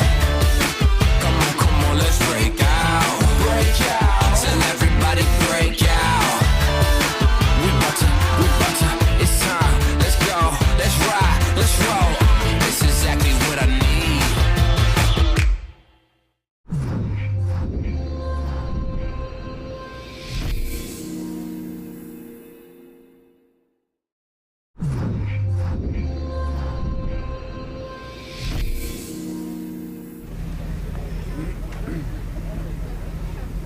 Welcome back to service, and we have Davy and Toner here. You're having a great weekend. I go well. Hey, good old start yesterday, and just on a whole road today here. The tricky conditions, but we're happy enough with our position at the minute. And what about the conditions? Are you finding, like everybody, tyre choice is very tricky, or are you just going safe, or how are you playing it? Well, I went safe this morning. I went full wets in the front, which worked okay, but we're sort of waiting to see what the weather's going to do now to maybe go a bit harder, maybe. Do you find that this long period of break in the middle of the day is helpful in terms of tyres? Well, it's given to dry up in the evening time, so we'll give it an hour while yet, and then we'll make a decision what we want to do. And in terms of the stages themselves, is there any one of them in particular you enjoy? No, to be honest, I don't really like any of them ones there, but they're very tactical and slippy and tricky, but we're just trying to just keep her steady and just keep a steady pace. I'd say the Mark II is very enjoyable around all those corners. Some it is and some it's not, but we can't go near the 4-wheel drives today now, but we keep our 2-wheel drive lead, that's all we're going for. And are you feeling comfortable, or are you sort of still trying to, are you doing sort of what Josh Moffat's doing and trying to keep the head, or are you just still having to push? No, I'm still trying to keep the ball, and for myself, you need to keep pushing on, and you slack off, and that's when something goes wrong. So I'm trying to get as many quickest times as we can. Good man, Damien. Thanks very much for talking to us, and best luck for the last few. What we're going to do is try and get a quick word with Philip Greenlee now. There was an awful lot of talk about this car yesterday, Philip, the Orange Buzz. He enjoyed it. Aye, man, but a bit better now. So it wasn't good yesterday. We went to stage and the gear linkage broke a couple of 100 yards from the start, the same as the circuit. But sure, that's part of the joys. No, we got it going again. We've lost about 20 places, but we'll come back up again. So, and then the dark, the lights inside the car wasn't working. So Terry he done a great job calling the notes with no light at the phone. So we got through it too. So we're still here. That's the main thing. There's a lot of our boys dropping out, but I wasn't a big love for the wet. But sure, it's the same for everybody. We just have to keep going. Very tricky, obviously, with no light. But I mean, even now, trying to catch your way up the field, are you trying to push, or are you just happy enough? I wouldn't be big. It's the first time again. Like the last few rallies I've done has always been in the dry. It's the first time, say, the wet the 2.5. It's just a wee bit more nervous, where you have a lot more power. But no, the first two wasn't too bad. Now the last one, the Rich Hill one, was a lot drier, and it was really enjoyable. So it was. So even doing the Iraqi, we thought the stages were going to be hard and not very nice, but they're lovely stages. They're absolutely brilliant to do. So I'm sort of happy still to be here, because the first two stages was at least 5 cars over the head, so it wasn't us. So that's the main thing. So, any stage in particular you're looking forward to in this last loop? Aye, the last one's the best one. I tried it really. It had dried a lot more. It was more dry, so the first two was a lot more wet, but we'll just keep it going. What are you doing for tyres in this next loop? I don't know where I'll change any. I thought it was drying up a bit there, but coming back down the road it was raining rightly coming back through Armagh again, and it started to rain actually at Armagh too, so we just don't know. It's a lottery for everybody, so I'll probably just stay in the wets and just hope for the best. And if I'm cut afterwards, sure, might as well finish them off. Exactly. Well, thanks very much for chatting to us. We're going to try and get a quick word with Marty if we can here. I can't see him, but I don't know if I might be seeing him, but not seeing him at the same time, folks. If you understand me, is he here? See? There he is, behind me. It's a wee bit drier since we spoke this morning, Marty. Aye, we were alright. Funny, it was kind of wet coming out, but hey, that's the one. It was a good morning. I left this morning in 30 seconds to find 25 of them. So. What's the plan now to get these next 5? Hey, the same again. Trying to do the same. We not just goes mad, no we. And in terms of the wet or the dry, are you happier in dry conditions or when it's raining? Funny, I like the wet now. See if he knows wet and right tire on and stuff. The wet's hard to beat, I think. So the dry is very, very fast, awful brave the dry, Yeah. Or the wet, it's not just the same speeds, but it was more risk maybe, but not just the same speeds, I mean, obviously, the rain's one of the things that everybody talks about in the Ulster, but it's the conditions as well, the farms, the mud and whatever, but a lot of the tarmac is actually quite shiny around here as well. Aye, funny, we done the Iraqi now, it was a bone dry Iraqi hay, so it was very hard to find the shiny tar. But I'd look at hay with a fair bit of shiny tar marked, and it all worked out so far. So. Did you find that you had it spotted? Even in the dry? A lot of places, yeah. Spotted a lot of places, hey, but now funny, there's a couple of times it caught me out too, but I got away with it, hey, so happy enough. And what's the plan now for the next few? You're going to go out and do the same thing, tyres wise, car, any changes? Well, I think there's an hour or so left here. I might go harder tire in the back just, but maybe keep the wet in the front, harder tire maybe in the back. The back tire went off that last stage there now, but it worked well the first two, but the third stage was fairly dry there. So. And how's the car feeling? Is it handling well in these types of stages? Oh, the car's perfect, yeah. Well, can't fault the car. I was the man driving it, but you're enjoying it? Oh, yeah. Oh, good man. Thank you very much, Marty. We're going to move on down now, guys, and see if we can actually get a wee word with a few of the guys down at the back end of the service park. I missed Camillus earlier. He was just jumping into the car at that point, and obviously, as we know, these are all timed, so we can't hold anybody back. I think we have him here. Is that Camillus? Camillus, can we get a quick word? Okay. How is your morning/afternoon going? Good. Tricky morning. 3 stages there. Just hard work. I would say just hard work, but great to do and great experience to get out in the wet. I haven't done a lot of wet in probably a long time. I haven't done a lot of rallying, but good stages, and very technical and hard work. I probably was maybe I could have done it with a wee bit quicker on the first couple. Okay. last one was okay, and hopefully these three will have to go back and have another go at it and see what we can do. Well, that's what I was going to say. You know, whenever you get around it the second time, then there should be big changes in time. Well, unfortunately for me, usually that's the way it is. I'm usually not good until the second one. You know, I suppose not because I'm not out often enough. But but today, I don't know. It's still slippy, and maybe I'm better. I'm supposed to have this car sold this evening, gone, so I'm maybe better have a bit of manners. But no, we'll go and give it the best shot we can and see how it goes. Is there any stage in particular you're looking forward to getting back out to? No, any one of them, all the same. And tell us this, in terms of the weather, what are you doing tyres wise? Haven't a clue. I'm hoping you'll come back and give me advice next half an hour. Haven't a clue. Probably go the same as on, just sort of for. I think I'll still be an odd sure. So I'll go something like an intermediate, between intermediate and wet. At this stage, would you rather play it safe or take risks? Sorry? At this stage now, would you rather play it safe or take a few risks? Oh no, still no. Keep going the same way as it's going. But try and not go off the road. That's always the aim, isn't it? yeah, for sure. Thanks very much. We'll let you go, Camillus. That's Camillus Bradley. And we're going to come down here now and get a quick word with a few of the other guys that we missed earlier. There's Simon just directly in front of me. I was about to say I don't see him again, but sure, these eyes playing tricks. Simon, can we get a quick word? Yep. How is your morning going? It's afternoon now, but the morning stages. Not too bad now. It's very sleepy out there. It's very hard. There's no grip, no constant grip. So You're finding that just a wee bit of a mind fry? Oh yeah, look, I'm just trying to get the finish today, so that's the plan. I was listening to you talk to Andrew yesterday, and this is your first time up this neck of the woods. Oh yeah, I haven't even been up here watching the rally before, and so look, it's learning. And what are you thinking about the stages now that you have a few under your belt? They're nice stages, but I'd like to see them in the dry today's ones. That Gullion stage I wouldn't be a big fan of it, but the second stage yesterday was very good now. I enjoyed that. Good. Yeah. And what about your plan of attack now for the next three? Oh, it's just get to the finish. Just finish and that's it. Any stage in particular that you enjoyed the last time and you're kind of dying to get out to this time? Today, no. It's too wet. They're all very, very tricky as well. Andrew Nesbitt was talking at the start of the service and he was saying that they're all just so many corners essentially. It's corner after corner, and I mean that's going to be hard work in the Ashford. Oh, I suppose, yeah, like there's no high speed. I think the start to the second one is the only quick part of all the three stages, like so.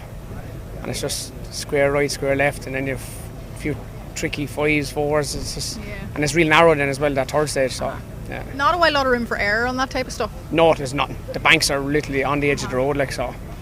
And again, the guys, Eugene and Andrew, were talking about how different these roads are in comparison, kind of anywhere else in Ireland, particularly the likes of Killarney or Cork or Donegal. Oh yeah, and the road surface then is totally different up here. Like I have never seen so much shiny tar.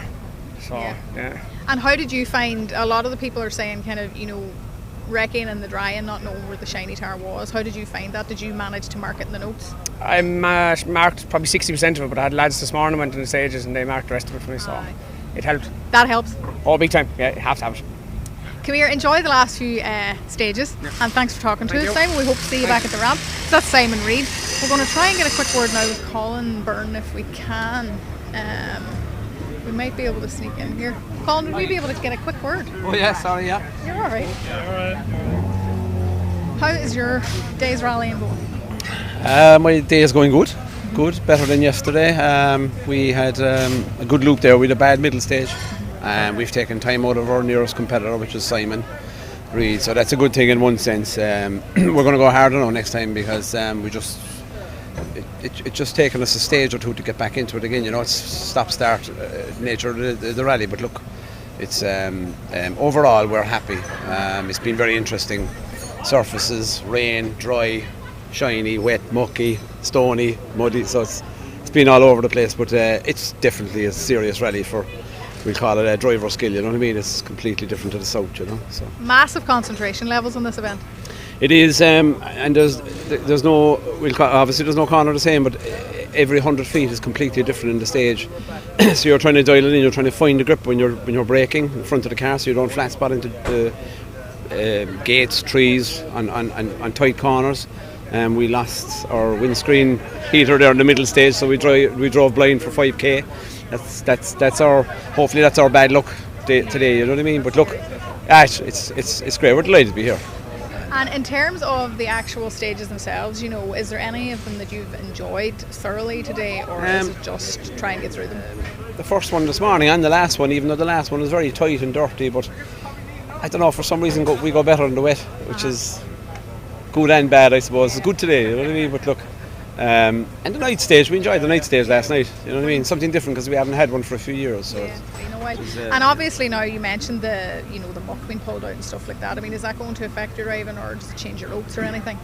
It does, and of course you don't know now. Next time we go through the same stages, how bad has it been? But another 70 or 80 cars gone through, you know what I mean? So it does in a way, but we're going to try and go harder, faster, we'll call it. But obviously give caution to the wind to the likes of the marked corners we have already from the first loop, you know what I mean? So it does. We try not. We should go quicker naturally, but that may not be the case, you know what I mean? Especially with the clouds and the rain. So. And I mean, obviously the two-wheel drive is massively affected with all the muck pulled out. Sure, two-wheel drive is just super fun, you know what I mean? It's I was a front-wheel drive man for years until I said I'd take the plunge, and it's unbelievable fun, you know. My navigator doesn't believe that we're going to get it back when we get into a big slide, but you just have to go with it and lean with it and power through the right foot, you know what I mean, feather the throttle, but it's good fun. You're doing all the work at that stage and he's just got to trust.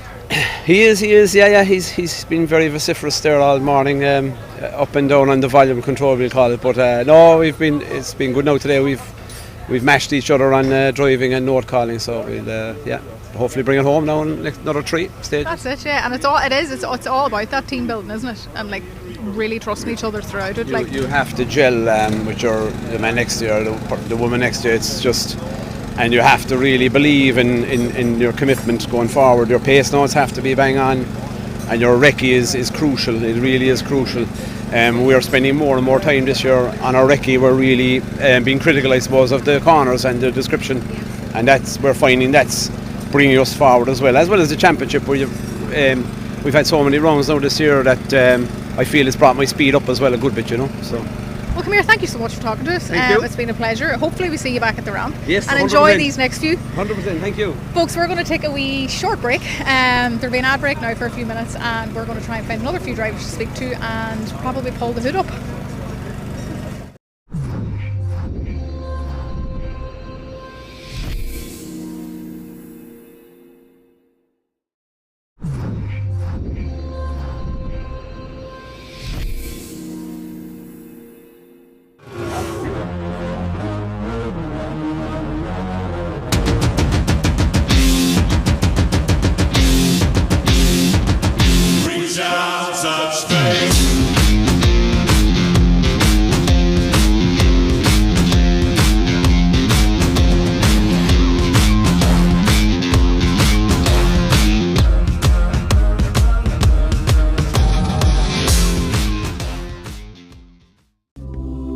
usecarsni.com. Click it, buy it, drive it.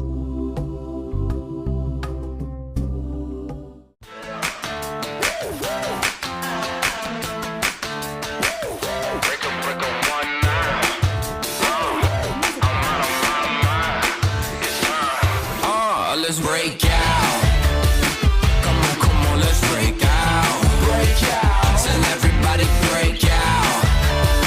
We bout to, it's time. Let's go, let's ride, let's roll. This is exactly what I need. Here we go. The joys are yours, oh the joys are yours. Come on. Come on. The joys are yours, oh the joys are yours.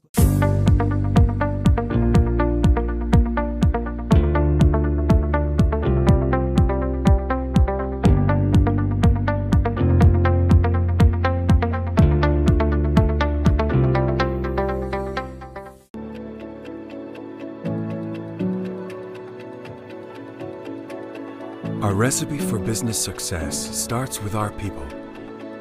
A dependable team working to deliver. A whole lot more for your business and the wider community. It's our conveniently located 100,000 square foot warehouse where we accurately pick and pack confectionery, soft drinks, grocery, non-grocery, chilled, fresh and frozen goods. Our investment in the latest technology, which gives our customers the freedom to order online or over the phone. Our friendly drivers always go above and beyond to deliver your goods on time, every time. We keep the shelves stocked full of variety for more than 2,000 customers, including 150 symbol stores. Above all, we deliver a whole lot more. Savings, success, quality, support, advice, flexibility. We are S&W.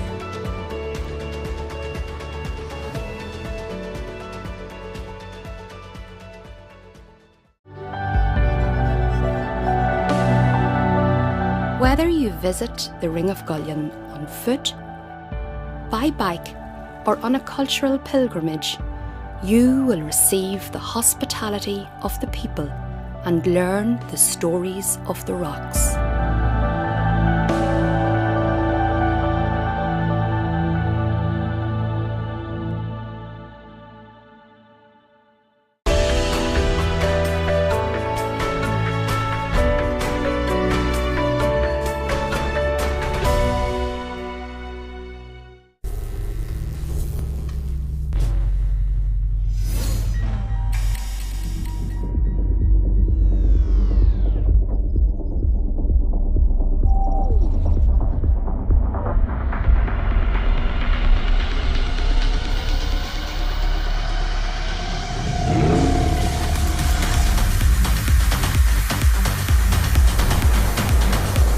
Modern Tyres, Ireland's local tyre company.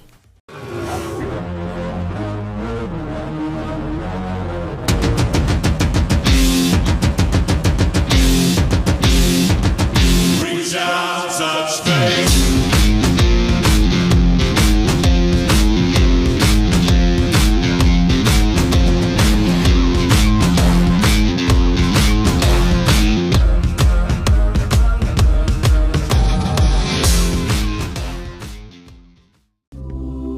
usecarsni.com. Click it, buy it, drive it.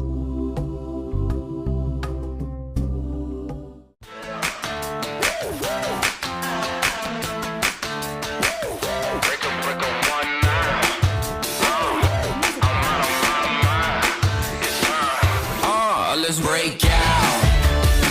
Come on, let's break out. Break out. Tell everybody break out. We bout to, it's time. Let's go, let's ride, let's roll. It's exactly what I need.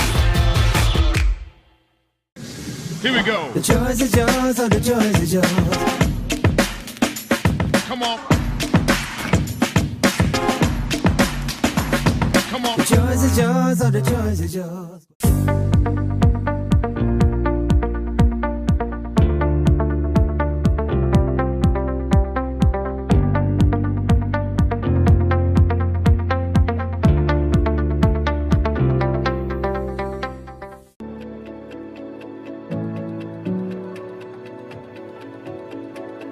Our recipe for business success starts with our people.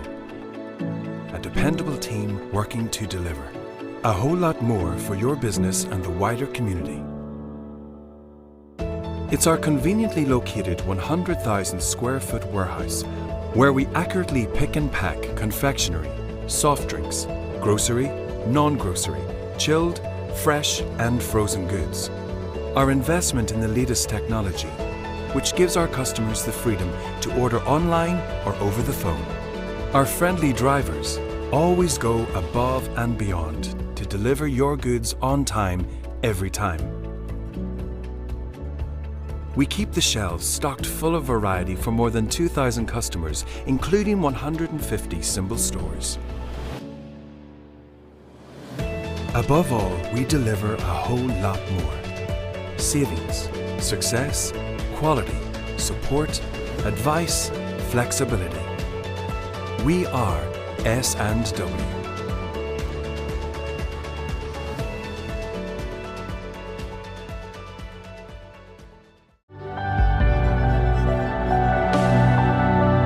Whether you visit the Ring of Gullion on foot, by bike, or on a cultural pilgrimage, you will receive the hospitality of the people and learn the stories of the rocks.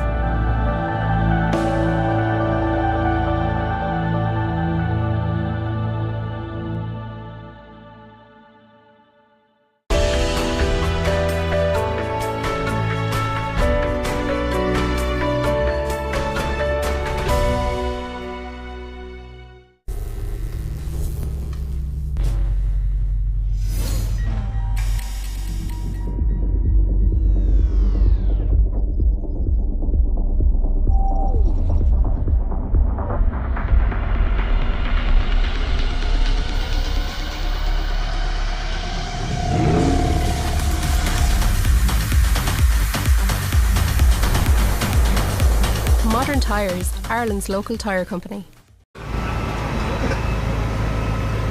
Welcome back. We are still at the service area at the Modern Tyres depot for the Ulster Rally 22, and we have Stuart Biggerstaff with us here now. We've got a very direct question for you. Are you heading for the National? I wasn't thinking about it, but we won it the first year we done the Ulster, and we were second last year, so it'd be nice to get a win again. And how, in terms of sort of the frame of mind, everybody's talking about the headspace, for this event or whatever. What's your game plan now, especially after a 90-minute service?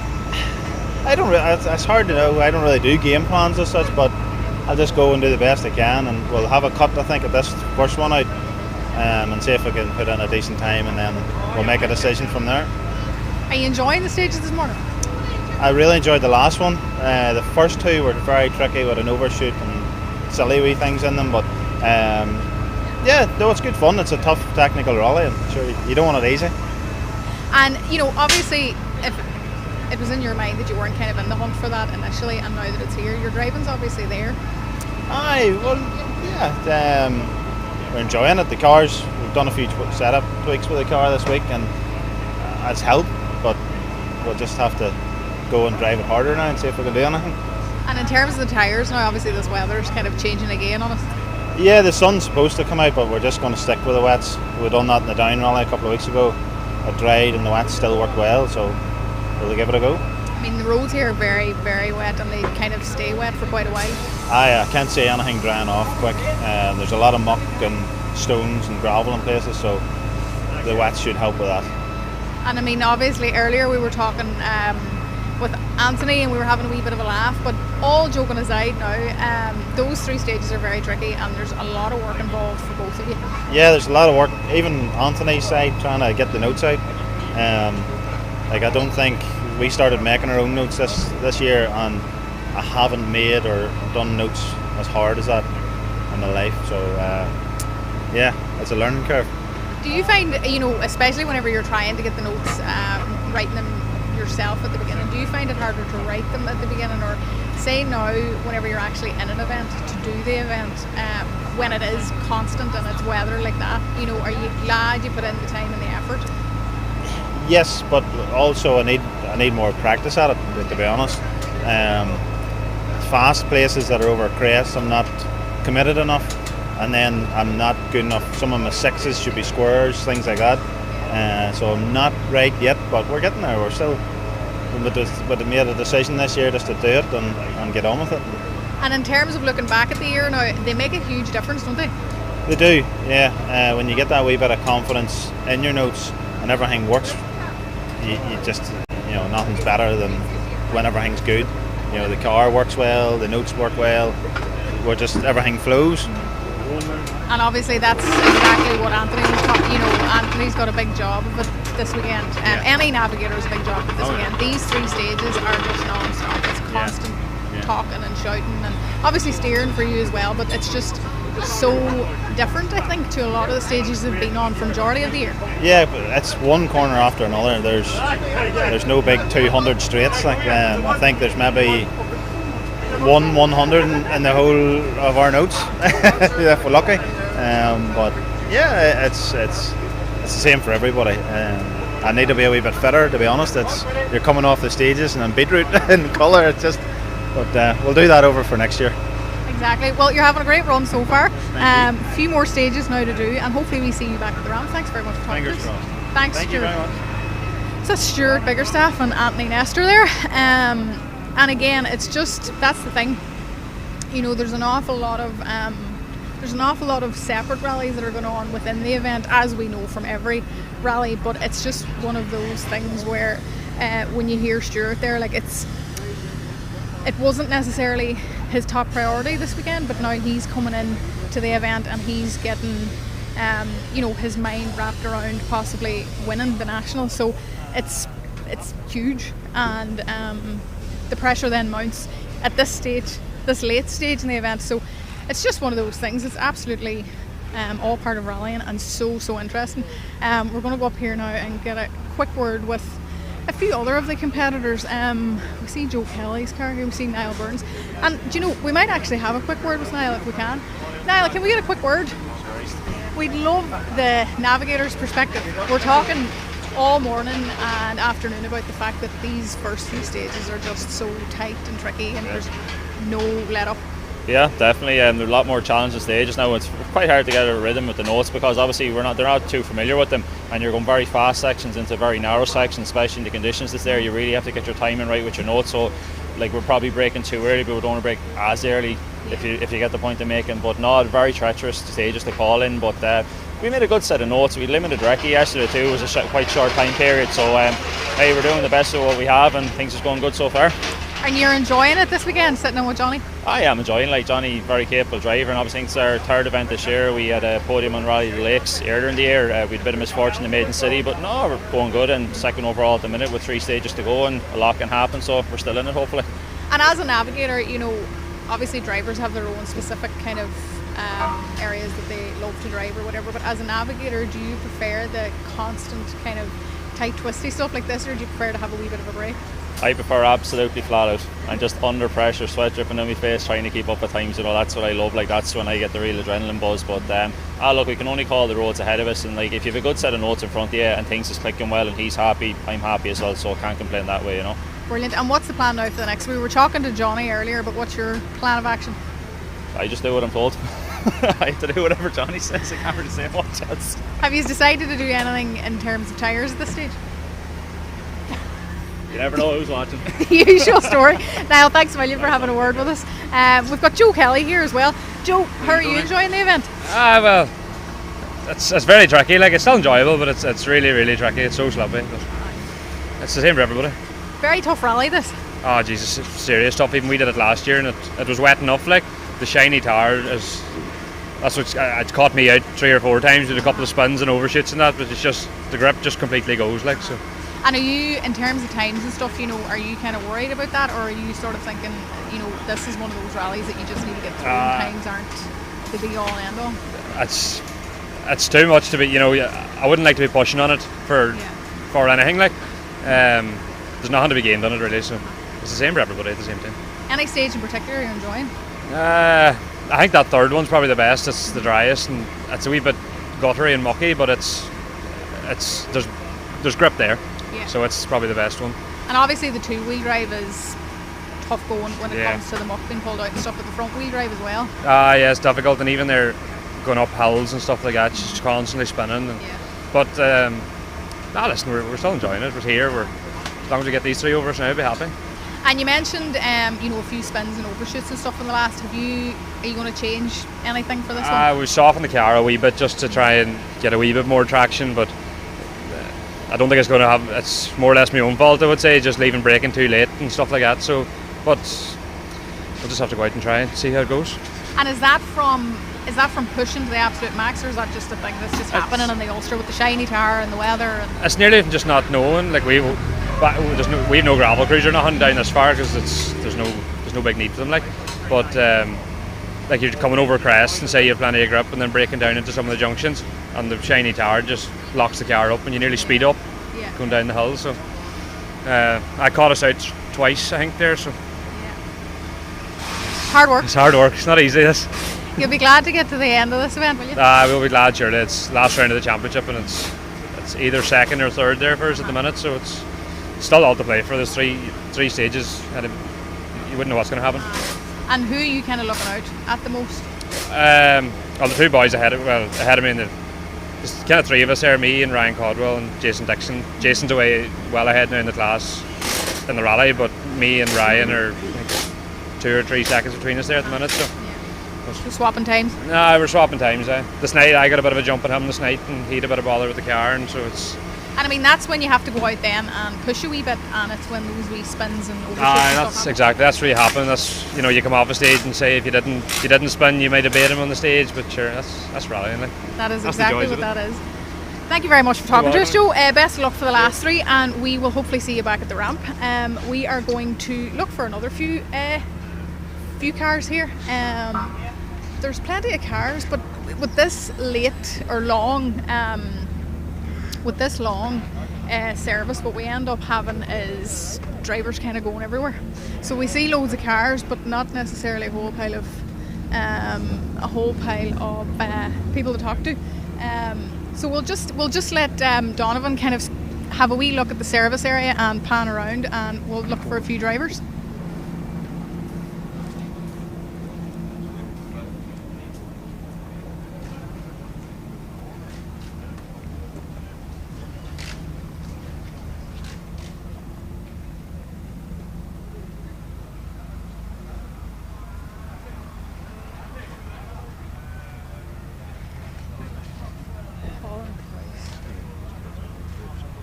Car number 20.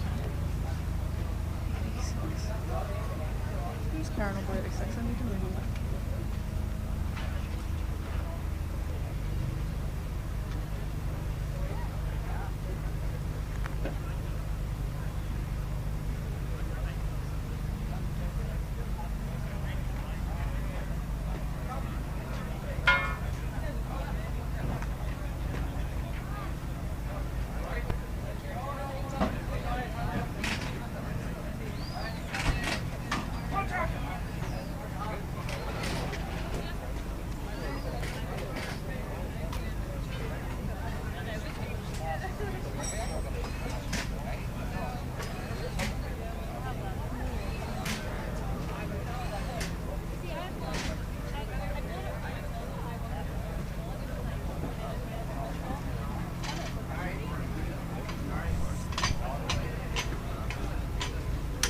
And we've been giving you a wee look at this absolutely fantastic Porsche of Trevor Wilson's here, folks. We're going to see if we can find the man himself and get a quick word.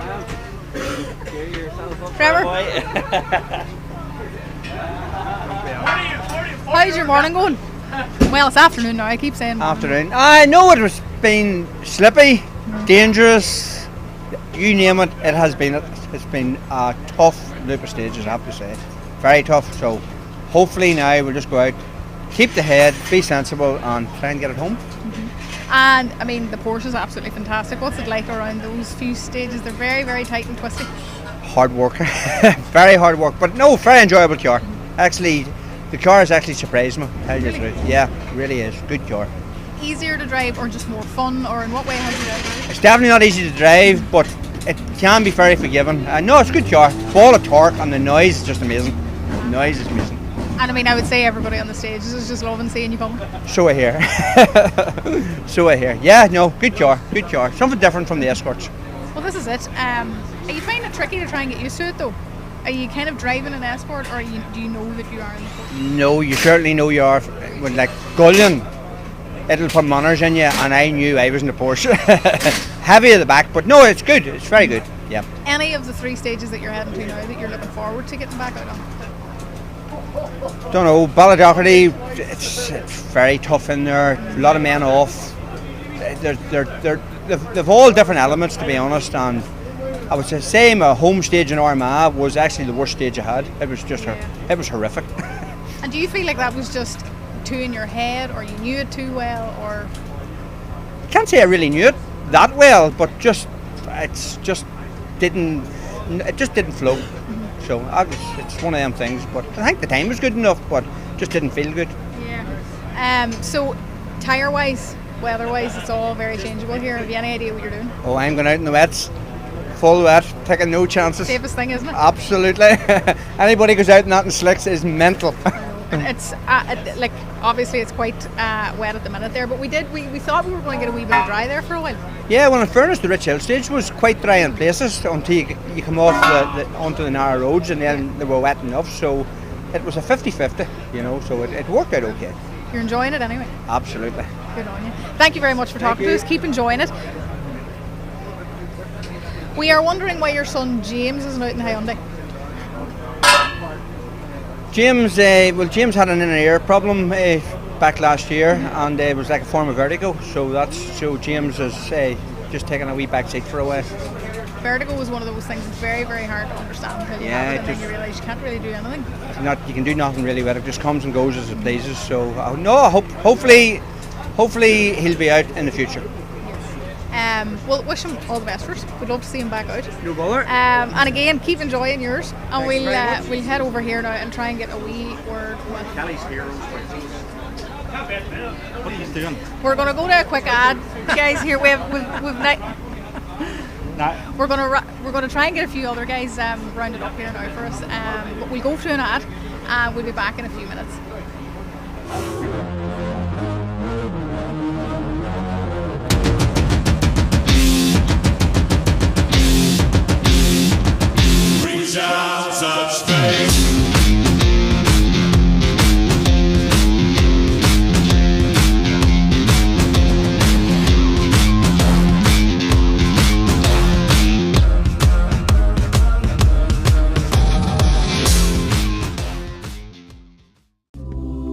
usecarsni.com. Click it, buy it, drive it.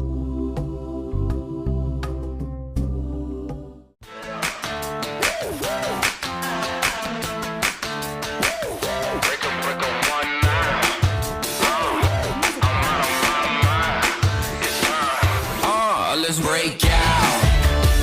Come on, let's break out. Break out. Tell everybody break out. We bout to, it's time. Let's go, let's ride, let's roll. It's exactly what I need. Here we go. The joys, the joys, oh the joys, the joys.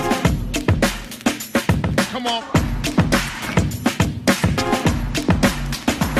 Come on. The joys, the joys, oh the joys, the joys.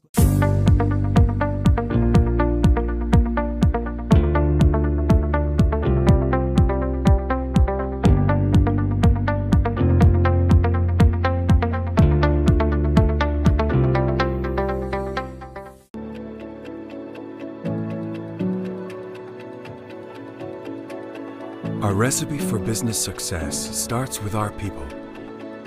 A dependable team working to deliver. A whole lot more for your business and the wider community. It's our conveniently located 100,000 square foot warehouse where we accurately pick and pack confectionery, soft drinks, grocery, non-grocery, chilled, fresh and frozen goods. Our investment in the latest technology, which gives our customers the freedom to order online or over the phone.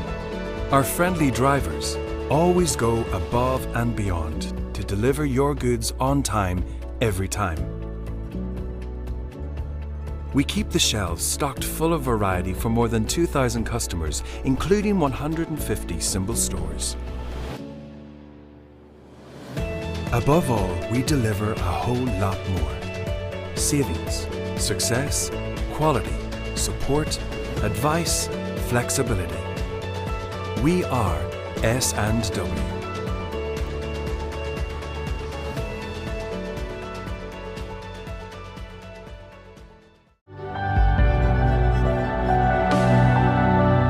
Whether you visit the Ring of Gullion on foot, by bike, or on a cultural pilgrimage, you will receive the hospitality of the people and learn the stories of the rocks.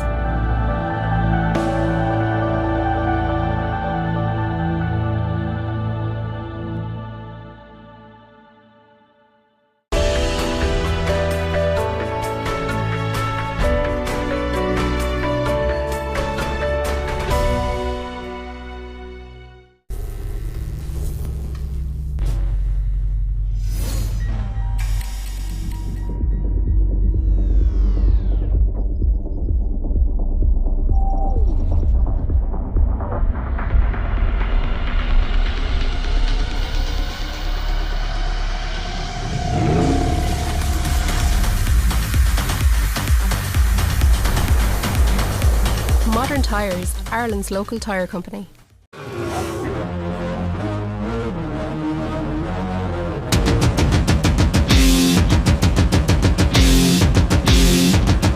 Reach out, touch faith.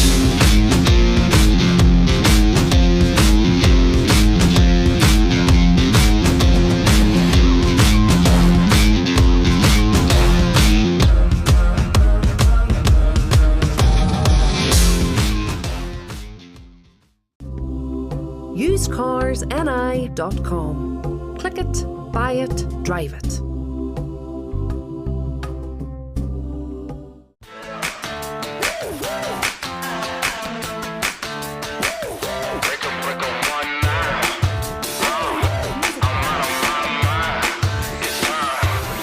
Let's break out.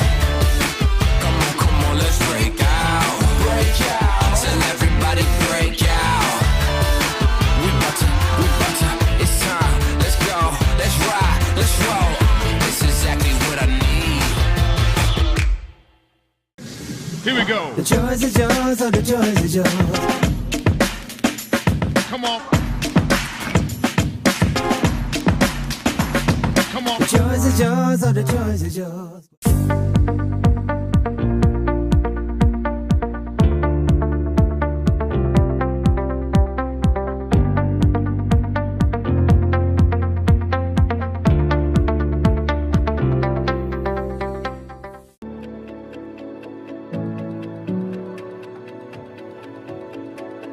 Our recipe for business success starts with our people. A dependable team working to deliver. A whole lot more for your business and the wider community. It's our conveniently located 100,000 square foot warehouse where we accurately pick and pack confectionery, soft drinks, grocery, non-grocery, chilled, fresh and frozen goods. Our investment in the latest technology, which gives our customers the freedom to order online or over the phone. Our friendly drivers always go above and beyond to deliver your goods on time, every time. We keep the shelves stocked full of variety for more than 2,000 customers, including 150 symbol stores.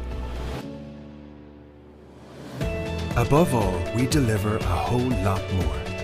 Savings, success, quality, support, advice, flexibility. We are S&W.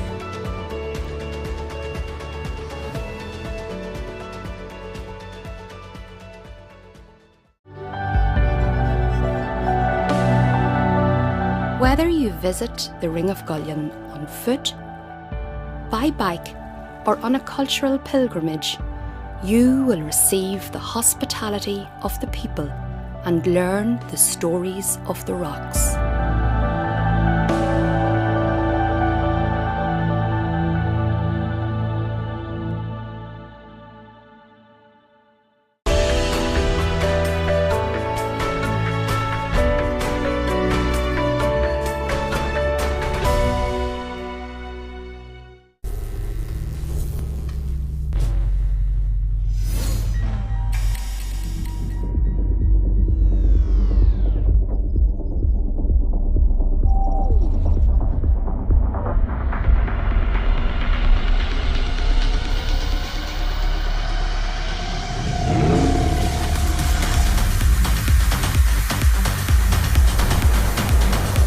Modern Tyres, Ireland's local tyre company.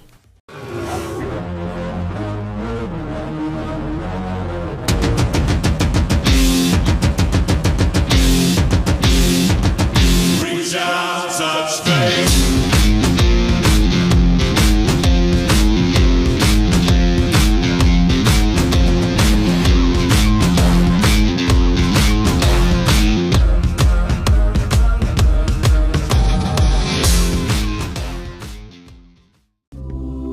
usecarsni.com. Click it, buy it, drive it.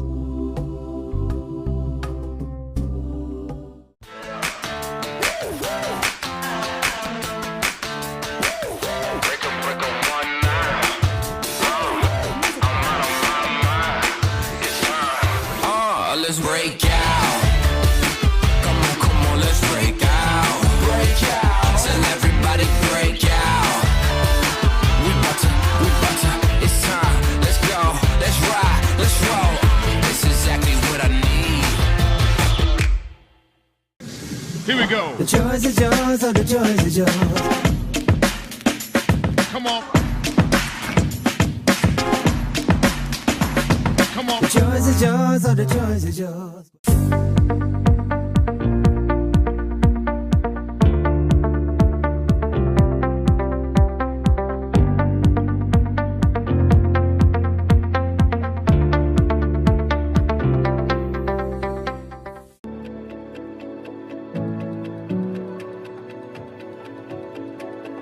Our recipe for business success starts with our people.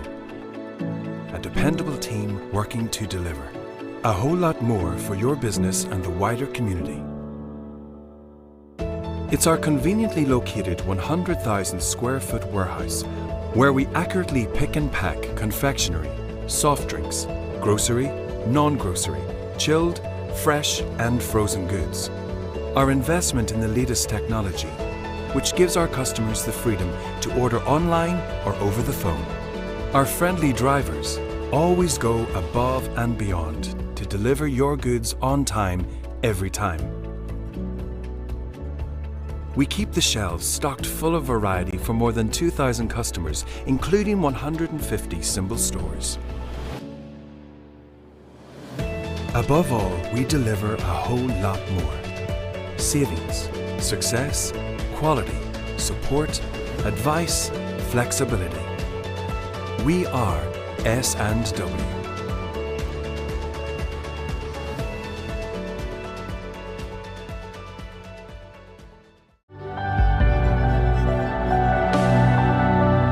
Whether you visit the Ring of Gullion on foot, by bike, or on a cultural pilgrimage, you will receive the hospitality of the people and learn the stories of the rocks.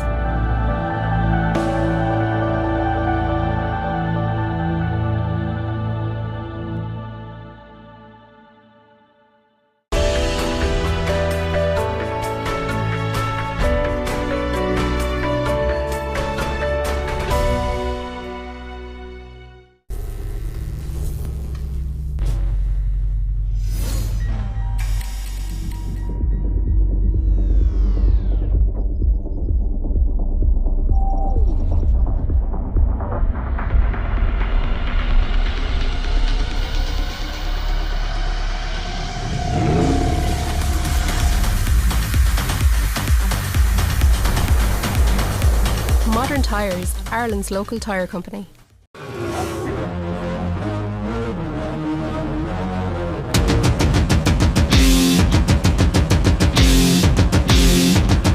Reach out, touch faith.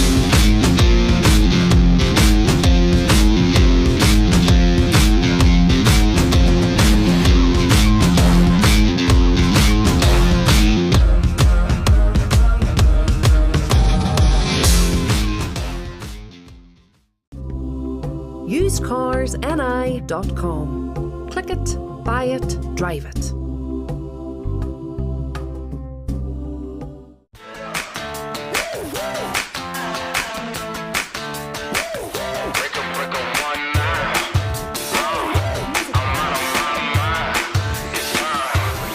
Let's break out. Come on, let's break out. Break out. Tell everybody break out. We bout to, it's time. Let's go, let's ride, let's roll. It's exactly what I need. Here we go. The choice is yours, oh, the choice is yours. Come on. Come on. The choice is yours, oh, the choice is yours.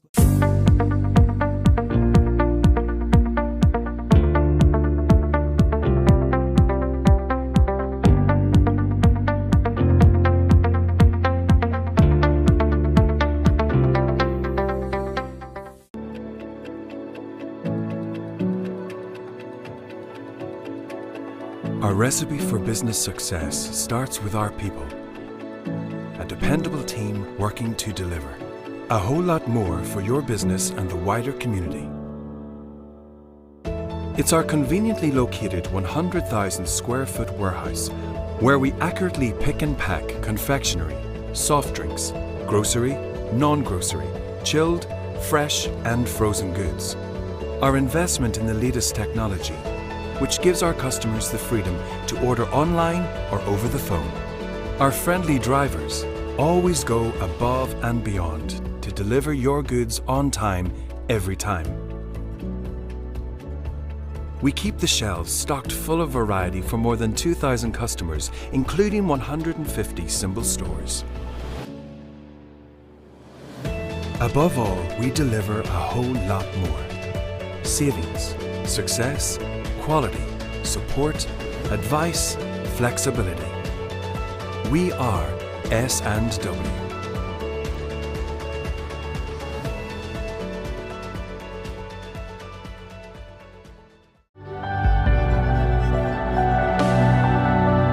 Whether you visit the Ring of Gullion on foot, by bike, or on a cultural pilgrimage, you will receive the hospitality of the people and learn the stories of the rocks.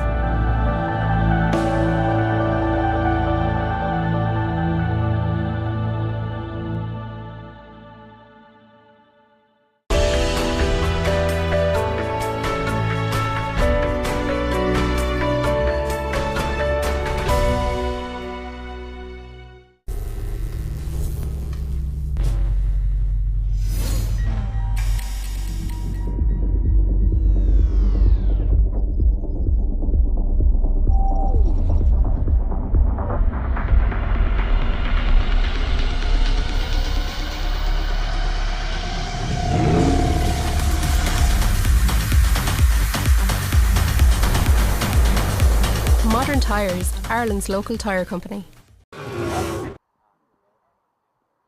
Hear him. Sure. Can you hear him all right? Can you? And you join us back for the start of the afternoon. Fasten your belts, settle in. We have stages 7, 8 and 9 that will round out to complete the 2022 Modern Tyres Ulster Rally. Championships still up for grabs. Some terrific interviews there by Tony Kelly in service, not just with Eugene Donnelly and Andrew Nesbitt, but with a load of the leading crews and crews further down the field, getting an indication of the tricky conditions that are going to face the crews. I think, Michael, we must go back to the Eugene Donnelly Andrew Nesbitt interview.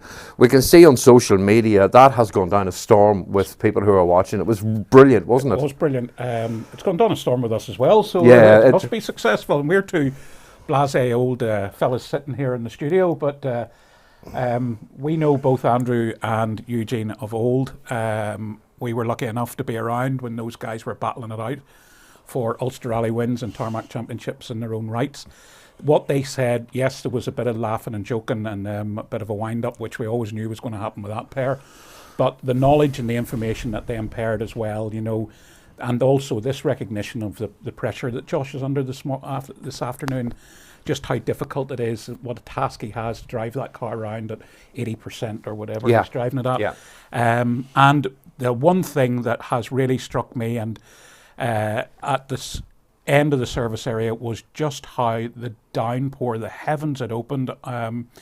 Tony and the cameramen were really getting soaked. So I don't think it has dried up very much on the stages.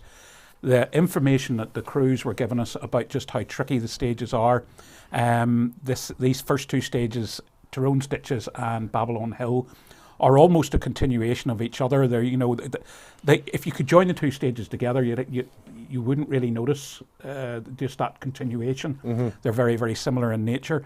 Everybody recognises that they're driving now for the finish, that they all enjoyed the stages, that the rally's running impeccably on time, but it's just how difficult and how tricky and how slippy it was in places.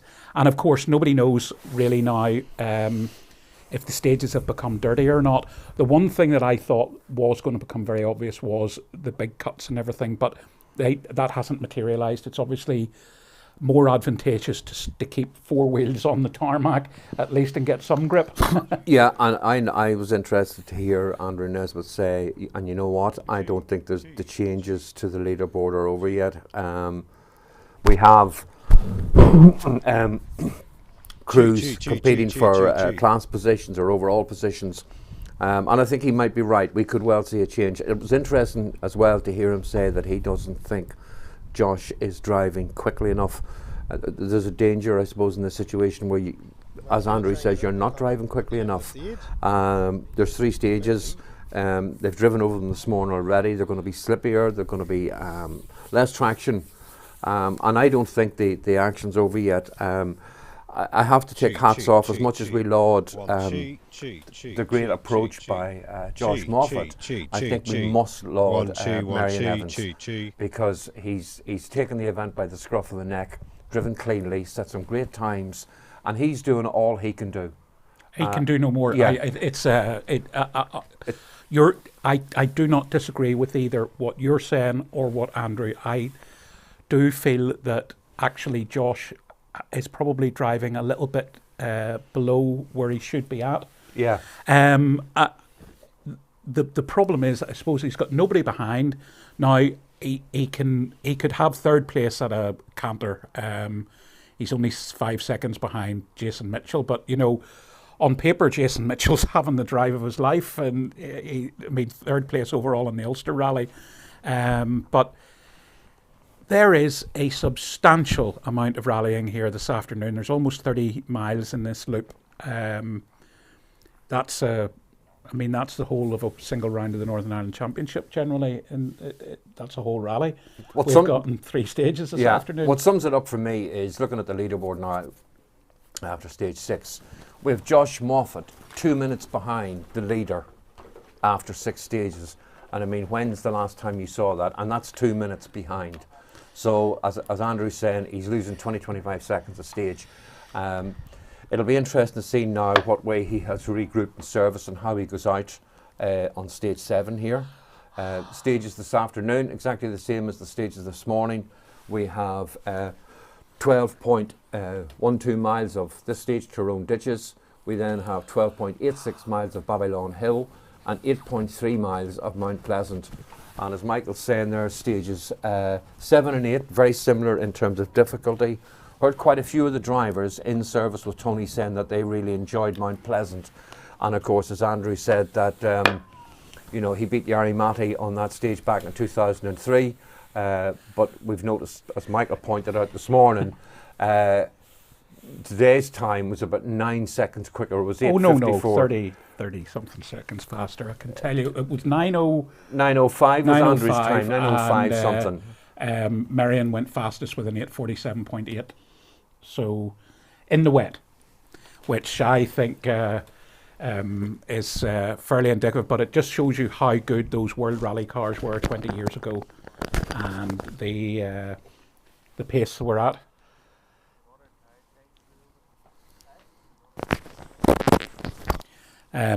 I do think that if it was dry, these guys would be 10, 15 seconds faster than what they actually are. Yeah. So the first cars are actually into the stage.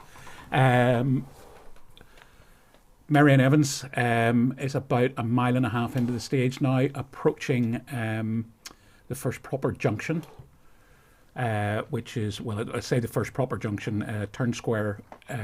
He's just through location 9. On his way to location 10. Now, if I can ask Zav to tell me where our camera point is, because he has that information. So we're on stage 7 this time around.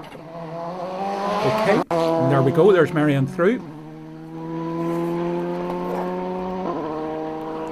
So the road's still pretty wet. There's plenty of spray coming out of the back of the Castrol Polo.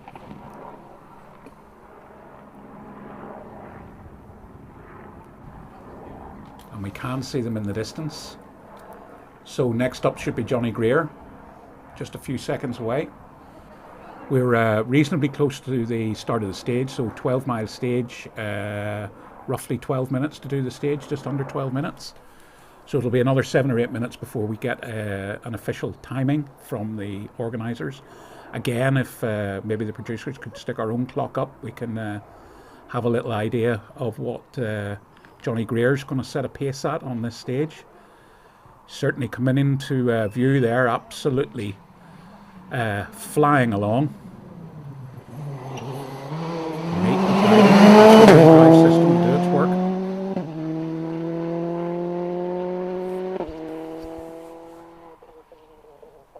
Very good, that was nice and efficient. Johnny's just such a neat and tidy driver, carries great amount of speed. Josh Moffat's carrying car number 1 on the, and hopefully he will be number 1 in the championship at the end of the day. Josh isn't far away. 3 more stages. Adds a second tarmac championship to his growing cabinet trophy. Maybe it's like a cabinet room by the time you add up Sam's trophies well. and Dad's and trophies. Robert's. Yes. Yeah.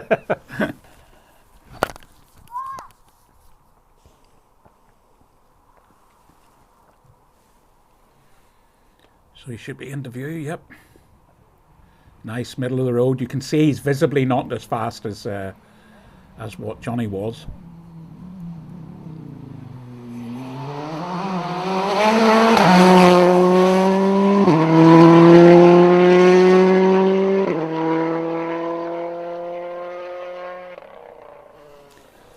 Now that was interesting, Zav. He wasn't even on the brakes within sight, but Johnny was braking while he was still in camera. Yeah. I mean, I would say Johnny was carrying probably more speed. Yep. I mean, Josh knows the limits of the car extremely well. We've spoken earlier on this morning about some of the footage we've seen of Josh on, you know, the events that he has contested this year, you know, such as, you know, Carlow stages, Circuit of Munster, Dual Donegal. And I mean, his commitment on those events is just without question. And some of the angles and confidence that he gets the car to is just unbelievable. Jason Mitchell showing very, very well. And told Tony earlier on this morning if he's in shout with a podium, he'd push on a bit. Yeah, but then he did a great interview on the last service, yeah. And he was now, Tony asked some great questions, one of them being, now you're heading for the podium, are you starting to have doubts? Are you starting to think about it yourself? And he said, yeah, of course.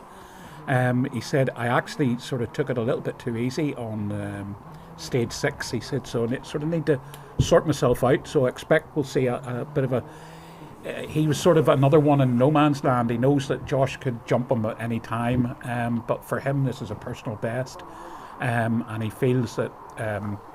He can't afford to push and take a risk, but there's that just exactly the same as what Josh is facing. Maybe back off too much and lose concentration and maybe throw the whole thing away just by not going fast enough. Yeah, I mean, he's Jason's 2 minutes back off Johnny, but yeah. He is sort of 5 or 6 seconds in front of Josh, so he'll be wanting to keep his nose clean as well.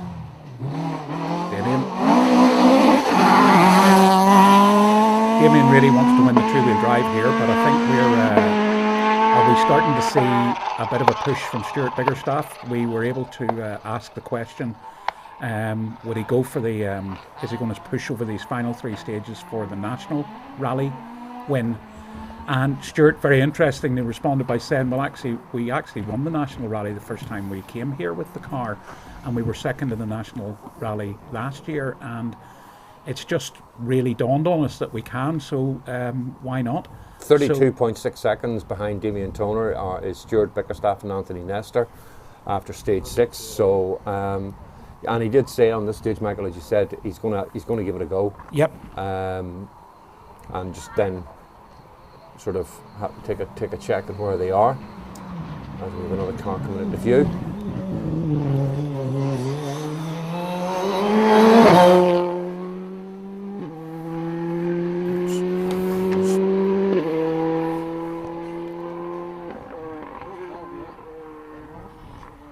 So running back in position again. So stage 7 here, 12.12 miles. So obviously we know Niall Devine was stopped earlier on for certainly a few minutes, but the regroup obviously squeezed them back up again. So whilst he's running on the sort of right place on the road, it's the wrong place in overall terms.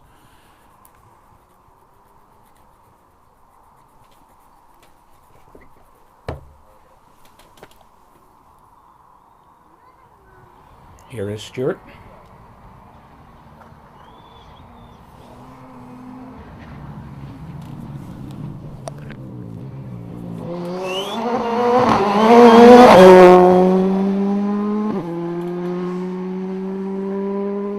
So our camera position here about a third of the way through the stage.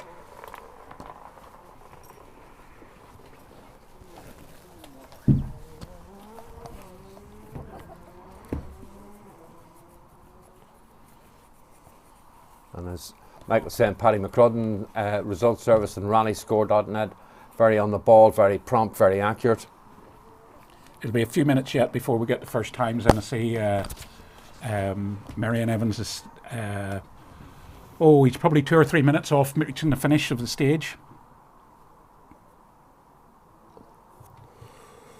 And of course, they finish stage 7 here, and then there's a relatively short road section, and then straight into stage 8, Babylon Hill 2, the second run over Babylon Hill. That just borders the edge of Points Pass.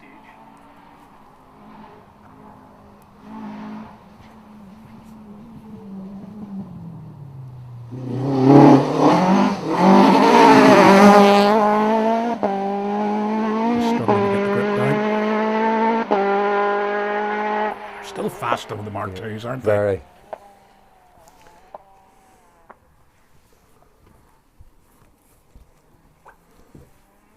So I think we have Jonathan Jackson's dad, Tony's watching us.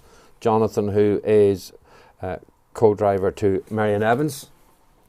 I would imagine that Tony's quite content with how Marion and Jonathan are getting on. They've continued to extend their lead through the opening 6 stages of the event so far. And as Michael says, we should have the first times coming through from Tyrone Ditches very, very shortly. Yep, couple of minutes, I would say. Here's John Devlin just popping into shot.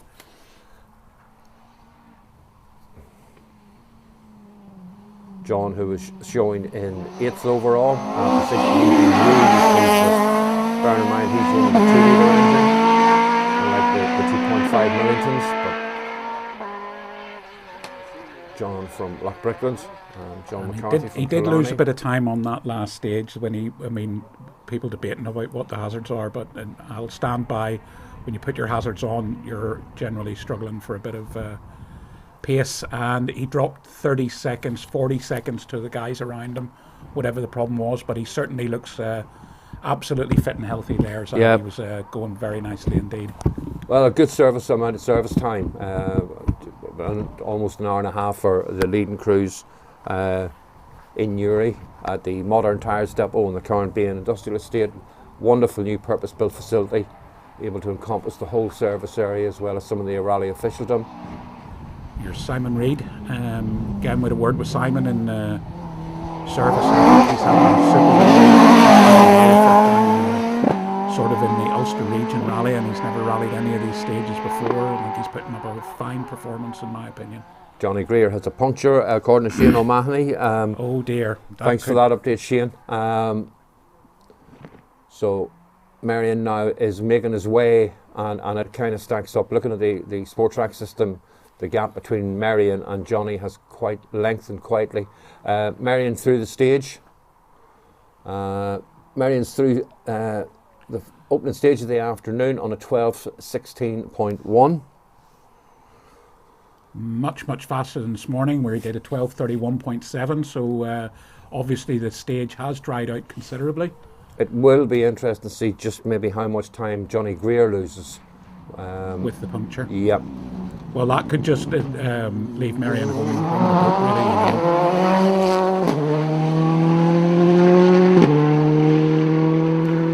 remaining Henry Carr.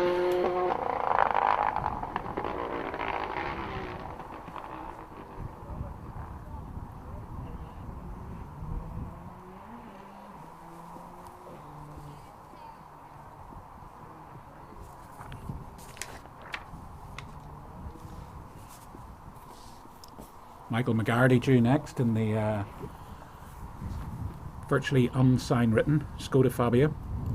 McGarty camp just taken delivery a few days ago, according to Father Derek yesterday when we spoke to him in the service area. Shane O'Mahony's watching on. He reckons the Moffats will be building another unit to store the trophies. I think he might be right. So we'll let this car go through and give you a quick update on the juniors. They are contesting the 6 stages in today's running. Garrity through. Nice and neat and tidy as well.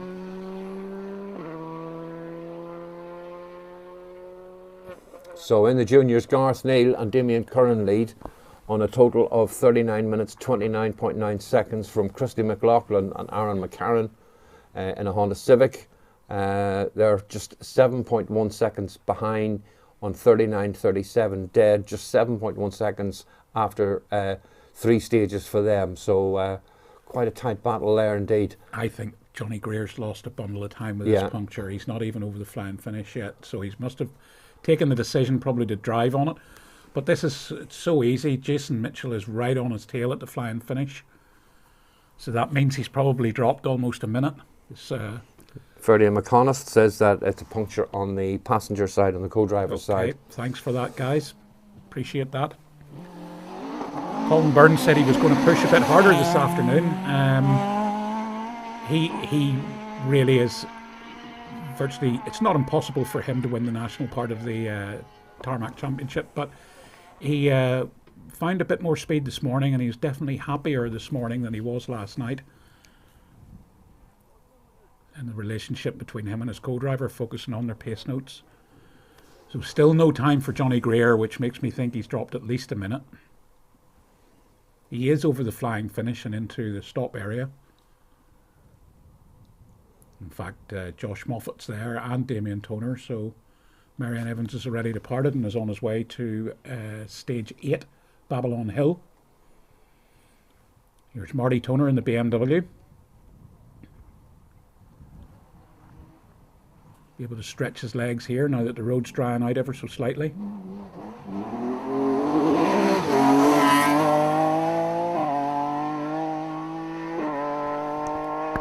Flat shift sequential gearbox, very effective there.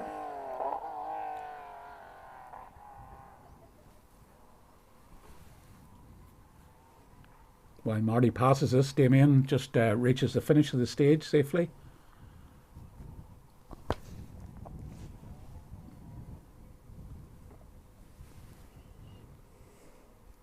Gareth Black is next up in the starlet. Gareth's been getting along nicely this morning.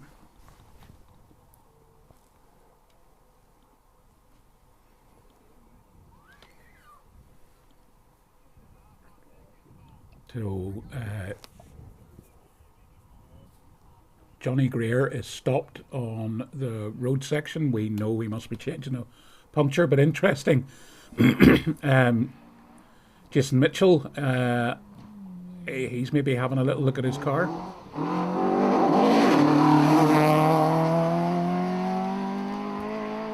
Johnny Greer's moving again, and we've got some times in. So interesting. Johnny lost exactly 2 minutes, 2 minutes and a second to Marion on that stage. I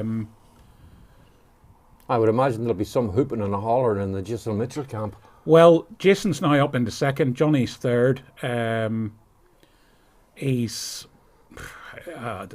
isn't going to go chasing him, but that's how quickly you can win or lose on these rallies of puncture. And you know, Marion must be thinking that if it can happen to Johnny, who's such a neat and tidy driver, it can happen to me. Can't happen to anybody. Yeah. Damien Toner, 12:52.5. Very, very good, Damien. And there you go. Andrew Nesbitt was right. He said there'd be changes in the afternoon, and he was bang on the money. First stage out after service. Second place man, Johnny Greer, we have it confirmed as a puncture. Dropped 2 minutes. Obviously decided to drive on the wheel and minimise his time loss. Generally, it's about 3 minutes if you stop and change a puncture, so let's hope there's no residual damage. So now you have 2 drivers in the top 4 with, if you like, sort of big cushion behind and in front of them. Marion now has a 2 minutes advantage over Jason Mitchell, and then you have Josh driving, if you like, the converse event, want to just stay in touch. So what do you do now if you're Marion Evans? Well, what do you do if you're Johnny Greer? Johnny Greer's only 12 seconds or so behind Jason Mitchell, and he he can do that in one stage. So I'm pretty confident that Johnny will push over the next 2 stages at least to get second place back, which Jason won't be annoyed about. Jason takes third, he'll be over the moon. Johnny just needs to. Now, I know Shane Cullen disappeared from the fray earlier on, and we can actually see the damage of it there, but it seems to be going all right again. Throwing up all sorts of bits of grass and stuff, and but not heavily damaged in the front, but certainly the grill is missing. So interesting, what did Stuart Biggerstaff do? Not enough, Xavier, not enough. Stuart did a 12:50.9, Damien Toner did a 12:52.5. He needed to take 15 seconds. It's not going to happen on every stage, so he's moved his own goalposts effectively. So no, I would agree with you, Damien, responding very well in the slippy conditions in the 2-wheel drive car to almost match Stuart Biggerstaff in his R5. Niall Devine had a good time, 12:44.7.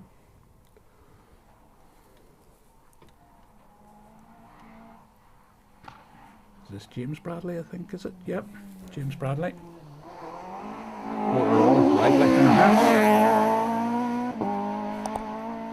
It's actually becoming a bit of a finisher's rally. I just want to just go quick for interest. After stage 6, how many people were still in the rally? 64 still running. John Gordon, unfortunately, running after all that time lost, but still setting good times. So we've lost about 22, 23 cars since first thing this morning. Yeah, it did at the back of the field now. It certainly did seem to get a bit gappy, a bit sparse. Yeah, there was big gaps starting to appear. Yeah. So let's go back to the job in hand here, and stage 7. So timing for Camillus Bradley 13:18.5, which sort of reiterates just how hard Damien Toner was trying. Damien 12:52.5 as opposed to Camillus on a 13:18. Joseph Kelly in the R4. Peugeot currently running second in the R4 class. Jason Curran leads that. He was through a few cars ago.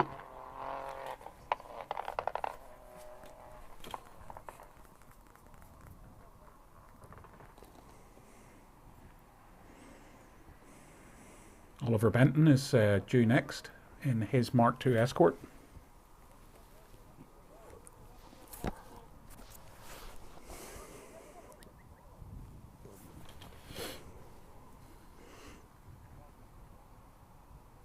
Let's just watch Ollie through. They thoroughly enjoy rallying now. Really do.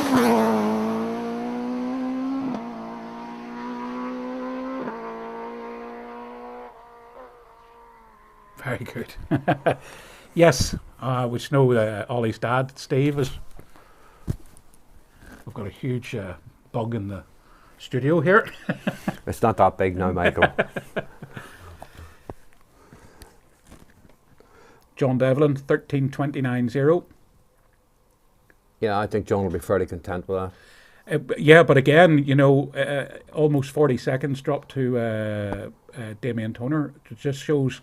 I think Damien has responded to probably what Stuart said in the service area about going for the national rally. Mm. So crews now make their way to stage 8, Babylon Hill 2. Second run over that, 12.86 miles. We'll be going there shortly. Matthew McGaffin about to exit the junction. I can see that Josh Moffat, Jason Mitchell, Marion Evans, Damien Toner all making their way very close now to the stage, and I can see Tanaoki Guns and Ammo is marked on Google Maps here, and of course that's you'd be a regular customer, would you? I would definitely be, yes. And sometimes the little pop. It's those shotgun weddings you attend on a regular basis, isn't it? But by saying that now, you've completely thrown me off. I'm what sorry. I was going to say. I'm sorry. I don't know. Guns and ammo. No. I'm sure there's people at home thinking, could not get two younger people in to do this. I'm sure there wouldn't be half the crack.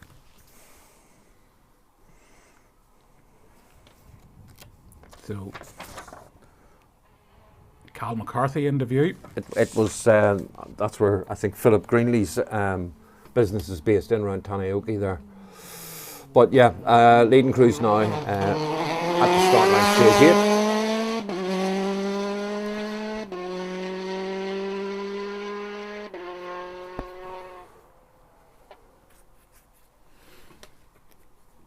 Just so the producers know, I'm struggling to hear you. Yep.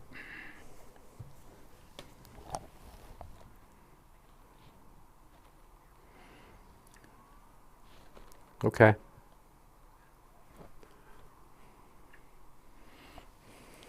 I have an overwhelming temptation to say, you produce and we'll chat.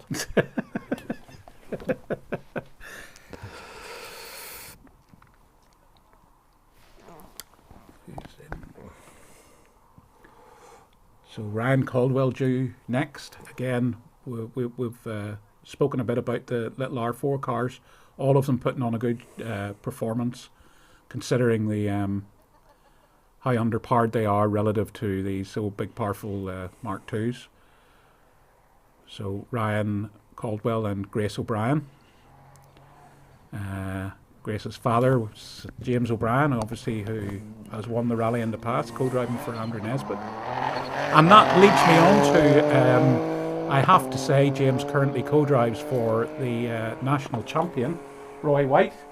And if it wasn't for today, we would all be joining Roy's company with his new wife, Ciara, today in County Cork, where they get married. Very at good. Lunchtime today, so congratulations to the new Mr. and Mrs. White. Roy will be now get the wedding behind him, and no doubt he'll be dusting off the World Rally car and probably try and get an outing before the end of the year. I must off my cap to James O'Brien. James O'Brien was at Goodwood last year, and for those who don't know, I do the commentary at Goodwood with Tony Jardine. And I'd asked James to come in and have a chat with us, mainly because there are a huge number of English fans who would understand James and his co-driving for Andrew Nesbitt, back off. But James decided to come in about 9:30 in the morning. And James, as you know, is a vivacious and bubbly character when you get talking to him. Yep. But he arrived into the commentary booth with us, and James was talking like that at 9:30 in the morning.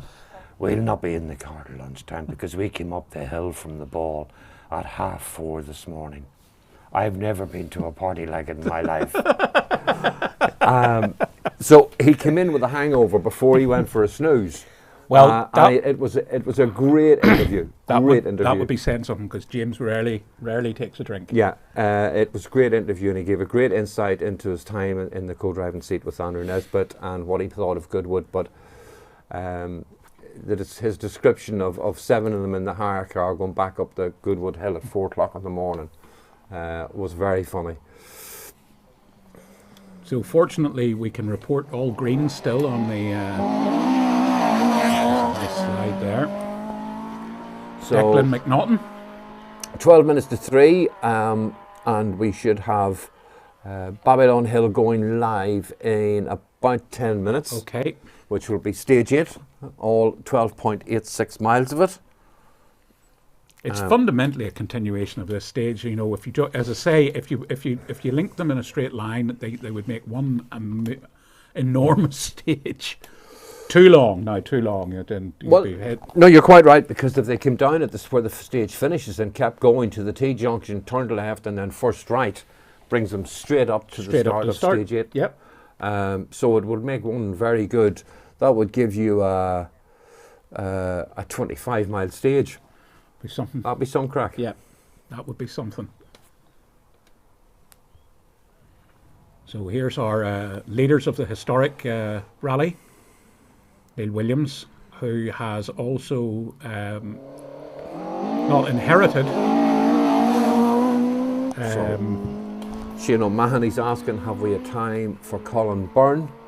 And we do. Colin's through, Shane, in a 13 minutes, 14 seconds dead. So 14.0 for Colin Byrne. And more interestingly, he said he was going to push against Simon Reid this afternoon.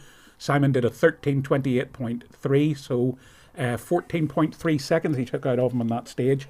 I don't think it's enough. That puts Colin in at 10th fastest so far. Well, on actually, the stage. maybe it is. This is unfolding to be something really interesting. But what I don't want, the technicalities of the Tarmac Championship. Martin Walsh said to me that this is as complicated as the overall.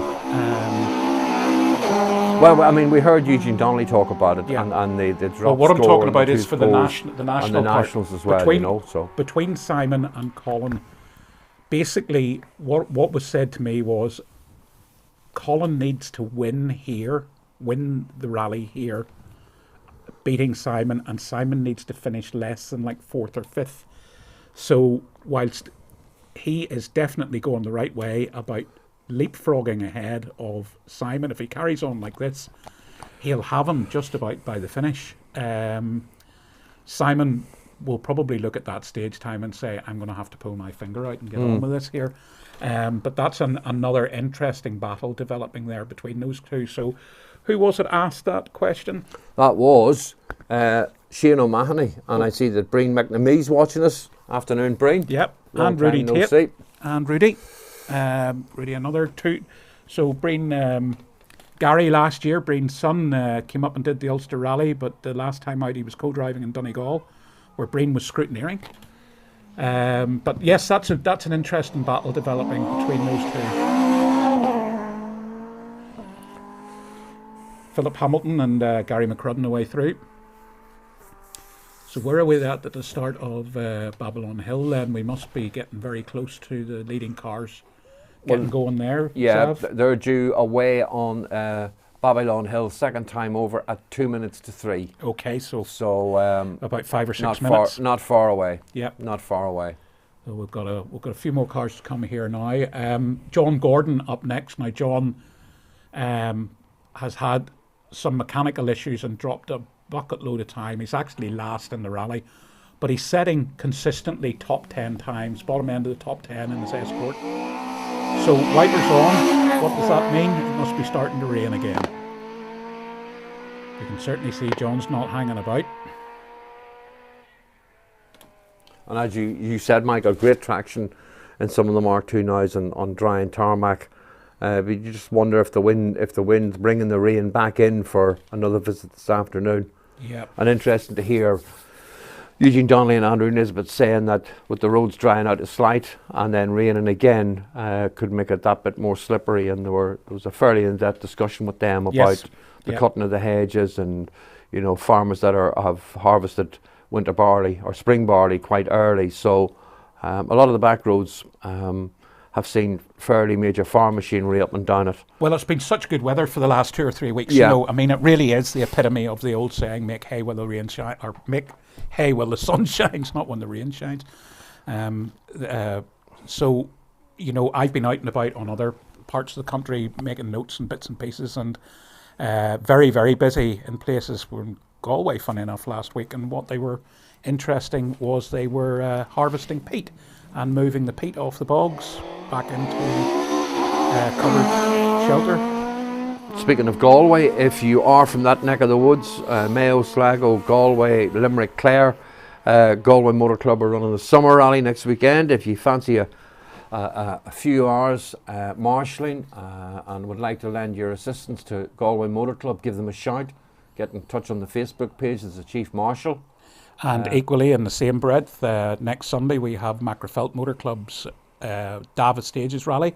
First time we've been in Dava for a very, very long time, and the rally is now almost all gravel. So any help that would be forthcoming there is never to be underestimated. At any event, Sav. No, and always welcome. I mean, you can never have enough marshals. Nope. And speaking of which, we're indebted as if you like, commentators as much as the competitors and navigators and service crews to all the marshals that have given of their time yesterday and today and give up their time during the week to set out the stages, put up the signs, setting out where the bales go, the medics, rescue crews, all the motor clubs who supply marshals and crews. A big thank you goes out to all of you, because without you, we wouldn't be doing what we do, and the competitors wouldn't be doing what they're doing. That's absolutely correct, and I couldn't have said it better myself. Well said. That was William McGurkin just through in his Mark II, by the way. So here's Willie Bonnywell in the McKinstry hired R5.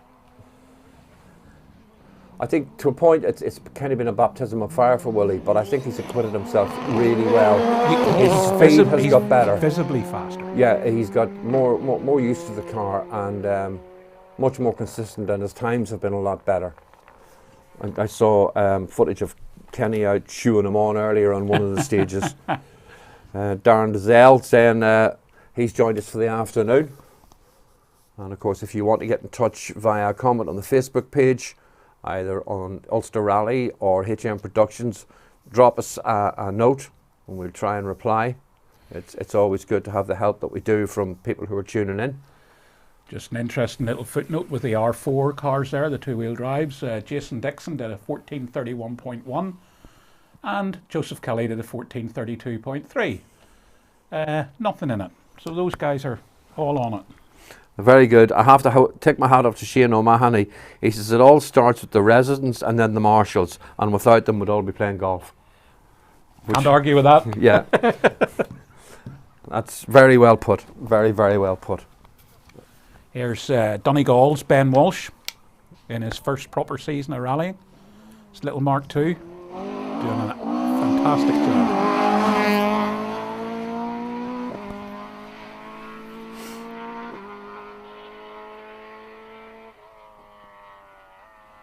Good man.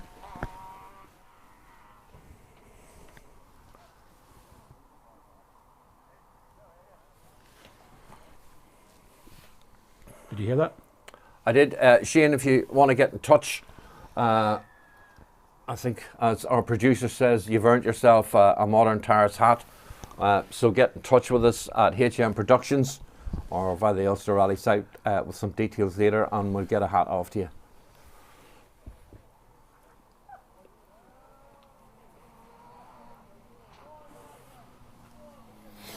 So we'll stay here on stage 7 for a few more minutes. Some of the runners further down the field. Fergal McGuigan. Babylon Hill imminently due to start. And we'll check in on the rally track.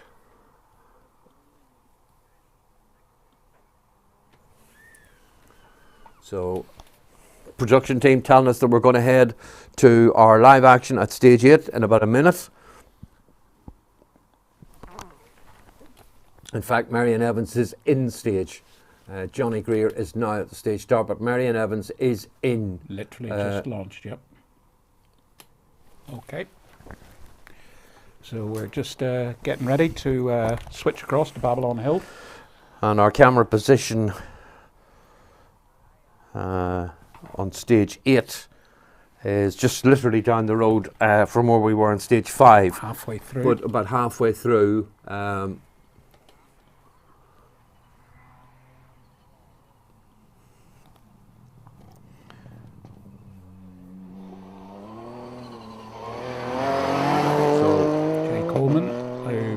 Stopped earlier on and lost a few seconds.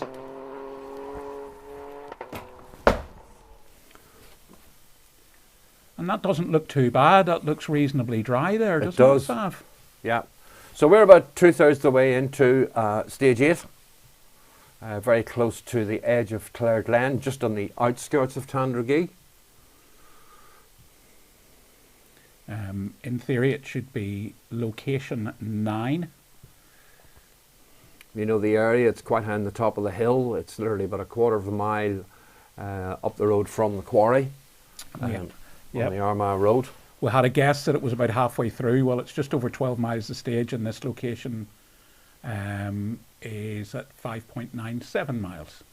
So almost exactly halfway. That was good there, wasn't it? Yeah. We'll not fall out of a .03.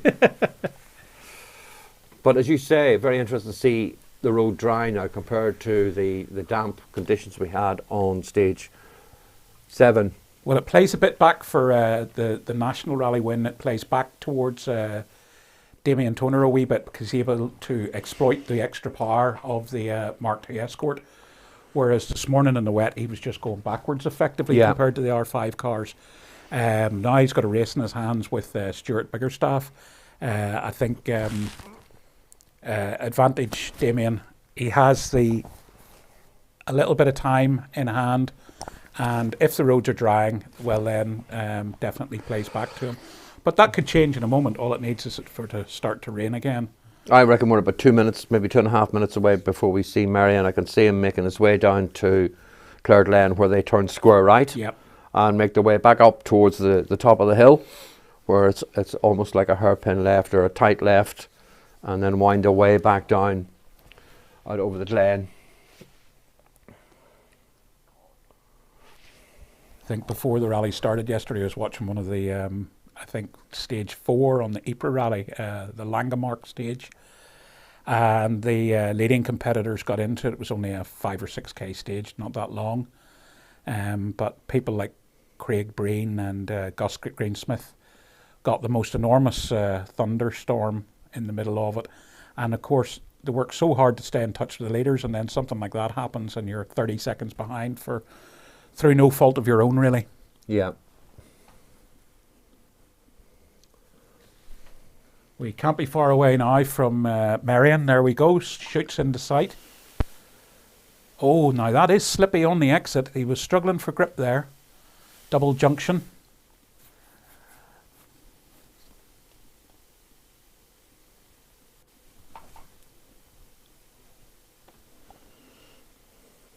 So it's this change of surface that you get drying roads and then wet patches is a very good example of it. It's very difficult to judge.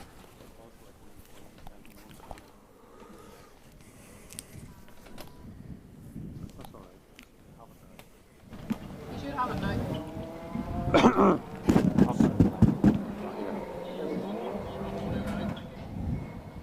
The tracking system we showed Johnny Greer has been up next. Yep. So Johnny will either be really going for it and try and get back into second place. There, now this is what I was talking about. That dry on the wet. I think somebody might have a whoopsie here. I think you might be right. But I think that's what they call an attention getter, and I think so Josh now is through the square right that leads down to this junction, just on the edge of Clare Glen, so it should be Josh that we see coming into David Marshall asking for an update on the juniors. We did give you one very recently, but I'll go back to it now quickly. Gareth Neal leads Christy McLaughlin by 7.1 seconds. Hopefully that'll do for the moment. We'll come back to that shortly.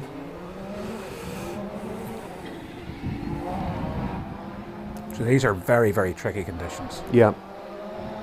Yeah, where the wind doesn't get at the damp head, doesn't blow the moisture off.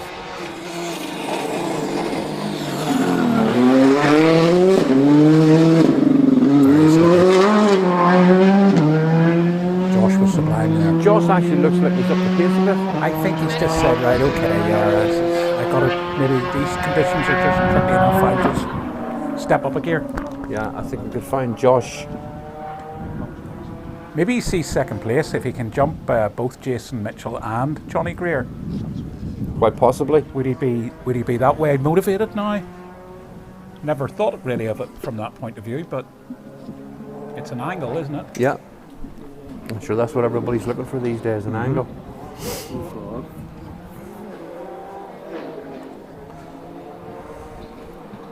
Poor old Jason Mitchell might be pushed off the podium after all. Oh, fair way to go yet. Yep.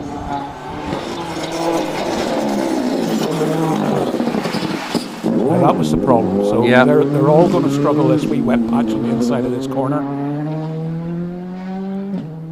I can see we're talking about Stefan Lassus earlier on, another stalwart of Irish rally photographers, Seamus Coonahan, standing at the top of the hill up there. Seamus, of course, produces his fantastic calendar annually.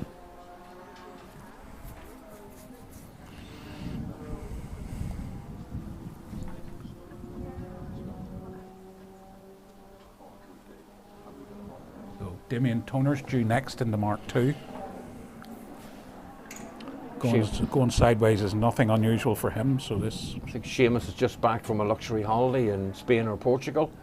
I saw him sticking photos up of exquisite meals and big portions, so he probably needs the exercise walking up to the stages.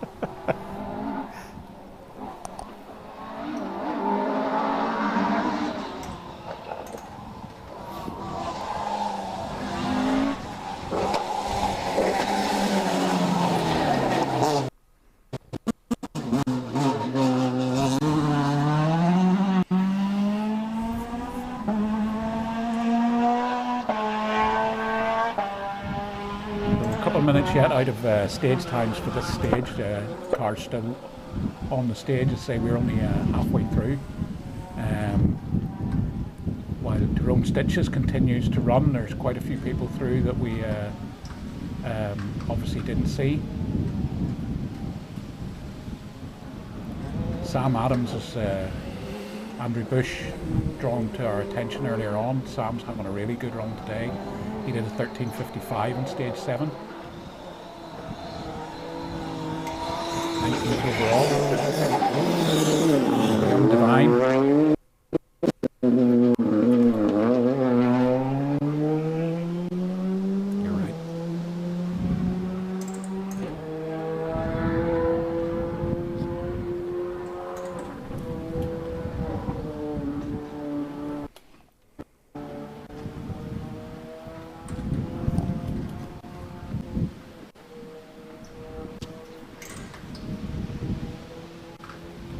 You're right. Biggerstaff due next.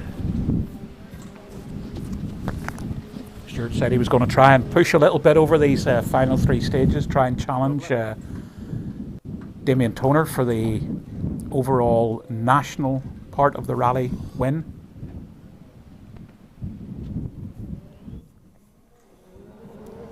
So Marion Evans at the moment with a 2 minutes 16.9 seconds lead after 7 stages over Jason Mitchell. Johnny Greer and Niall Burns holding 3rd.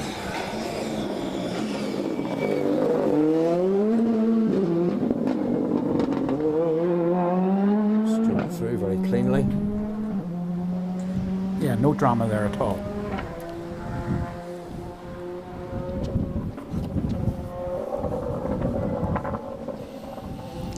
And I mean, Stuart's sitting 6th overall after 7 stages, and I think he'd be reasonably content with that, if I'm honest. Oh yes.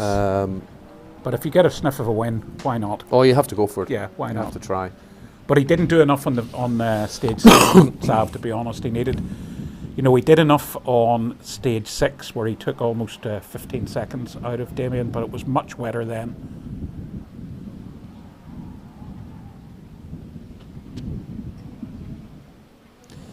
We've just had an update about Desi Henry this morning. Apparently it was a post.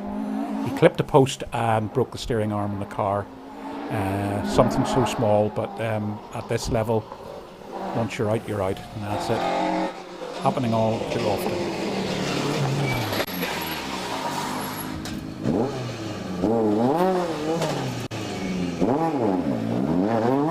An unusual small error by Camillus. We thought somebody might have a bit of an overshoot here.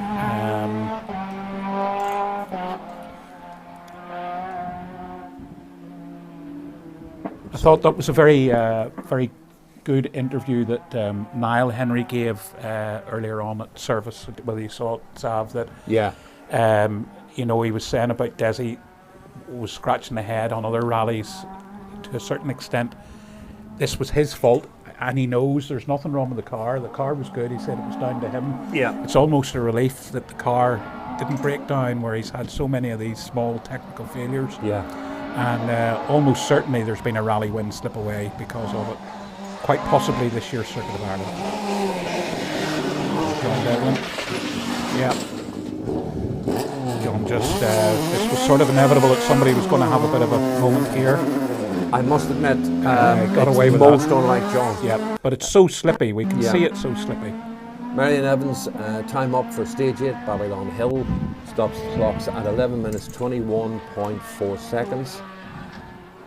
So Marion and Jonathan Jackson are on their way to the final stage of the event. So what was their time, just for interest again? 11:21.4. Okay, so it must be getting slippier. They had an 11:07.2 this morning over the same stage.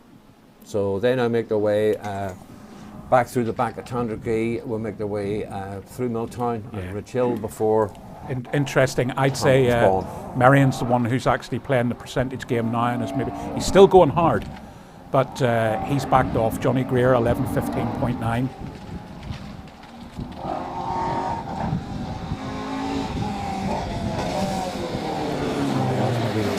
Overshoot. Very, very lucky. Got away with that. So John Devlin and Camillus Bradley both battling for positions, and there's very little in it. So both had small mistakes on this corner where we are, and it's only one corner in many corners in the stage. So lots of things can happen. But I mean, you can visibly see that it's dry on the entry, which sort of lulls you into a false sense of security and sucks you into the corner, and then you find a wet patch just as you want to apply the brakes or apply some extra steering angle to get the car rotated, and then the centre of gravity takes over, and when it doesn't stick anymore, it doesn't stick. Niall Henry. No bother to Niall. Four-wheel drive working well.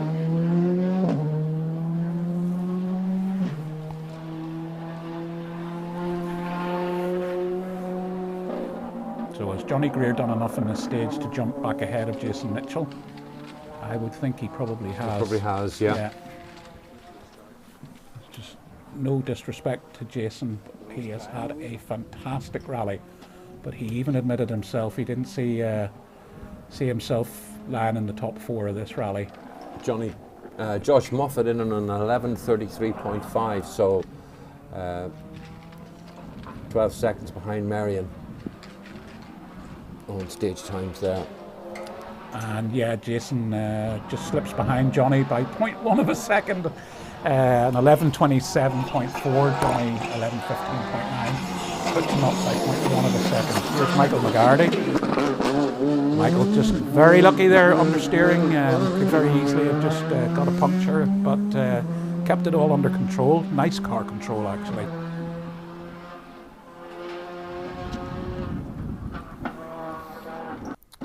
So Johnny Greer recovered well from his stage 7 puncture to, at this point, his fastest time on stage 8, Babylon Hill 2.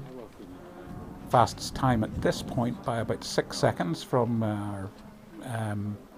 rally leader Marion Evans. Marion's got 2 minutes 22 second lead. He's under no pressure, Sav.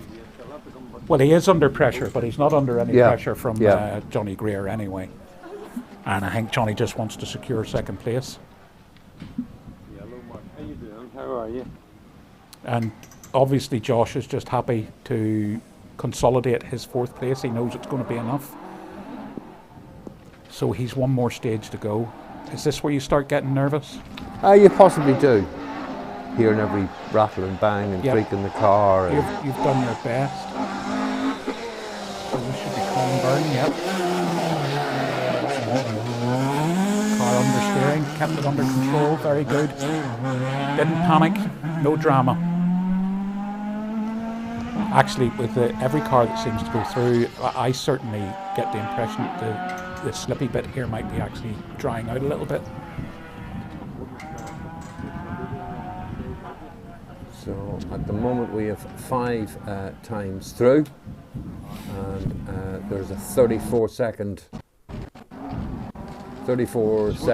difference between those top 5 times so far as Niall Devine's time pops in. So It's a very good time actually for Niall Devine, 11:26.5. So, Marty Toner.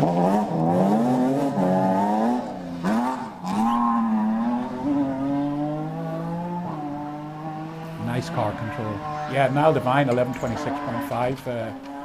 Slightly faster than Jason Mitchell and quite a bit faster. So that was third fastest time for Niall in that stage. Yeah, good going. That's nice. Damien Toner, 11:47.5. So that's the benchmark for the national rally.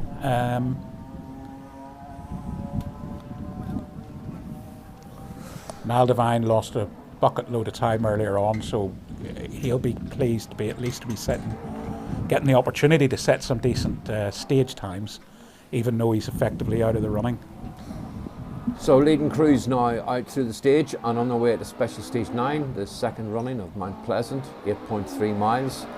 And that's due to go live in about half an hour, which gives us a good opportunity here on Stage 8 to feature more of the crews. Gareth Black, full of the rack, as they say. Gareth Black, full of the rack. Very.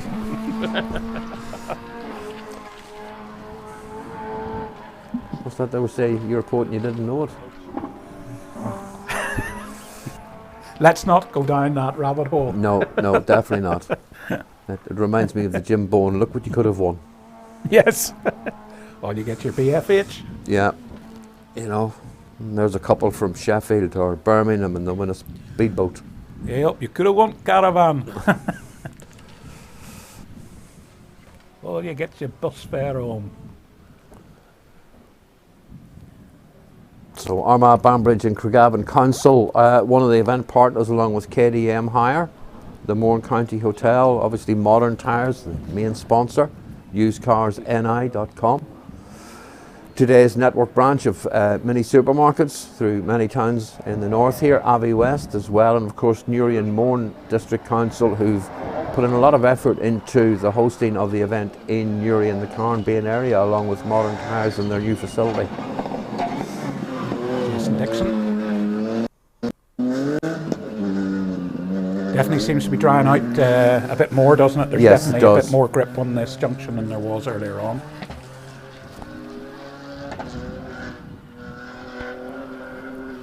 Now, Shane Cullen's been a bit flamboyant over the last few stages, so we might get a bit of entertainment value out of Shane on this corner.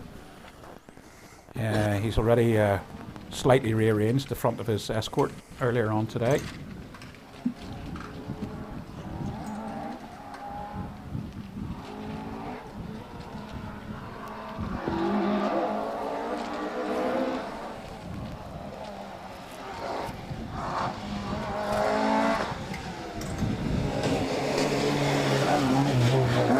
Cautious.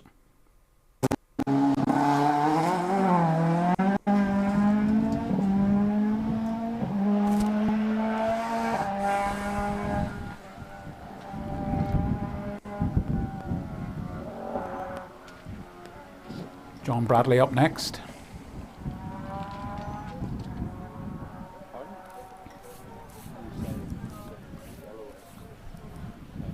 So there'll be a bundle of nerves going into this final stage now. The rally leader, Marion Evans, is really... Johnny Greer punctured on the previous stage, stage 7, dropped a couple of minutes, which leaves Marion absolutely safe over nearly a 2.5 minute lead. Johnny recovered well on this stage 8, set the fastest time. Leapfrogged ahead of Jason Mitchell again, pushing Jason back down to third. Josh Moffat is running at a pace that secures 4th place for him.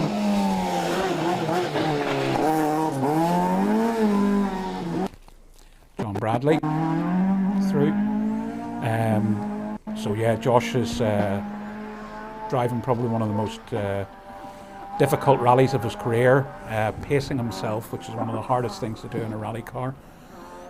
All he needs to do today is to finish 4th overall, 5th overall or higher, even with Marion taking the win, which is Marion's done all that's asked of him. He took the lead of the rally after the first stage this morning, stage 4, when rally leader Desi Henry clipped the post and broke the steering arm on his Fiesta R5, which left Marion about 20 seconds in the lead, and he's just steadily chipped away until Johnny Greer got a puncture on the previous stage and dropped a couple of minutes. So as a recap, that's what's happening at the front of the field. We're going into the final stage now. A few people with a lot of big responsibilities. A year-long championship campaign hanging on one single stage now this afternoon. Joseph Kelly in the R4 Peugeot. Very distinctive sound from these three-cylinder engine cars. Low capacity with high output turbos. Very torquey engines. Andrew Bush, one of our co-commentators and service area presenter, said something to me that I was absolutely stunned at earlier on. In the gravel rallies, apparently the tyre companies are working to engineer slip into the tyre on the rim because these little modern R4 cars have got so much torque. I thought that was a fascinating piece of information. Ollie Benton's going really well. It's maybe too well, Ollie. Just over quicks it a wee bit. John Devlin has collected a bit of damage in the door, and Cathal McDonald's asking, anybody know how number 78 Jim Feenan is getting on? Well, Jim sort of dropped off the picture, Cathal, last night on stage 2 with engine failure. I'm not entirely certain that's the news you wanted to hear, but that's the best we can do for you. So he didn't get any further than stage 2 last night, which is a pity because the S2000s make a wonderful screaming noise. You have to rev the life out of them to get the most out of them. Sound wonderful. So again, Andrew is keeping us up to date with a few things in the background, but Andrew, just the times are in now for John Devlin and Camillus Bradley, and John Devlin was 11th fastest on 12:07.8. Camillus was 10th fastest on 12:05.1. So those guys now, 6 seconds, just under 6 seconds separating those guys. Matthew McGaffin through. So another final stage battle. I would say those two will slug it out. Both of them made small mistakes here at our camera point. Yes, Sav. they did, yeah. Yes, we know John's got a wee bit of door damage, but he was lucky just to have a bit of door damage. It could very easily have been a bit worse. It could. And the time loss could have been, maybe lost 3 or 4 seconds if at most. And Camillus probably lost at most a couple of seconds with like a half overshoot, half spin. Michael McGardy, 11:47.6. Niall Henry, 11:43.9. Very close between those guys. Stuart Biggerstaff has had a push in there, 11:35.1. But it's not going to be enough. No, it's not. Damien Toner did 11:47.5. So they go into the final stage. 24 with just over 22 seconds separating them. And it's only an 8-mile stage, so I think Damien's got that. Very cool and collected. Damien kept it all under control. Probably the driver of the rally outside of Evans and Moffat. Damien Toner has been a sensation the whole rally, Zav. I don't know about you, but I'm certainly very impressed. He never fails to impress me, but his commitment has been unwavering. He's been absolutely on it. He's been in the top 6 since the very beginning of the rally, and he shouldn't be in a two-wheel drive car on a wet tarmac rally. Yeah. So that was Cal McCarthy through. Ryan Caldwell should be up next in the R4 Fiesta, two-wheel drive. Basically, these would be the cars that all the young junior drivers, even though we do have a junior category of the rally running today, only 3 competitors started this morning with only 2 running, but it is generating a bit of interest, which is good. You hear the very distinctive sound of the R4 Fiesta in the distance.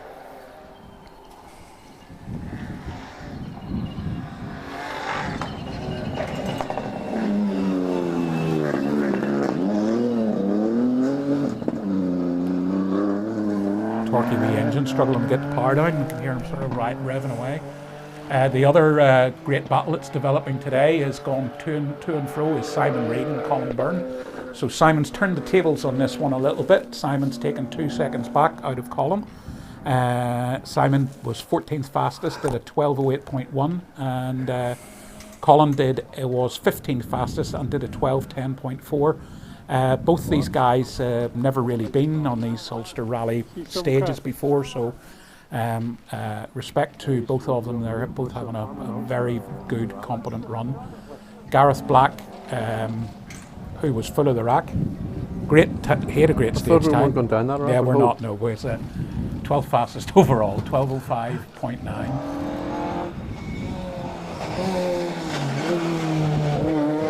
And there's our 2022 historic rally tarmac champions the way through. Does seem a bit crazy looking at the rallyscore.net results here, and at the very bottom of the list of drivers is Niall Devine, car 12, Liam McIntyre co-driving. 3rd fastest overall in the stage, but he's last in the rally. Just this accumulated time loss from earlier on, but hey ho, he's still going, and the car's not a mark on it, so that's half the battle won anyway, isn't it? Hello to Dermot Falvey watching. Dermot, Kerry Motor Club and regular competitor in Northern Ireland, used to co-drive for Derek McGarity, amongst others.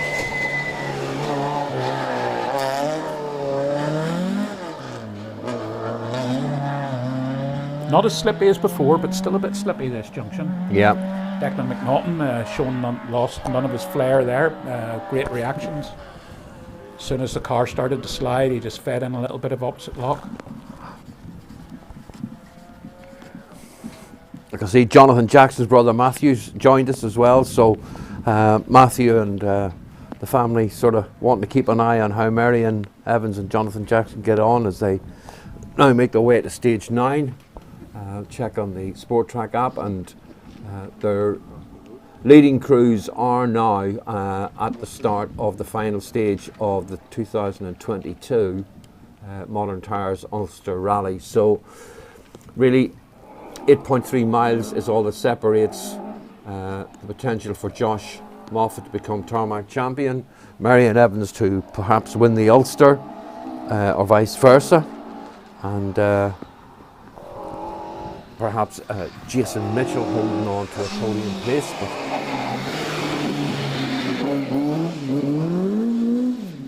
so that's Neil Williams going the right way about winning the historics here. You must need to have arms like Popeye driving a historic escort. Oh yeah, well we only need to, I mean Andrew, who our colleague here this weekend, would be the first to tell you that he used a great term earlier this year on one of the rallies. He says it's all arms and elbows. Yeah. And he's right, no power steering in these cars. And you get at conditions like this where it's slippy, even with the racing tyres, there's a lot of weight and a lot of work in steering the car. Sam Adams, he's had a great rally.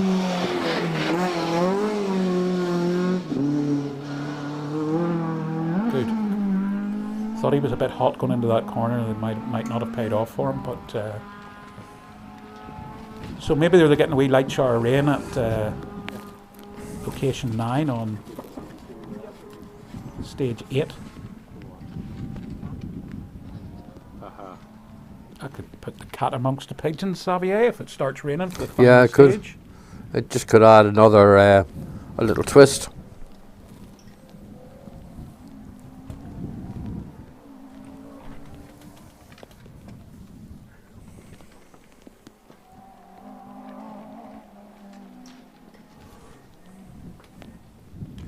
So the final stage, Mount Pleasant 2, that is due to start in about 15 minutes.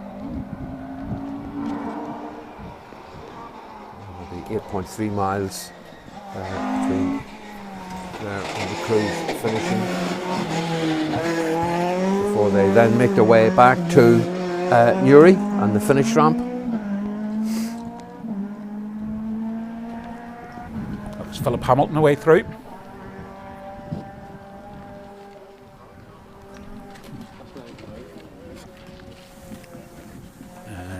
John Gordon up next. We've seen John a couple of times, but John's had one of those rallies where he's another one. They've lost a bundle of time,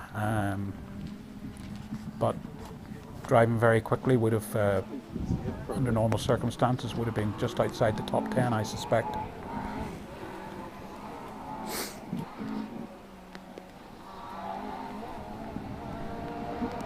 Ollie Benton through on an 11.57.3, 11th fastest overall. He'll be pleased with that. Yeah, that's a good time. Yeah. That's a good time. So John Gordon's got his wipers on. So obviously it's not heavy rain, but the stage is starting to get wet again, and the lone spectator at the top of the hill has got his hood up. Seamus Conahan's done probably the right thing and decided it's time to get to the end of the final stage and record for posterity the 2022 Ace Signs Tarmac Rally Champion, TORA Tarmac Rally Championship.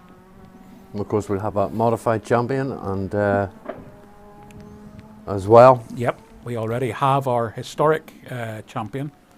And of course, there's the winners of the national event, which is just for this event, and then all the various classes being hotly contested during the course of, and we've got lots of different classes. We've got classes for the international rally, classes for the national rally, classes for the historic rally, and then we have also this junior rally running today.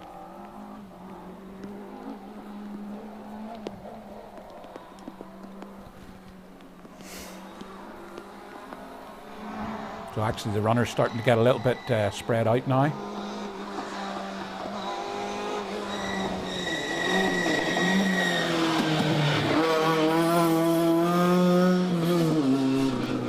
Being very, very, very cautious there. Gary Armstrong and Chris Sims.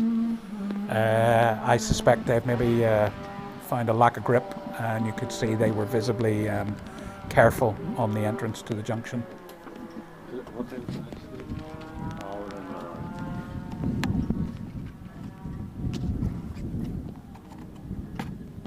So cars due back at the service in Newry at 20 to 5, and then the finish is at approximately 10 to 5 finish ramp for the event itself.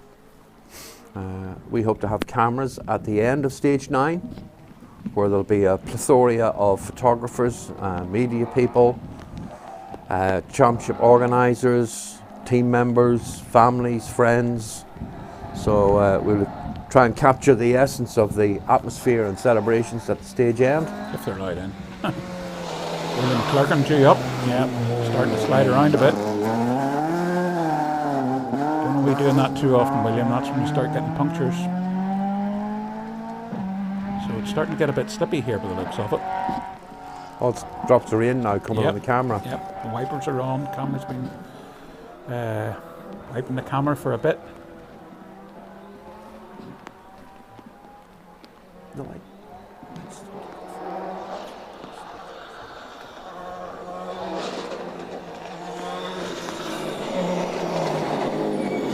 Willie Bonnywell. I would say Willie is quite pleased with how his event is going this year. Started off getting to know the car, and his times have steadily improved, and looking like he's going to bring the car home in one piece with a very good finish.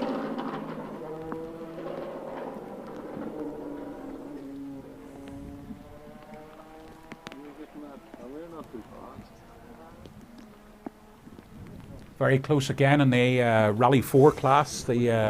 At the moment, Jason Dixon's leading that little gaggle of Fiestas, and with the Peugeot 208 stuck in the middle. So Jason did a 12.57.0. Joe Kelly was a 12.54.9, second fastest in that class, and Ryan Caldwell was fastest on a 12.53.5. For the class win, only 6.4 seconds separates Jason and Joe Kelly. I think they've pretty much established where they are in championships and things, but there'll be a bit of local pride at stake here for Jason Dixon, the Oma-based rally family, Dixon Insurance, Dixon & Co. Going into the final stage, can he hold him off for 6 seconds? I think he probably could. Ben Walsh is due with us imminently. Young Donegal driver. Definitely wipers on now, so. Question in from Ben O'Connell. How's Casey J. Coleman going? Casey J at the moment, after the last stage, which was stage 7, was showing 52nd overall. Had a mechanical problem earlier on. He was stopped on one of the stages. Yeah. So dropped a bit of time. Yep. but as I say, showing 52nd overall after 7 stages. He isn't through stage 8, which we're live on at the moment. Hasn't been through yet, so hopefully that's of some help then. Fergal McGuigan due next. And Michael Moran.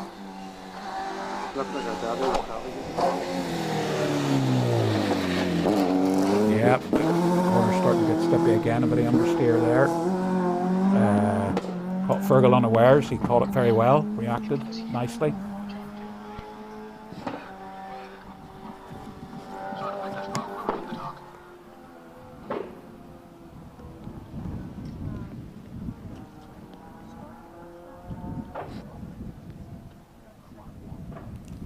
So as I say, the leading crews have made their way towards stage 9 through Rich Hill from Tandragee, turned left and at the Annachray Road, and they're now sort of lining up at stage start. We're just at the arrival control just off the main road, and I can see we have Marion Evans, Johnny Greer, Josh Moffat, Jason Mitchell, Niall Devine, Henry, Stuart Bickerstaff, so it won't be long now until they are live and into the stage. That's Quinton Park and Davy Turkington.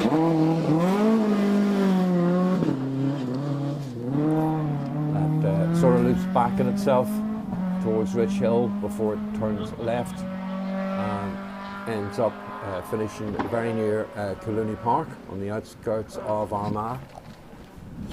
And then the crews will make their way to the finish in Newry, where we will crown the winner of the 2022 Modern Tyres Ulster Rally.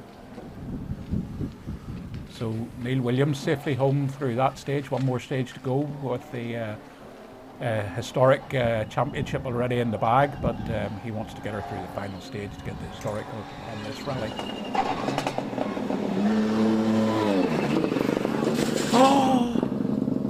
Oh dear, Jason J. So it was always going to catch somebody out, and I wouldn't be surprised if that little car's beached. There's a bit of no, they're all right, they've got away with it. Just as long as there's no radiator damage or anything like that. No, I don't think they hit anything too hard, but it was inevitable somebody was going to have a bit of a problem. Have they...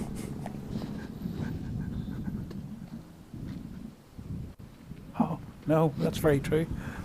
You're quite right, David. David Farris, my colleague Michael Patterson, hasn't seen any Jersey cows watching the rally today. Thanks very much, Sandra McKinstry. It's been fun bringing it to you. Anybody that wasn't with us, I think it was yesterday, we were waxing lyrical about the there cows. Was some very nice Jersey cows on the Bronte stage. On the Bronte stage, and they're always a pleasure to look at. Well, each to their own. Well, yes. I won't even go into the. I once met a. No, fair play to David Farris for remembering. Yep. Facebook for. Mighty little pocket rocket, the Opel Adam. Yep. Probably seen the gate open and thought, oh, who's been in there? A car that I think Malcolm Proudlock's son is using to a very good success on the Scottish Championship this year. I've seen knock in some terrific performances in his first year of rallying. And I know that Michael, or Malcolm rather, has been checking in and out of our coverage.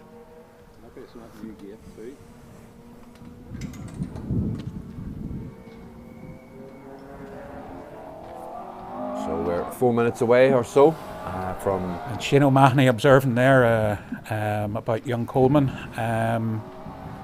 Yes, he was lucky to reverse out of that, but I think under the circumstances we were always going to have somebody have a bit of a whoopsie here. And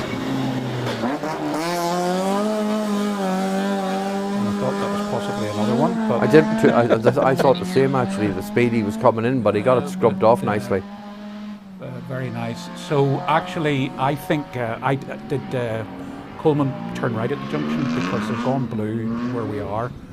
Are they maybe having a check at the car just up around the corner, possibly? Yeah, you could well be right. They've just gone green again, so they're maybe checking the radiator and the steering, which is good.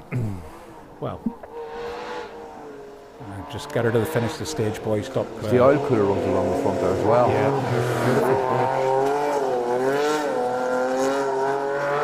being extremely well driven. That was nicely done. That was very nicely done.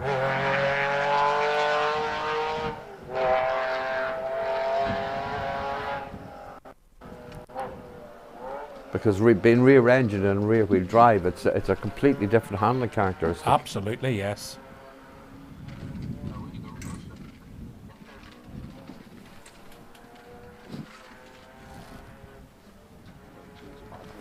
So I'm pleased to say that Coleman's got going again and is getting on to the finish of the stage. I know they had a small mechanical problem earlier on where they dropped a bit of time, so they've maybe dropped a couple more minutes there, just checking over the car after a slight overshoot on our junction where they hit the hedge and the gate post and knocked the gate post over, but minimum amount of damage. It didn't look as if it was the most robust piece of street furniture. Okay, so we're getting ready to go to the final stage of the rally, and we should have Berry and Richards in the Rothmans livered escort. Obviously got a bit of a slew on there, as they say, but got away with it.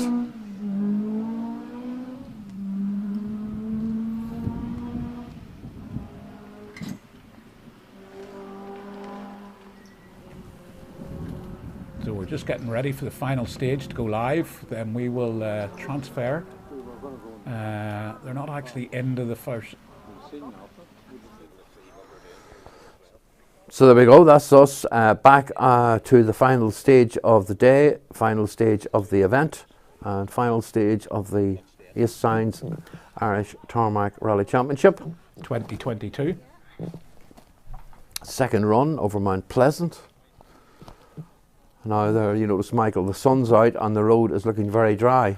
So if you're on a wet tyre, you're definitely at a disadvantage on the dry bits, but you're still at an advantage with the wet bits because it's going to work where it's wet, and you just can't take the risk. That's all you want. That's all you want. This is a get through and survive now. Yeah. I mean, yeah, there's a few sort of good battles going on down the field, but certainly for the guys at the front of the field, I think Marion has never been in this position before. This is going to be his first international rally win, which is a very, very significant milestone in any young driver's And you know career. what? He's earned it. He has indeed. Well, we've said all year, you know, where we've covered events earlier in the year, we've said Marion is the guy knocking on the door of a championship win or an event win, at least this year at some point. You know, barring a major disaster, he has driven a superb rally. You know, you can't say what if or anything, but at the same time, you know, Desi Henry did have the rally under control right from the beginning, but made nowadays an uncharacteristic mistake. The modern Desi Henry makes very, very few mistakes. So we are live, first cars into the stage. And the funny thing is, he was bemoaning the fact last night on the Bronte Homeland stage, he'd gone into a field and he reckoned he dropped 10 or 12 seconds, and as it turns out today, it didn't make any difference. Not with the lead that he has. Yeah, fingers crossed for Marion and the leading crews. So how far into the stage are we, Zav, do you think, on stage 9? Yeah, stage 9, final stage of the rally. According to the latest information, we're at location 6. Okay, which is about 1/3 in, I would say. Yeah. So the stage is to the fly and finish, 8.3 miles, and location 6 is 2.43 miles in. 2 small bales and then turn square right. So let's hope that we don't have any dramas. It's also a important radio point. The stage is effectively split into 3 sectors, 3 radio points on the stage. The stage is looked after by Leitrim.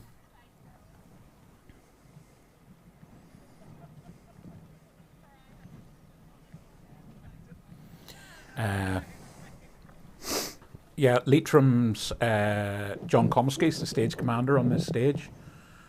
So if you're watching the tracking, you can also see the way the stage is split into 3 sectors, 3 radio points.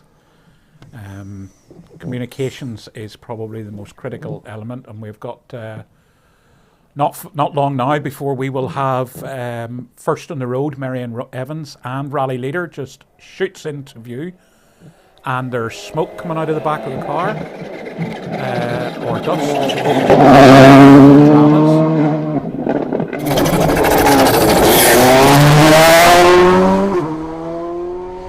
Very cleanly through. Yep. I suppose even though it's been raining and everything, it's been so dry recently, it won't take something for it to dry up. No, well, the ground over the last few weeks has held the heat. Yep. Very well.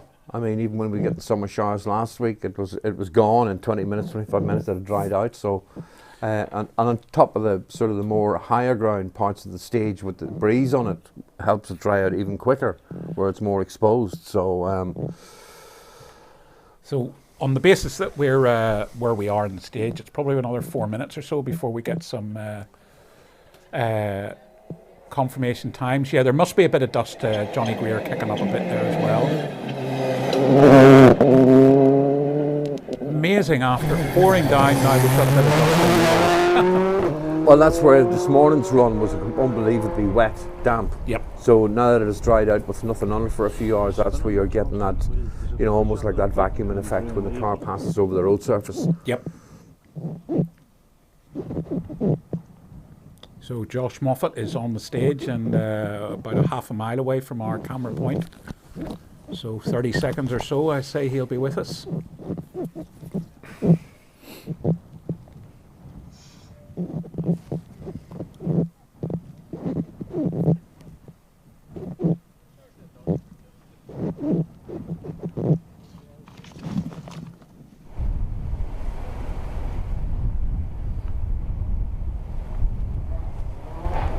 Hear him in the distance.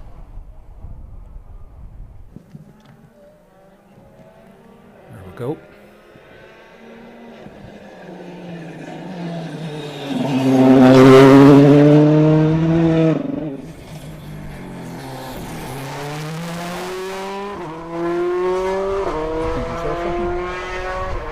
I'm not sure. So our camera pans back down the stage. Jason Mitchell due next. Josh, I thought, was just driving at the controlled pace there that we've seen for the whole event. I thought he might have done a bit of a flourish over the final stage and maybe gone for a fastest time or something, but it's not worth the risk. Must be very tempting though. And there's a bit of a sad sight on the people watching. Paddy Robinson, good to see you watching. I'm afraid we would have preferred to have seen you on the screen rather than good show up to that point, Paddy. You and Desi were doing very well until you had that unfortunate incident this morning on the today's opening stage when you retired from the lead of the rally. Interesting that the Sport Tracks app, you can click on the drivers. I just clicked on Johnny Greer there, and Johnny Greer was getting 136 kilometres an hour. If I click on Marion Evans, he's 70.4 kilometres an hour. So different higher speeds. There's Jason Mitchell touching 120 kilometres an hour. So Marion Evans now making his way towards the furthest part of the stage before slopes left. Damien Toner due into sight in a second. And we'll make his way down through the remainder, the last third of the stage.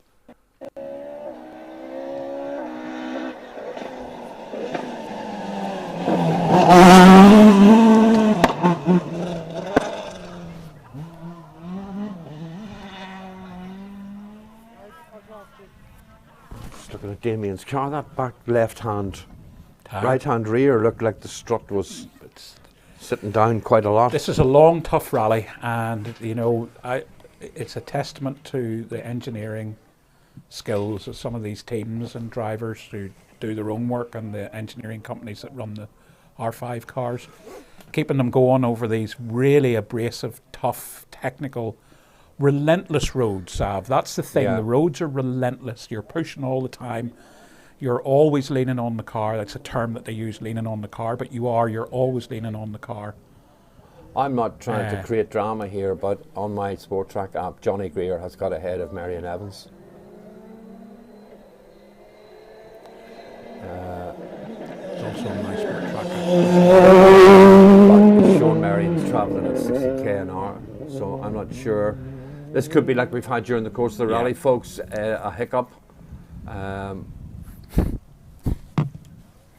Niall Devine through safely, though. That's a good thing. So we still have.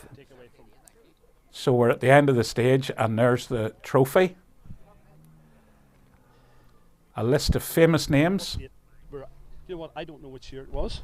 No. I'm not joking. We were just talking about it earlier. I don't have glasses on. Go on ahead, Brian. 2005 was before that. There we go. 2002. 2002. 20 years ago. There you go. Andrew Nesbitt at the stage end, microphone and cap in hand. I'm amazed he can fit into that Cuisine de France shirt. It's just out of nappies. Apparently, Andrew has provided a couple of bottles of champagne for the winners of the rally, and also for the. Marion Evans is on the move. But he is definitely behind Johnny Greer on the stage, Puncture. which means this is drama right to the finish.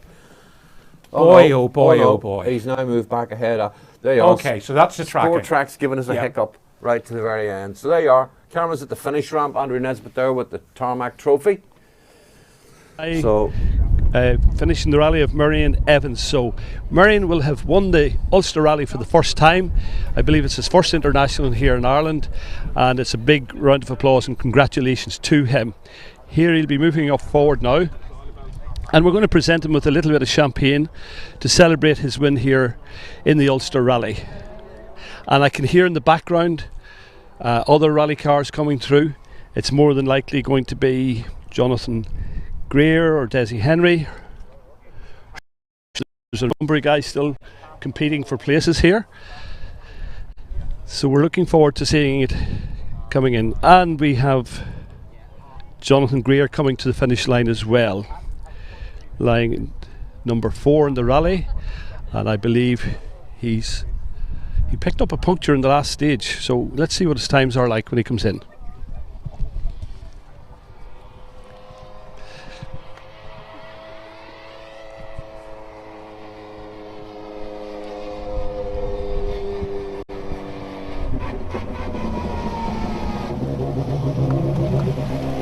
A big round of applause, please, for Marion Evans, the whole way from Wales in the Castrol GTI Volkswagen. Congratulations to him and his co-pilot Jonathan Jackson, both from Great Britain. This is his first international win here. So, how do you feel, Marion, after winning this rally, the Ulster Rally? This is your first international in Ireland? Yeah, first international win. A lot of good names on this trophy, so to be a part of that is, wow, yeah, awesome.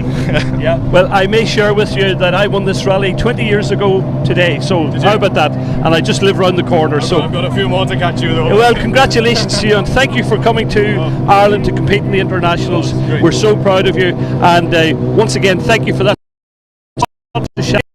I suggest you get up on the bonnet with your navigator and give it a good splash. Just bear with me now, his navigator's coming. Where's your navigator? Up. And here we are. You'll want to get up on top of that there if you want. Get those open, guys. Enjoy the moment. It's very precious when you win an international rally, I can assure you. And this will be the first of many in Ireland, I'm quite sure, for Marion and his navigator, Jonathan Jackson, the whole way from Wales in the Melvin Evans prepared motorsport car. This is one of the fastest R5s in the world. So congratulations, boys. And they obviously have to go to Newry, so as you can see, they'll set the bottles into the car. Thank you very much, and we're going to get up for a photograph, I see. How about that? Big round of applause, everybody, for the winners. Yeah. Now, in second place, we have Jonathan Greer, who's second overall in the rally here today. And we're also going to go to the championship winner, who has won the title here today of all the rally, hold of the champagne, followed by the Trochra guys, who's in charge of the rallying.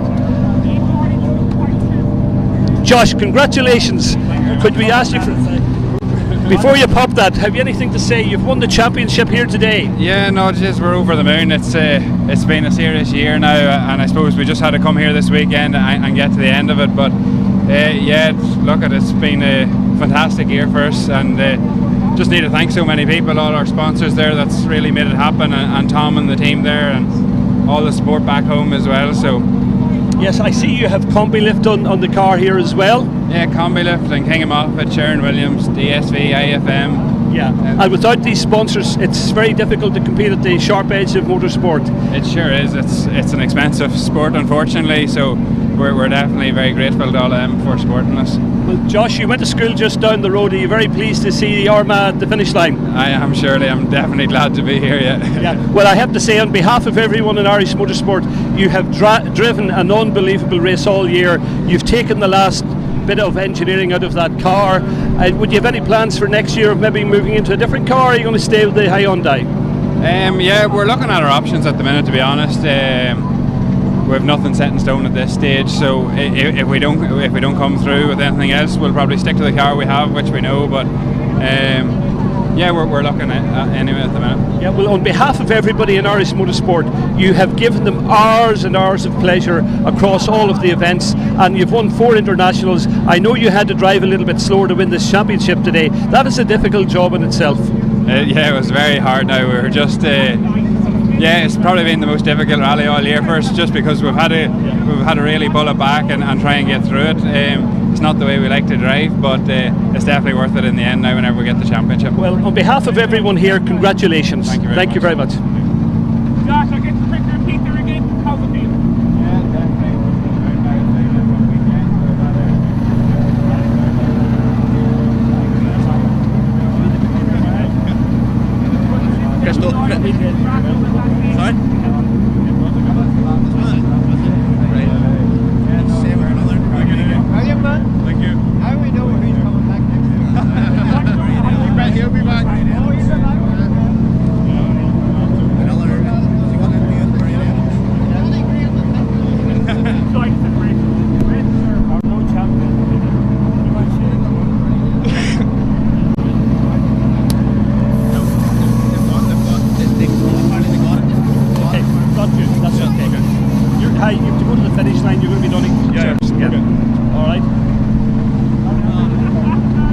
So as you can see, Josh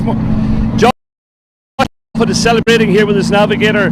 It's great to see it. It's a great feeling with Andy Hayes to get to the finish line. They've driven all year faultlessly to pick up the trophy, and congratulations to them.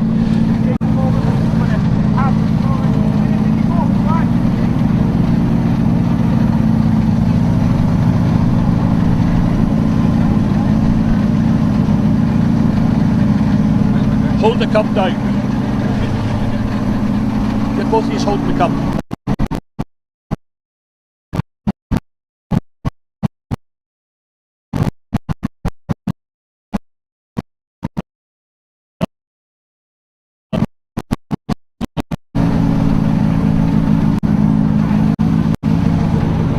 Congratulations. Well, thanks, Andrew. Well done. Well done. Trousers today, no?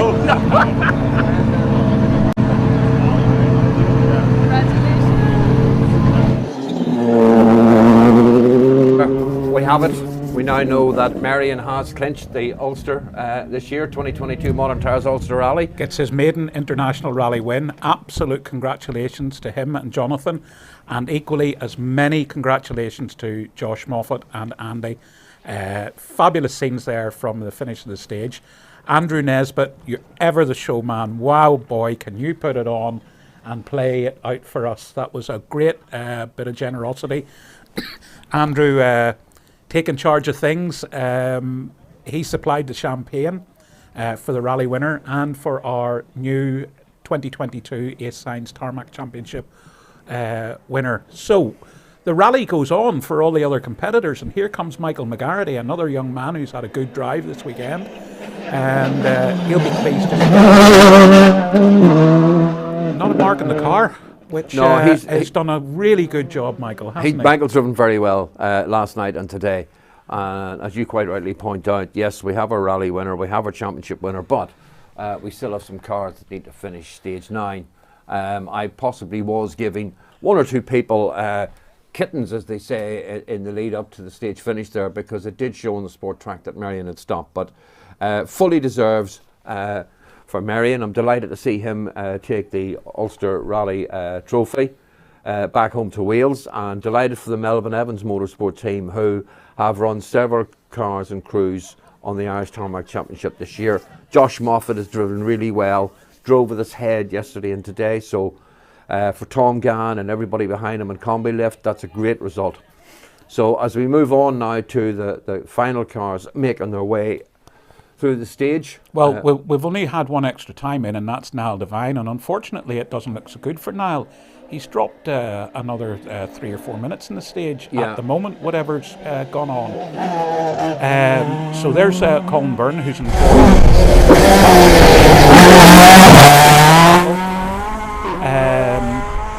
it's been toing and froing all day, but I'm afraid to say I think Simon possibly has the upper hand for this rally.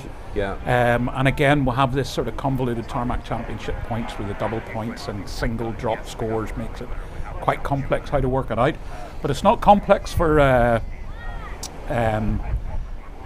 Josh Moffat, who has won the Tarmac Championship here today. I think Johnny Greer's had a great drive as well, got the puncture, but he was only ever going to finish second today. And is there a bit of a I'm showing you. I mean, I'm seeing. We can't really rely on this Sport Tracks tracking. It's because it works on sim cards. It's not. Simon Reid, all very close together. Colin Byrne, Damien Toner, Niall Henry are on the stage. Stuart Bickerstaff making his way down towards the stage finish. Good bit of action there from Marty Toner through these wee series of corners that we're on. The BMW is stuck to the road like glue. Yep. Some great notes and messages coming in. This is Irish Rally, and say well done to Marion and Jonathan on the win, and congratulations to Josh and Andy on the Irish Tarmac title. Sandra McKinsey says congratulations, guys. Shane O'Mahony says Mitchell down to third by the looks of it, but an incredible drive. Totally agree. We're all so chuffed for Jason. I think if you'd have told him before the start of this rally he would finish on the podium, he'd have taken it all day long. It's his career best result. It'll go down in the history books. You can't ignore him. He's been consistently in the top 10 of every rally this year in the Tarmac Championship. Back. I wouldn't say Gareth's had a subdued rally. It's just the whole competitiveness of the field. Gareth's driven a really good rally, and he's down at the bottom end of the top 20, but he's at the bottom round about 15th or something. It'll pan out when we get more results in, but a very strong drive. It's just there's such good competition on the rally, isn't it? Yeah. So Stuart Bickerstaff, the one thing that is missing out of that lot, significantly missing, is Damien Toner. We should have had a time for Damien Toner. He was running 5th on the road. We don't have a time. We have time for Stuart, but not for Damien. So I'm just confused because I'm still showing John Devlin, Camillus Bradley and Reid all travelling very, very close together. I don't know if we can maybe go back to the finish. We'll see them coming down the hill, but the three of them have been travelling in convoy for the last 3 miles on the stage. Yeah, I agree with you. Jason Dixon comes into view. Jason is not safe at the front of the R4 class. He's only 6 or so seconds ahead. But yeah, we what's significant is that we don't have a time for. David Fry says, congrats to all the winners and thanks for the coverage. Listen, our pleasure, and we're going to continue for a while now until the cars get back into service. Ian Montgomery's asking, what happened near the end of stage 9? It's very slow going up the Turnescobe Road. We're asking the same We're question. asking the same question, if I'm honest. And after basically the drive of the rally, we do seem to have lost track of Damien Toner. Marty Toner we'd seen through a few moments ago in the BMW, but Damien, Shane Cullen, entertaining as always. I'm sure Damien at the midpoint there. Stopped? Yeah. Okay. Yep, got him now. Just after the radio point. So he's not gone blue. That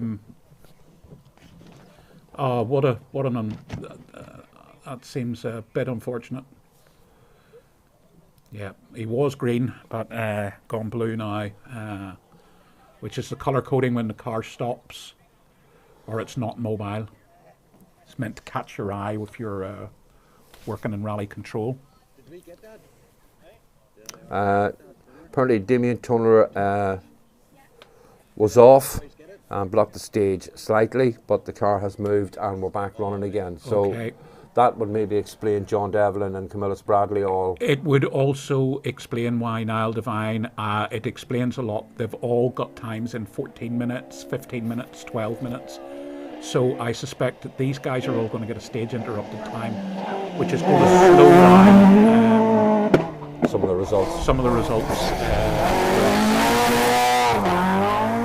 Yes, they're all in the 13 minutes. Simon Reid in on a 13:15, so we know that's a stage interrupted time. Apparently Devine has confirmed that he was off, but the crew are okay. So stinging the tail on stage 9 for a couple of people now. Yep. But in case you have missed any of the action, Marion Evans has his first rally win in the Irish Tarmac Championship under his belt, and Josh Moffat is the 2022 Irish Tarmac Rally Champion.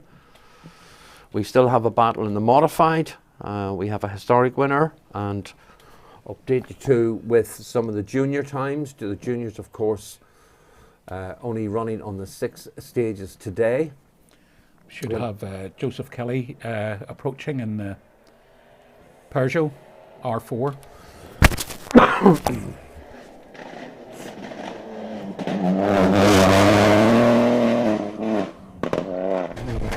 So, after stage 7 on the juniors,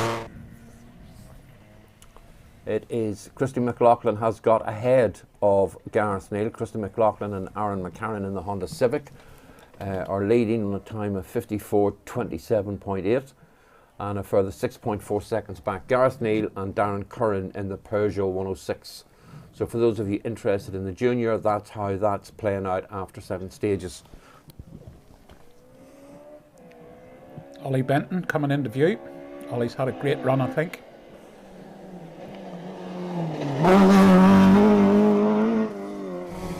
Nice and consistent, carrying a lot of speed.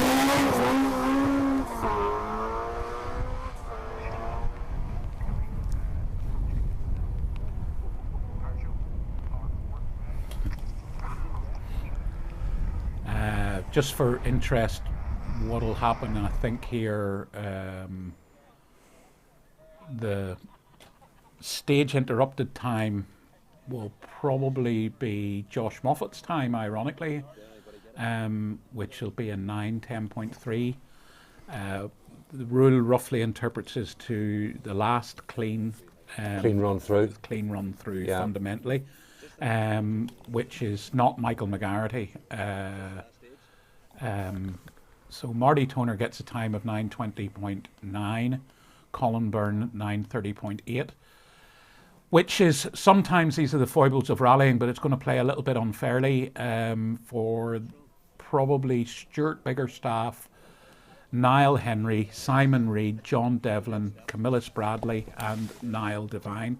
We can take Niall Devine out of it, but those guys will be awarded a nominal time of almost certainly 9:10.3, which if you compare Colin Byrne is a 9:30.8. It reinforces Simon Reid will get an advantage there for their battle for the Tarmac Championship. So in conclusion, I would say Simon will take the national title on the Tarmac Championship and the class, just on the balance of probability that he'll get a 20-second advantage there on the stage interrupted times of. Yeah, it's interesting because you say they're going to get possibly Josh Moffat's time of 9 minutes 10.3 seconds. Yep. I mean, Michael McGarity is running that bit further back and missed it all, and he did a 9:04.7, so he was 6 seconds quicker than Josh. So you know it swings and roundabouts. It's the slowest nominal time before the interruption. But we all know that's rallying. Yeah, that's rallying, and You that's know, the way it goes. that's the way it goes. Absolutely, yeah. We've been in this situation before. It rarely happens on the final stage of the rally. Cal McCarthy gets the car home at this point. Now he's only got about 4 miles to go, and that's him. Another successful Tarmac Championship campaign. If you check the tracker, it was split a bang. See, Matthew McGaffin has gone blue on the sport track. Just on the approach to our other camera point. Yeah. He's probably within sight of the camera. So maybe the production guys can go to the other camera. Maybe we might see Matthew stopped in the distance.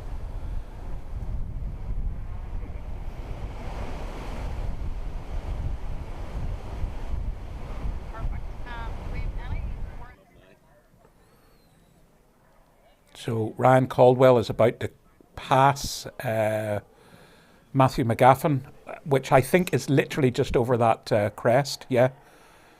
So he's just out of sight.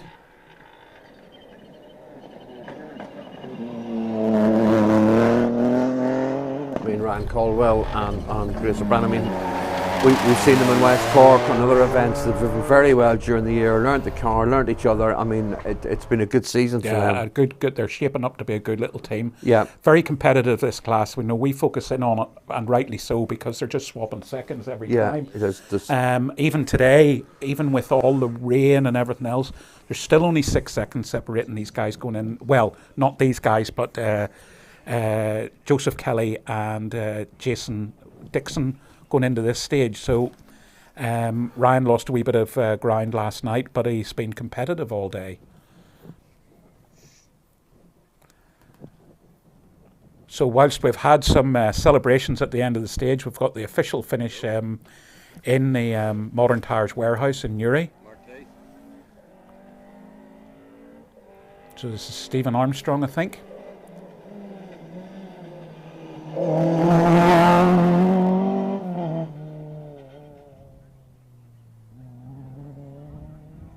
So we're still showing Damien Toner and Matthew McGaffin stopped on stage. Yep.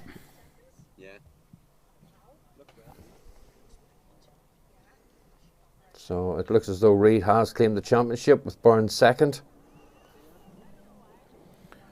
It'll take a little while. Paddy McCollum will have to consult on the stage interrupted time, but there's a few people there.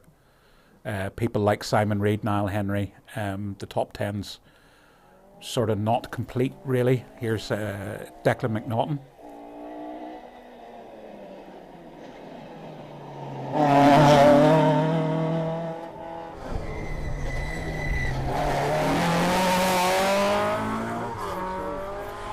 I heard the bang and everybody looking.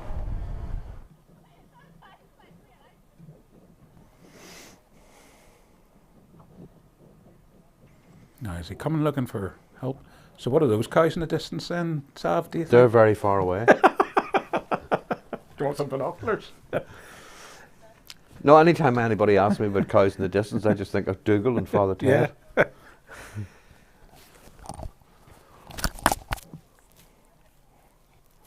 And then Mrs. Doyle cleaning the window from the outside and falling off the window. Remember it? They're very funny. Act now, Father.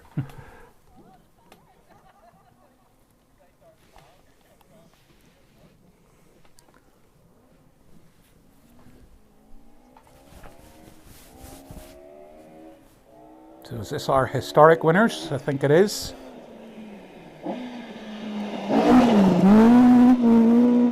Having a bit of a throw through the final couple of corners. On you boys.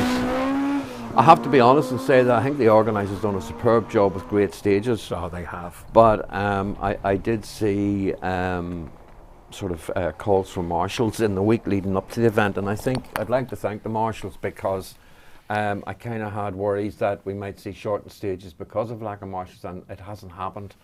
We've had no delays, no bogey times, loads of marshals. I just have to say, Paddy McCollum has excelled himself here. He has the stage interrupted time, 9:10.3 as we predicted, and we have a top 10, which is, Paddy, you're a superstar, fair play, brilliant.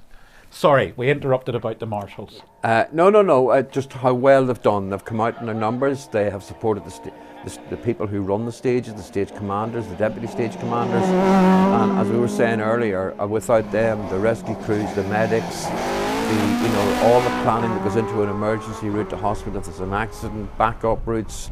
I mean, it's a big thank you to all of them, because without them, we wouldn't be here, the cameras wouldn't be on the stage, and the guys wouldn't be driving the cars to entertain us over the last 9 stages. No, you're absolutely right. Well,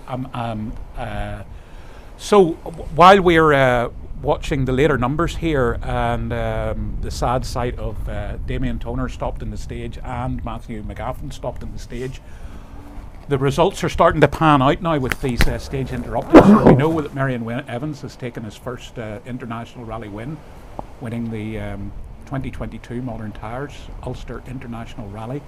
Johnny Greer fought back nicely from a puncture to take second, and a career best finish for Jason Mitchell and Paddy McCrudden in third.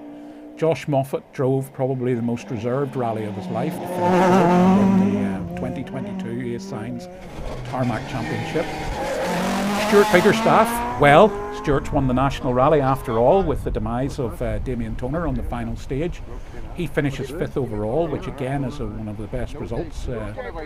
Niall Henry, really those few retirements over the last couple of stages, he's done a super job. Niall Henry, Barney Mitchell, 6th overall in their R5 Fiesta.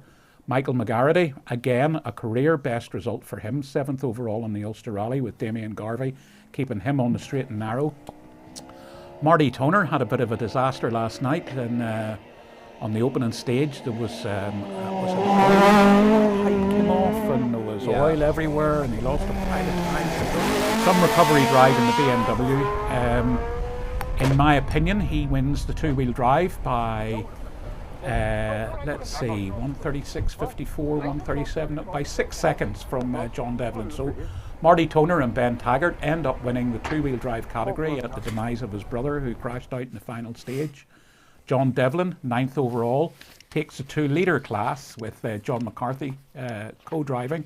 And Camillus Bradley rounds off the top 10 in his car, and just behind Simon Reid wins the modified section of the Tarmac Championship from Colin Byrne. Pretty cut and dried as long as Simon stayed ahead. Those two guys have done a great job, came to the Ulster Rally for the first time and have really driven very well. So that's the top 10 now. We've still got plenty of competitors on the stage. Willie Bonninwell in the McKinstry R5, fairly getting the hang over, and nicely turned in there, the little R5 car. And plenty of entertainment going on in this final stage. Competitors are starting to get a little bit spread out now on this last stage with William McGurkin up next, but it's there's these gaps are starting to appear now. So I just wonder where we are with regards to Tony Kelly at the finish ramp in Modern Tyres. Yeah, we should be going to Tony fairly shortly. They're due in.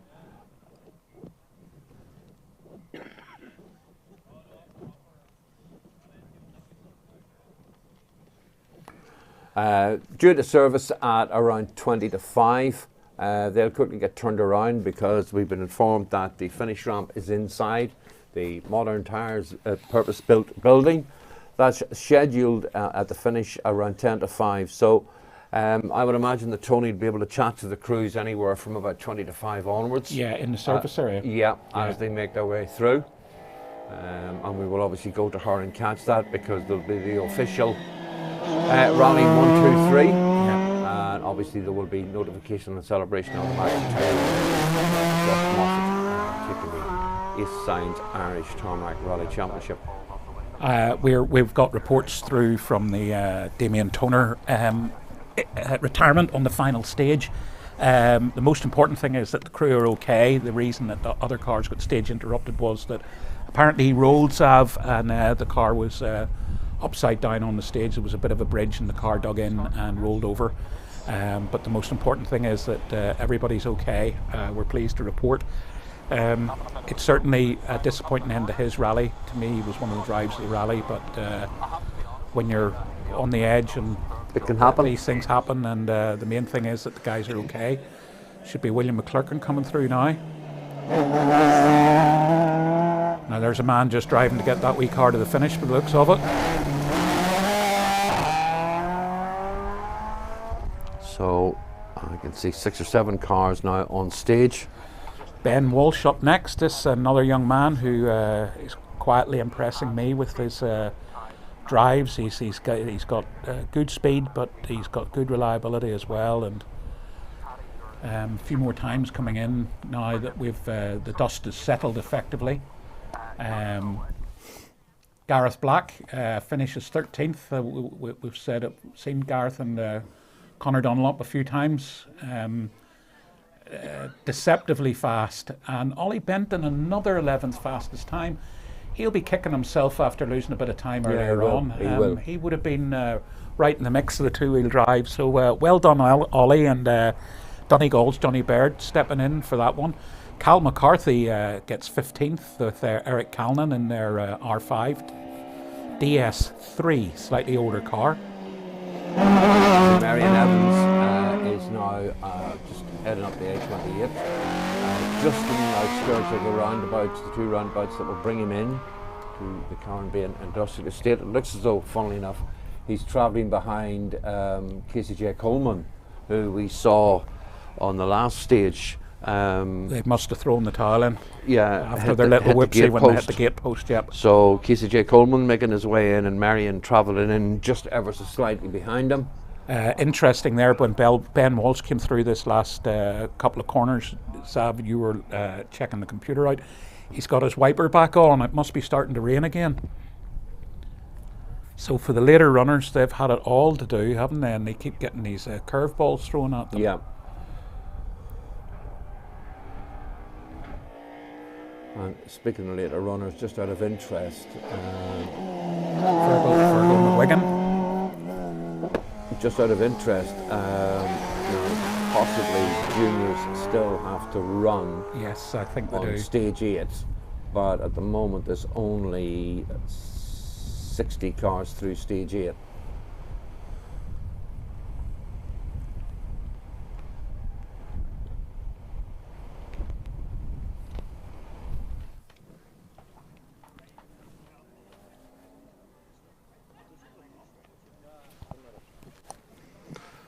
So just getting through from under there, has been talking to Mo Downey. Himself and Matthew McGaffin had a fairly sizable off, but are okay, and just want us to relay that back to anyone that's watching and listening. Both Matthew McGaffin, Mo Downey okay after a slight off. James Robinson says it's been a class day, have been watching it from Summon Road. Shane O'Mahony reminds us that the historics have been won by Williams. So I think it has been a good sort of 36 hours. Oh, it has. Certainly last night interesting, and then of course Sleep Gullion in the dark. Drama first stage this morning, losing Desi Henry. That was drama. Yeah. And the final stage is throwing up a pretty dramatic conclusion, but sorry, carry on, Sav. No, very much so. And Tony, Andrew Bush did a great job interviewing last night. Got some great stuff with Melvin Evans and some of the competitors last night. Tony Kelly carried that on today. Cracking interview with Eugene Donnelly and Andrew Nesbitt. And of course, we got Andrew to the final stage. Yep, to the finish. And ever the entertainer. And of course, I'm reliably informed he was the star attraction at John Armstrong's auction at the Mayfly in Kesh. And Andrew Nesbitt is renowned for being a very accomplished auctioneer.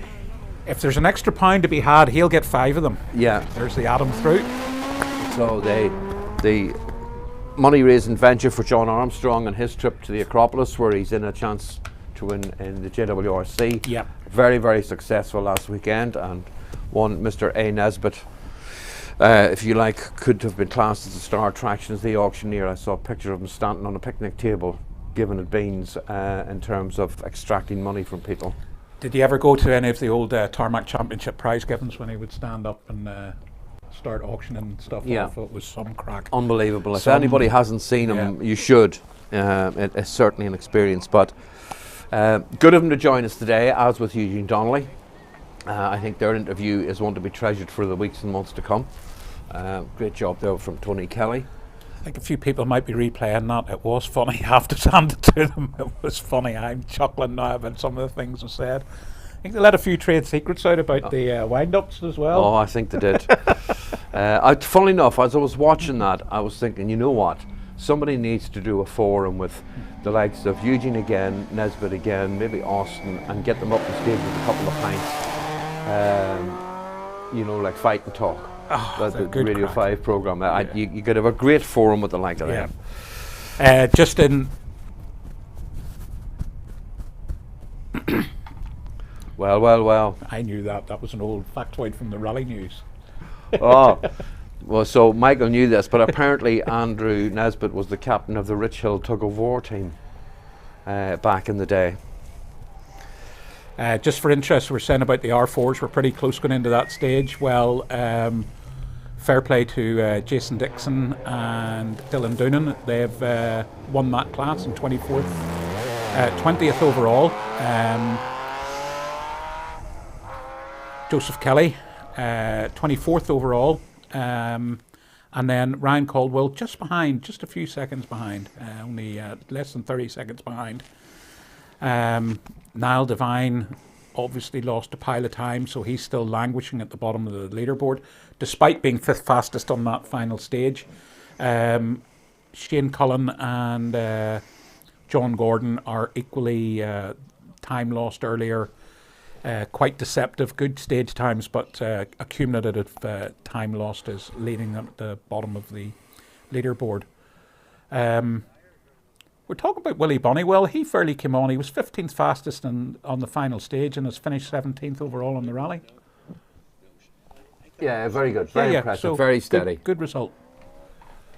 Marion Richards should be up next in the Rothmans historic escort. A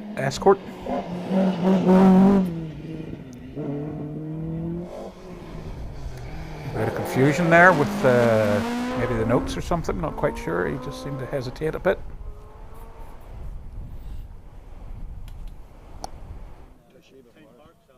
So it looks as though Stewart has won the national. Yeah, Stewart has won the national Henry for sure. And then Michael McGarity. Yeah. That's good. Nice result for Stewart in the end. Yeah. And another trophy for Anthony's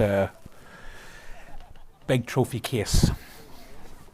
And it's a fairly big one, I would think. I think it is. He's been rallying a long time.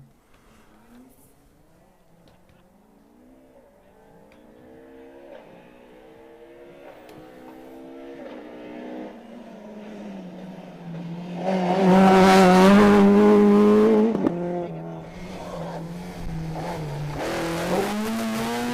wee bit late there.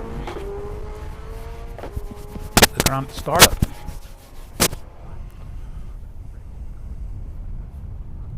Adrian Gant and Olivia Chambers. We never saw Colin Price again after his breakdown in front of us earlier on, so he had a nice rally.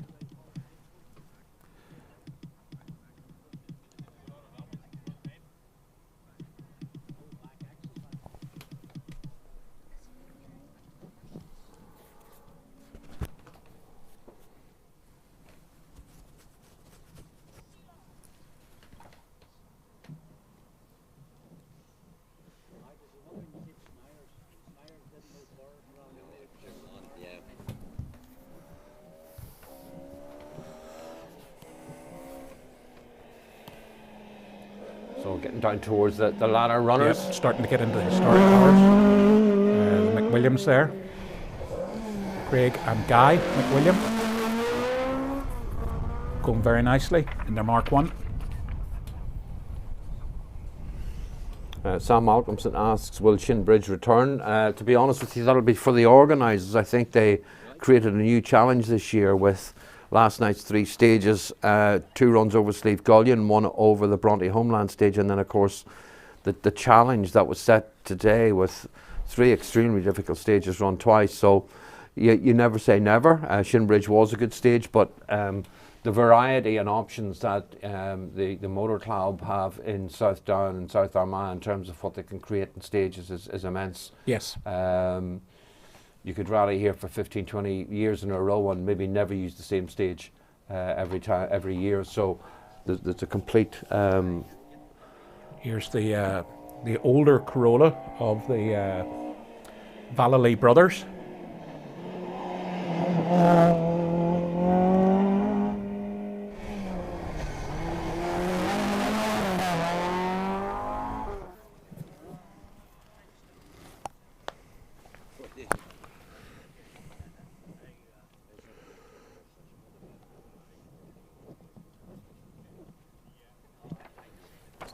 Stephen Quinn says, big shout out to Hannah and Daniel Quinn at the first Ulster Rally, out in the stages all day. Well done. And I think if you'd managed as a spectator to avoid the rain this morning, you possibly would have got away with some very enjoyable action this afternoon where you didn't get soaked or wet. The remaining crews now starting to spread out across the last 8.3 miles of the 2022 Modern Tyres Ulster Rally. Well, next up we should have Joe Kelly and Tony McGovern in their Mark 2. And that looks like you're bang on the money there, Michael. Yep.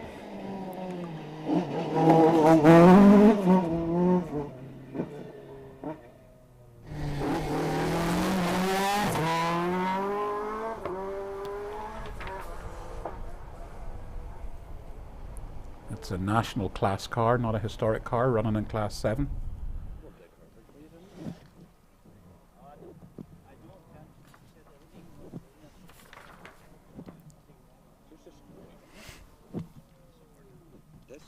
Our next car should be a historic car.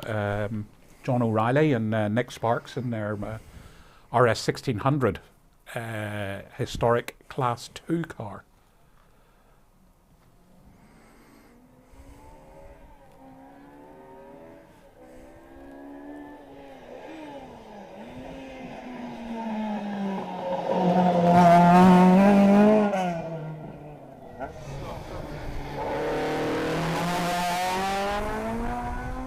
So only a matter of minutes now probably before we head across to Tony Kelly and the service area, where Tony will catch up with your 1, 2, 3 in the overall Ulster Rally and 1, 2, 3 in the national. Stuart Bickerstaff, Niall Henry and Michael McGarity.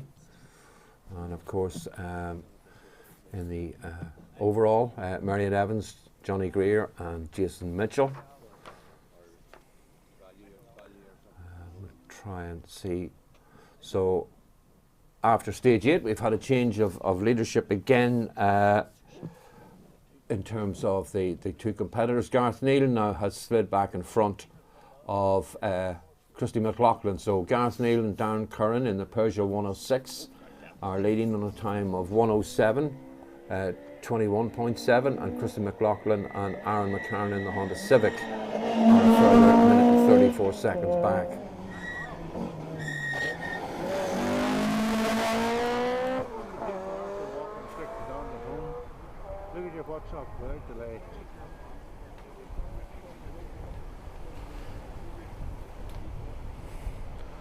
Well, there's a question for Tony. We'll have to ask her. Shane O'Mahony asks, will we ever see Tony return to the stages, because she's got great competition now with plenty of female drivers?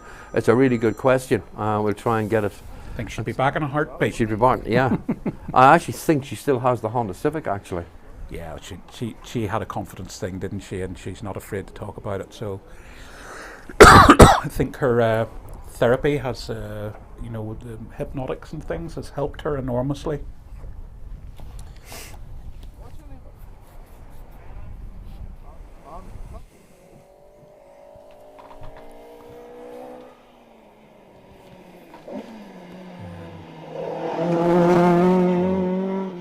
David Pedley and Callum Young in their Class 5 historic car.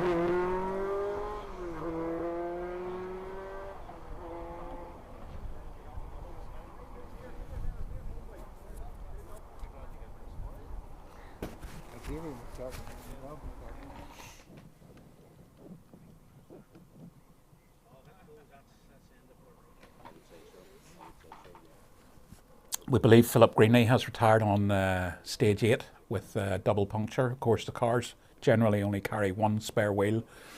So if you're unfortunate enough to get 2 punctures in the one stage, you're not allowed to carry on anymore under the modern rules.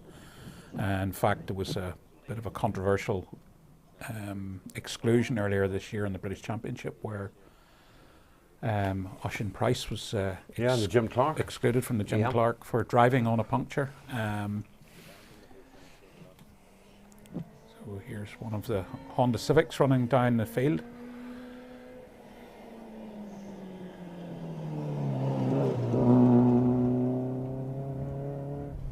Nice little car. Car number 88, Nicholas Alcorn, James McGlinchey.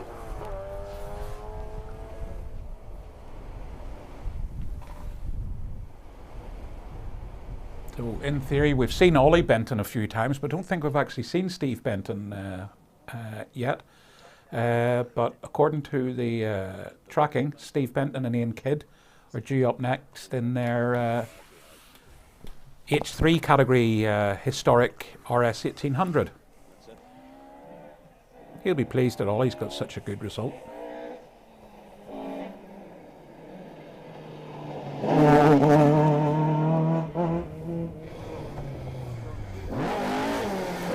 Going nicely. Sounds good. Yep. So I can't tell you who's where at the Rally HQ and the service area. It looks as though the sport trackers have been taken out of the competing vehicles, but they are all there, and we will have Tony Kelly there very shortly, or she is there, but we will be with Tony very shortly to catch up on the day's action and chat to the crews that have made their way to the finish of the 2022 Modern Tyres Ulster Rally. We get chatting to Marion Evans, Johnny Greer, Jason Mitchell. Jason's going to be really pleased with 3rd. Josh will be more than happy with 4th overall because that gave him the Irish Tarmac Championship. So won't be long now before we head across.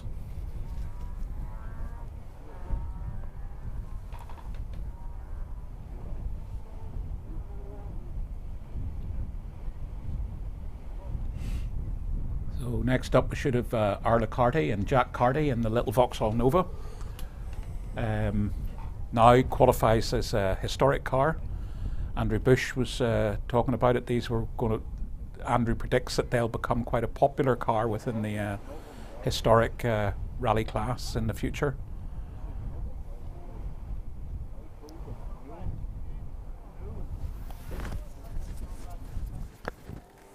Here we go.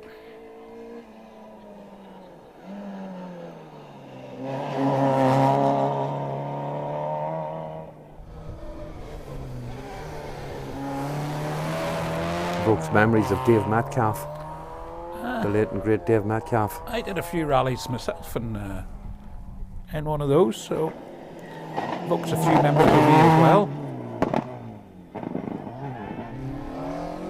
See, there was another confusion there, wasn't there? It's a double junction, you see, I suppose.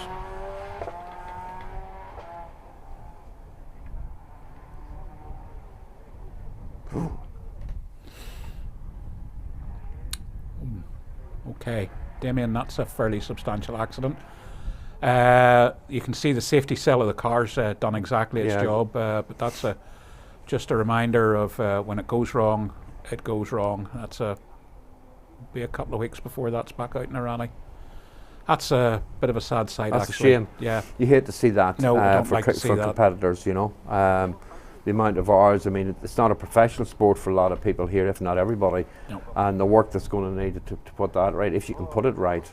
Wow. You know, there's a lot of man hours to Yeah. get that back on the road. But it's the fair play. The roll cage and everything that Did its job. undamaged. Did its job. And that's good to see. TIN 860. I'm sure somebody could tell us County TIN was originally from, Philip McKibben. I think, isn't it?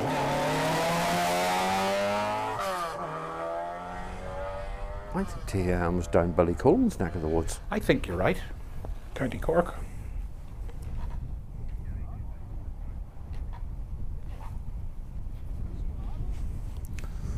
So it's not just on the finest of Ulster stages where people can come a cropper. We've been reliably informed that Thierry Neuville has crashed out of the lead of Rally Ypres.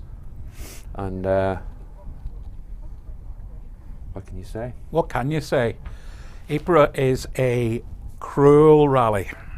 I have been there myself and been upside down, crashed out.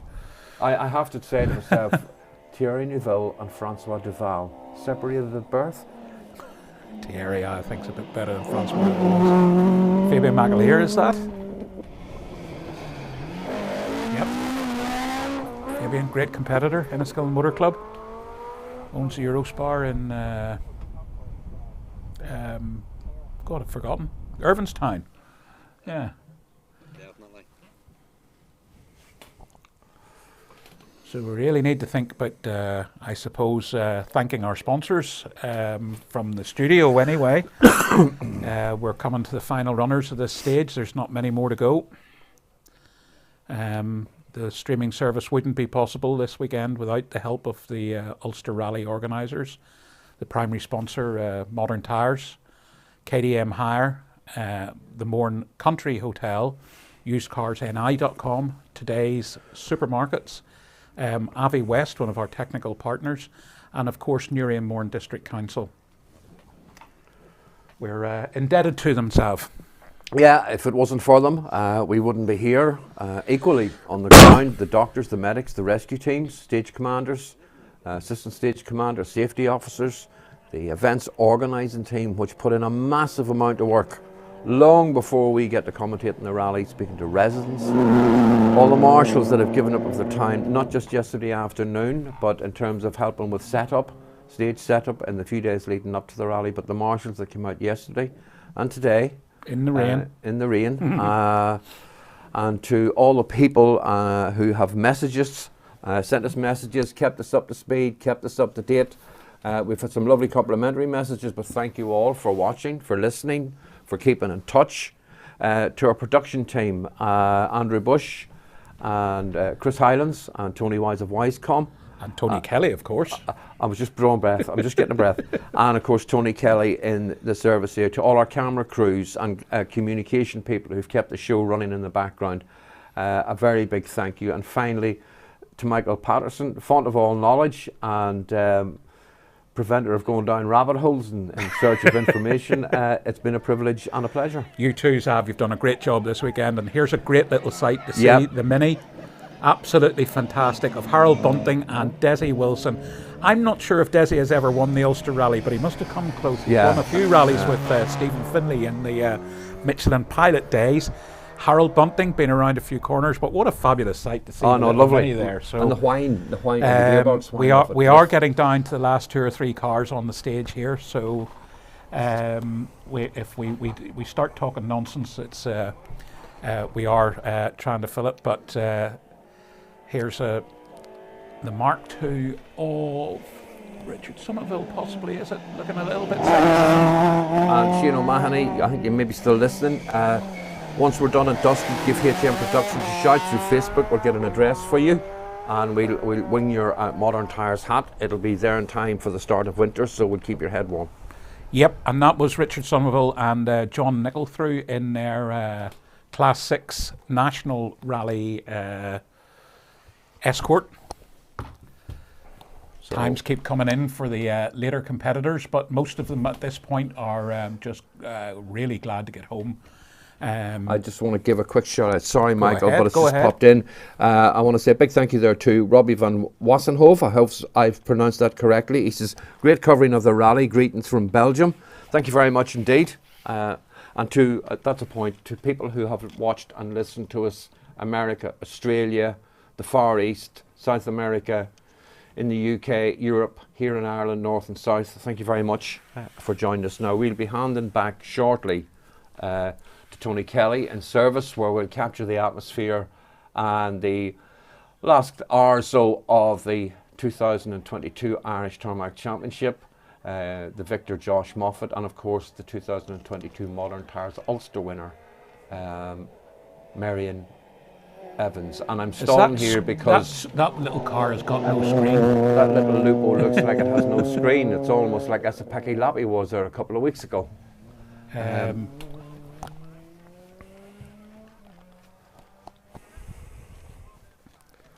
That was a bit dramatic, wasn't it? Yeah.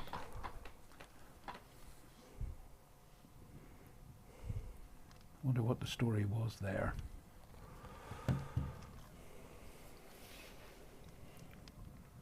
Turned out a fine evening when you get to look at the camera shot there, the blue sky. Well, after being so wet earlier on.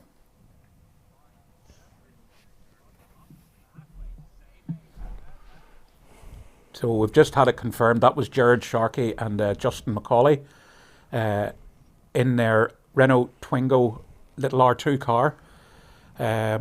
Obviously had some drama earlier on. Well, yes, we saw all this with Esa-Pekka Lappi in Finland a couple of weeks ago, and a great drama.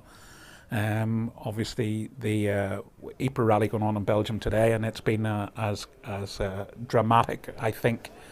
We hearing these reports of some of the top drivers disappearing. Darren Dazelle flies in the teeth there. So that's all from us. We're going to take a quick ad break. Thank you very much. Tony will be back with the coverage of the finish ramp. Thank you for joining us. Yep, see you and soon. that's it from the studio. Thank you.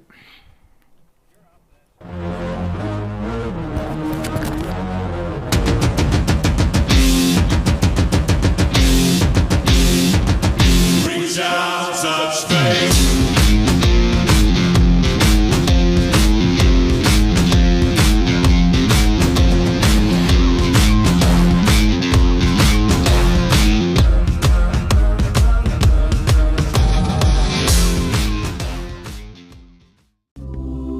usecarsni.com. Click it, buy it, drive it.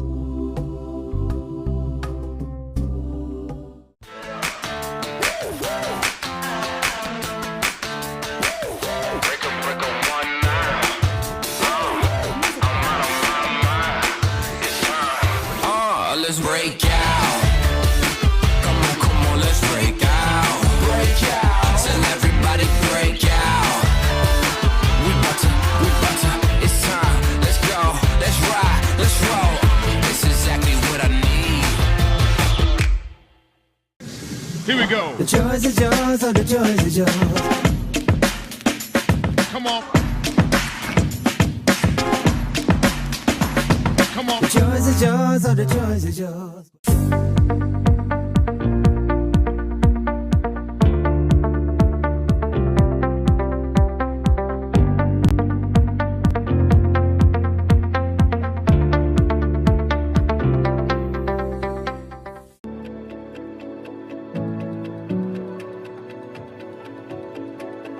Our recipe for business success starts with our people.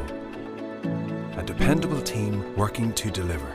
A whole lot more for your business and the wider community. It's our conveniently located 100,000 square foot warehouse where we accurately pick and pack confectionery, soft drinks, grocery, non-grocery, chilled, fresh and frozen goods. Our investment in the latest technology, which gives our customers the freedom to order online or over the phone. Our friendly drivers always go above and beyond to deliver your goods on time, every time. We keep the shelves stocked full of variety for more than 2,000 customers, including 150 symbol stores. Above all, we deliver a whole lot more.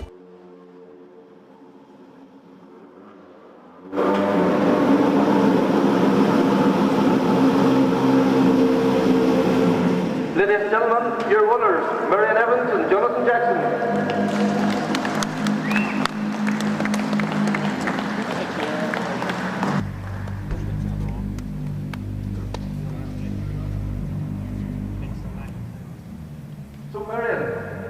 that monkey off your bike, your first international one, how good is that? Yeah, it's the toughest one to try and get it. The first one was toughest to get, so hopefully we'll get some more next year. I think, that was a tough rally. Yeah, like you're saying, before the start, it's shortest rally of the year really, but it was like the trial and the easiest of the road. It was really busy, really technical, a lot of traffic. This man here beside you, we've got Jonathan over here.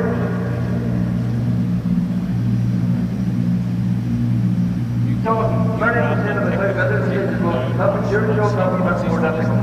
I certainly did.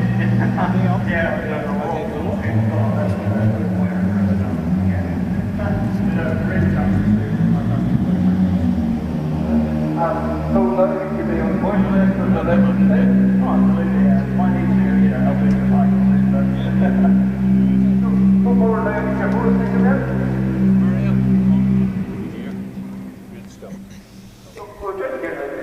Here we are now at the ramp. The rally winner. Congratulations, Marion. Thank you very much.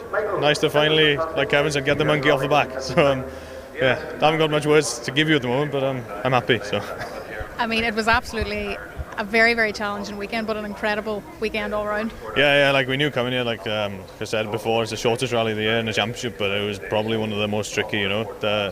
Every single stage had something in it to catch you out.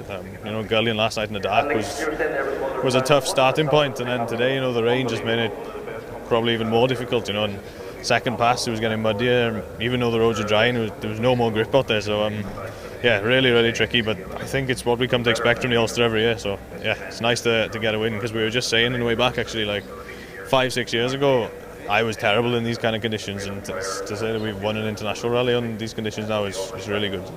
I mean, mentally that sets you up brilliantly for next year, doesn't it? Yeah, especially Galway in February. Like the closest we got to win before was Galway at the start of the year. So yeah, that was obviously bad and everything. So it doesn't seem to phase us too much at the moment. But yeah, we've got experience this year now. A lot of the rallies we can come back with the last couple of rallies we got the car really sorted as well. So we can come back and have a good crack. And how does it feel to get to the end of the championship? That's nice, yeah, it's nice. We've had a pretty good year. One retirement, but on the whole it's been pretty good. We had a few kind of poorish results in the middle of the year, and we just had to try and kind of refine our feet, and when we did that, it's been good again. So yeah, it's nice to just round it off for the win. That's the best part. Excellent, Marion. Congratulations, and thanks so much for talking to us. Thank you.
Thank you very much. You're welcome. Thank you.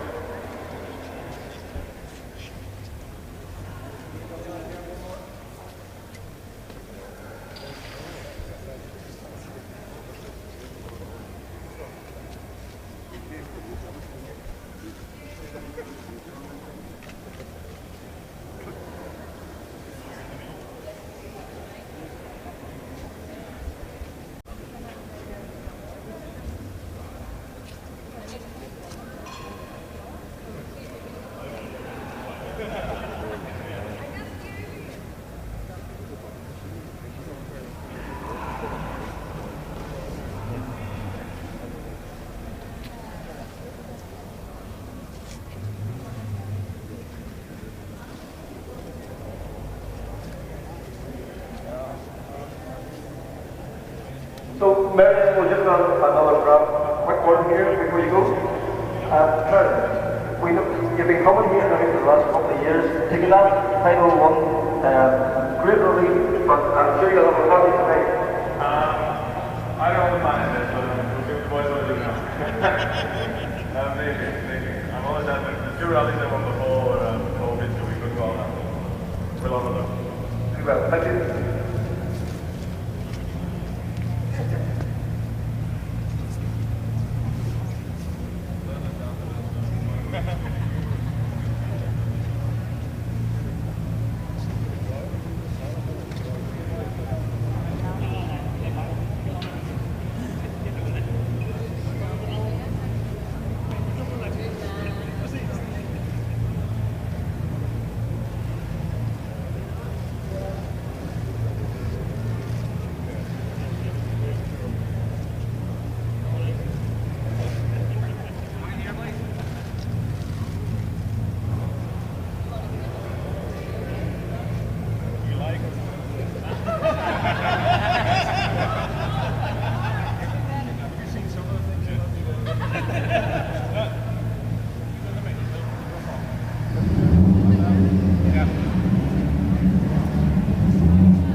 didn't think it was easy for yourself to get the butcher?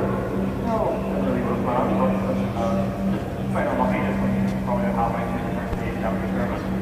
One of the impact was the tire lines and the answer up. When you had the car at the end, you had to reserve the butcher, you can't keep car in the rim, normally the only time we've done that, but I think we got back to the third or fourth last round. We just had a chance to stay high and we got like the next two and chance to we got a time back, we're stuck up in the head, so we're going to end up back to the start and we're going to go deeper again. You didn't think it was easy, but you know, we're saying this is the price of it. These rules are there, and I think, you know, the only thing stays in our life is go for 2 days. But a lot of times, yeah, very much so the I'm all the challenge and I think you see it more than that. I think it's good, I think it should be more like that. You know, it does really exciting when you see there's no challenge and stuff. Maybe not so much more like that, but it's not even awesome. They're good. But yeah, no, rally is good. I was thinking of something on the Ulster rally weather too. I don't think I've ever seen that on the rally. So, I really enjoyed it. And thanks for everybody for chatting. I love everything. It was hard work for everybody. Thanks very much. And Niall, I want to get a quick word with Johnny Gray here if we can. Niall, a fantastic performance for yourself as well. A podium to sure you're helping man this evening. Oh yeah, delighted. After a tough weekend, it'll be great to hear what Johnny says. This side. Very well. Last 2 stages, a wee bit of a push there, and not quite happy now. Johnny, congratulations! Great to get to the finish ramp of the Ulster.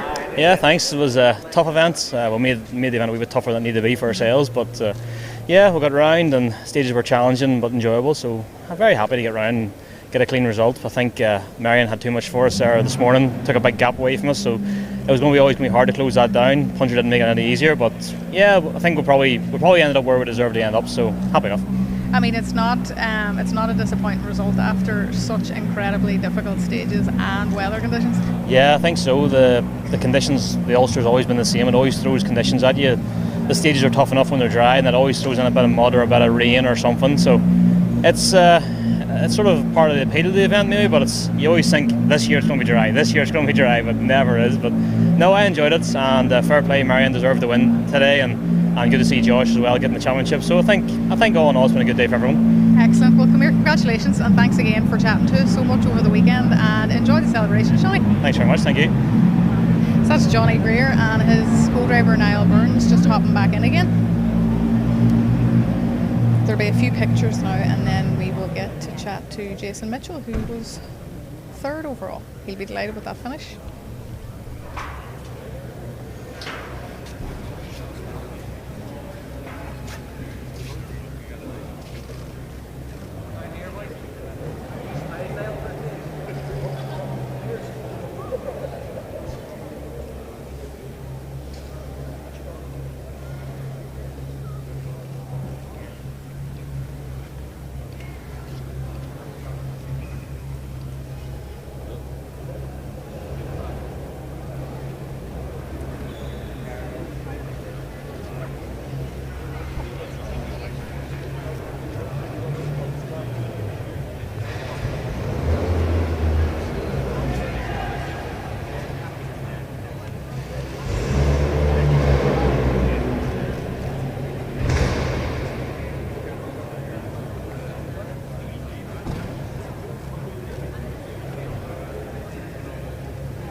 1, 2.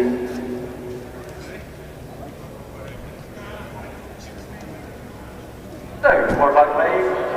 Third person here, Jason Mitchell and Mitchell Cullen. Fantastic run. This man's going to be running on bars for less than a year now at this point, so it's a fantastic run, and I'm delighted for the two gentlemen.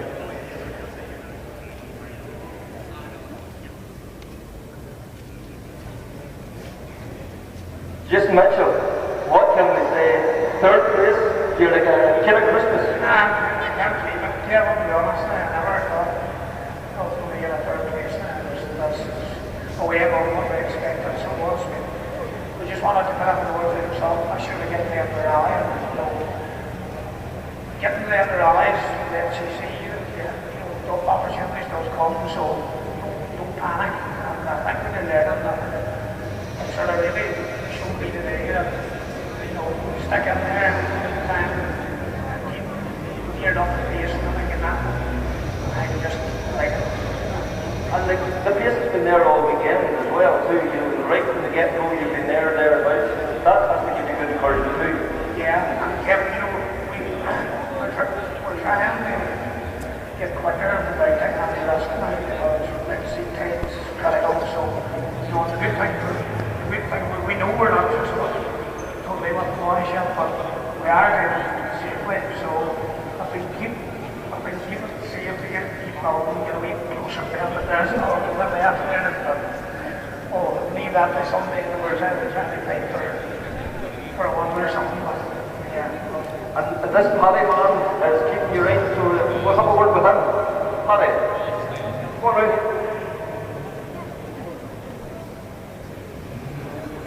Like, this is your first podium as well too, so I'm sure you're over the it's not actually before. It's funny before, but no, it's more competition here.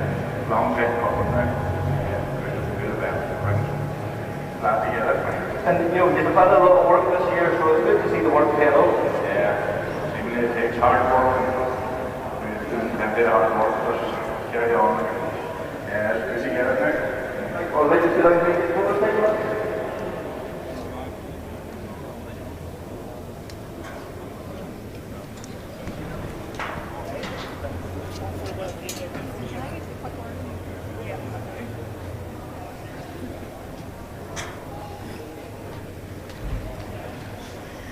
Jason, the biggest congratulations, you made it. I made it, I can't believe it, so I can't. It's way above what we expected, but yeah, just as I said there, like it's been hanging on there and trying to stay near enough, and like the conditions too weren't really giving us the confidence to maybe push, with the experience situation lacking maybe, but no, we can't ask for any better than that. I mean, we have seen you drive incredibly well all year, and I mean, this weekend was very much about the mad cam, as you said yourself earlier, but it worked. It did, and we are trying to, build our speed without doing anything silly. So, and that is paying off, So look, we'll see now, but we'll see what the future holds now, and yeah. There's a wee bit more there yet, so we'll see what happens. Brilliant. We can't wait to see what happens for you next. Thanks very much for being such a great sport all weekend, and congratulations. Cheers. Enjoy it all. To yourself and Paddy. Thank you, Jason.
Megan, a very, very great end to the Irish Tarmac Championship. Absolutely fantastic. Look, you couldn't have wrote the script for this year. The double points on the Ulster here, it was a good way of keeping the championship alive. And you know, if Josh hadn't have done it, it would have been very unfair. So look, it worked well this year. Probably have to tweak it at some stage or other, but it's kept everybody together and it made the championship. We're all delighted for Josh, delighted for Marion with his first win. You know, and it's just, it'll bring them all back next year. Exactly, and I mean, it's great to have the championship end in such an exciting way after such a kind of quiet 2 years there. Yeah, absolutely. You know, we had our problems this year because, you know, when we were getting ready for the championship, we didn't know after COVID whether we were going to get a full year or not, or what was going to happen. So, do you know what? We couldn't have asked for a better year to come back, get back full-time rallying, and I'm just delighted, and as are all the people involved, and you know, I've seen 3 of the happiest guys I've ever seen at the end of the last stage there. You know, Marion was just unbelievable, first international win. Josh, obviously championship winner, and let's not forget Jason Mitchell. You know, he's been there all year, and you know, he's as happy as the guys as if he had won the championship. Exactly. You know, so Paddy, an excellent championship, and Yeah. we're going to see the guys spraying the That'll champagne. do. Now. No Thank bother. you so much, No, Paddy, thanks to and yous for congratulations on a everything. great All right. Okay. championship. Cheers.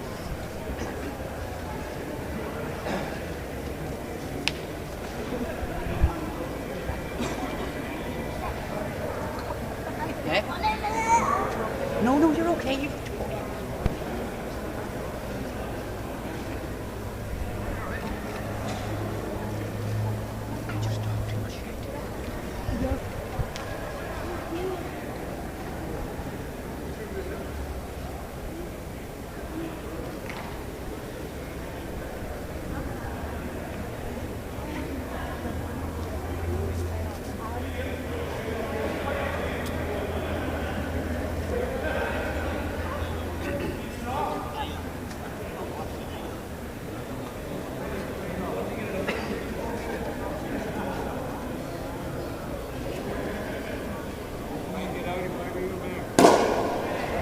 Your winners from the 2022 Modern Tyres Ulster. And there you have it, guys. All the action at the end of the Ulster Rally 2022. Again, absolutely incredible, and thank you to everybody for watching. And that's it from us, and we're going to go back to the action at the end of the ramp.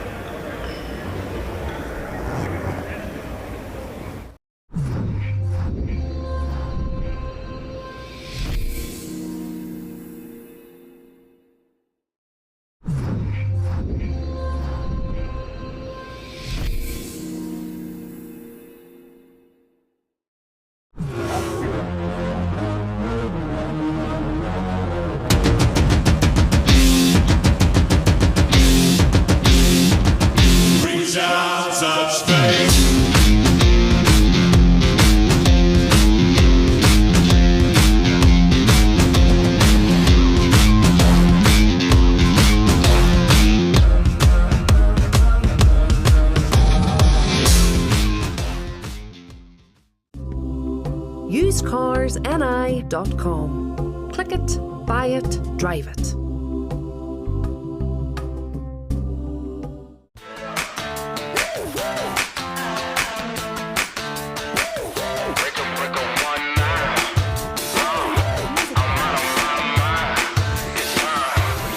Let's break out. Come on, let's break out. Break out. Tell everybody break out. We bout to, it's time. Let's go, let's ride, let's roll. It's exactly what I need. Here we go. The joys are yours, oh, the joys are yours.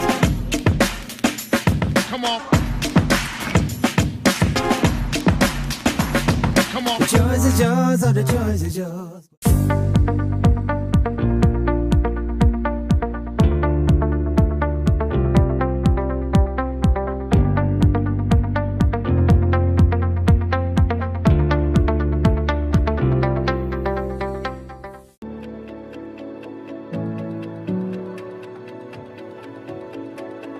Our recipe for business success starts with our people.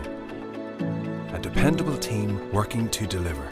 A whole lot more for your business and the wider community.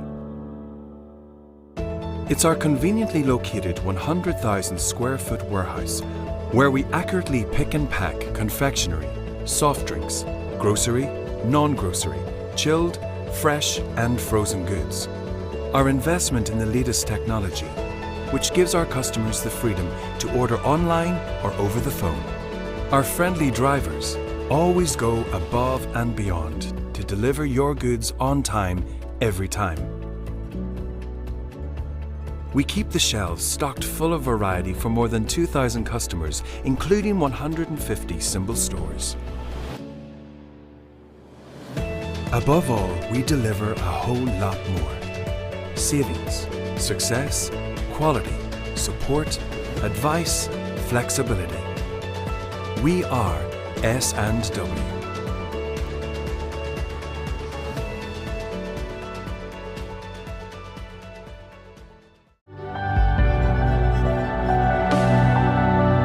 Whether you visit the Ring of Gullion on foot, by bike, or on a cultural pilgrimage, you will receive the hospitality of the people and learn the stories of the rocks.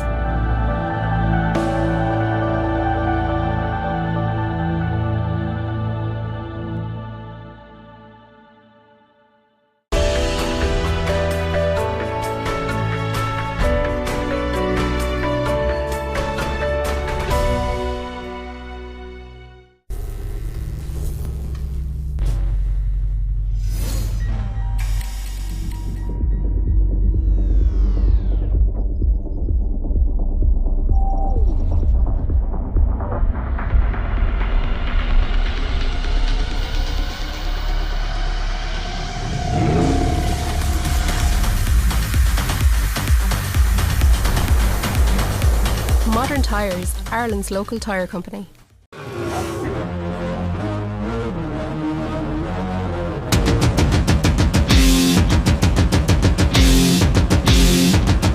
Reach out, touch faith.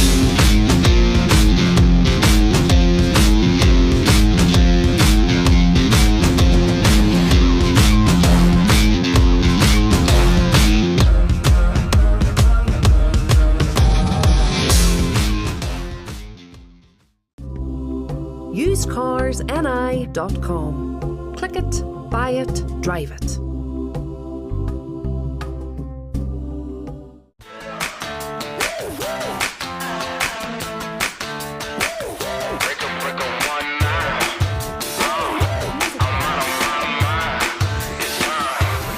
Let's break out. Come on, let's break out. Break out. Tell everybody break out. We bout to, it's time. Let's go, let's ride, let's roll. It's exactly what I need. Here we go. The joys are yours, oh, the joys are yours. Come on. Come on. The joys are yours, oh, the joys are yours.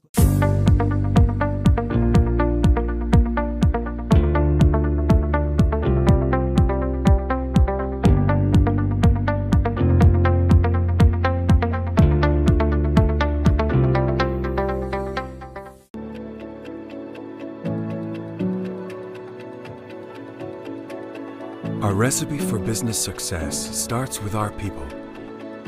A dependable team working to deliver. A whole lot more for your business and the wider community.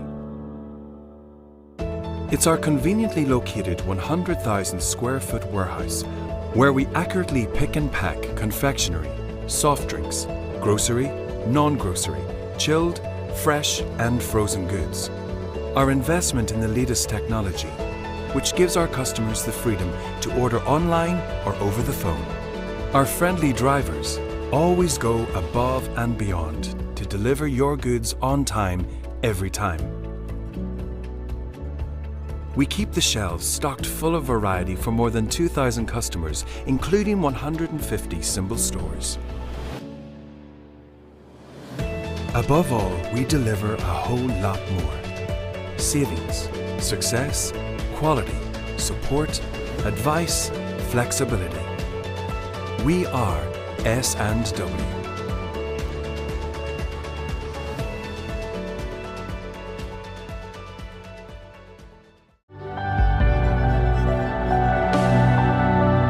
Whether you visit the Ring of Gullion on foot, by bike, or on a cultural pilgrimage, you will receive the hospitality of the people and learn the stories of the rocks.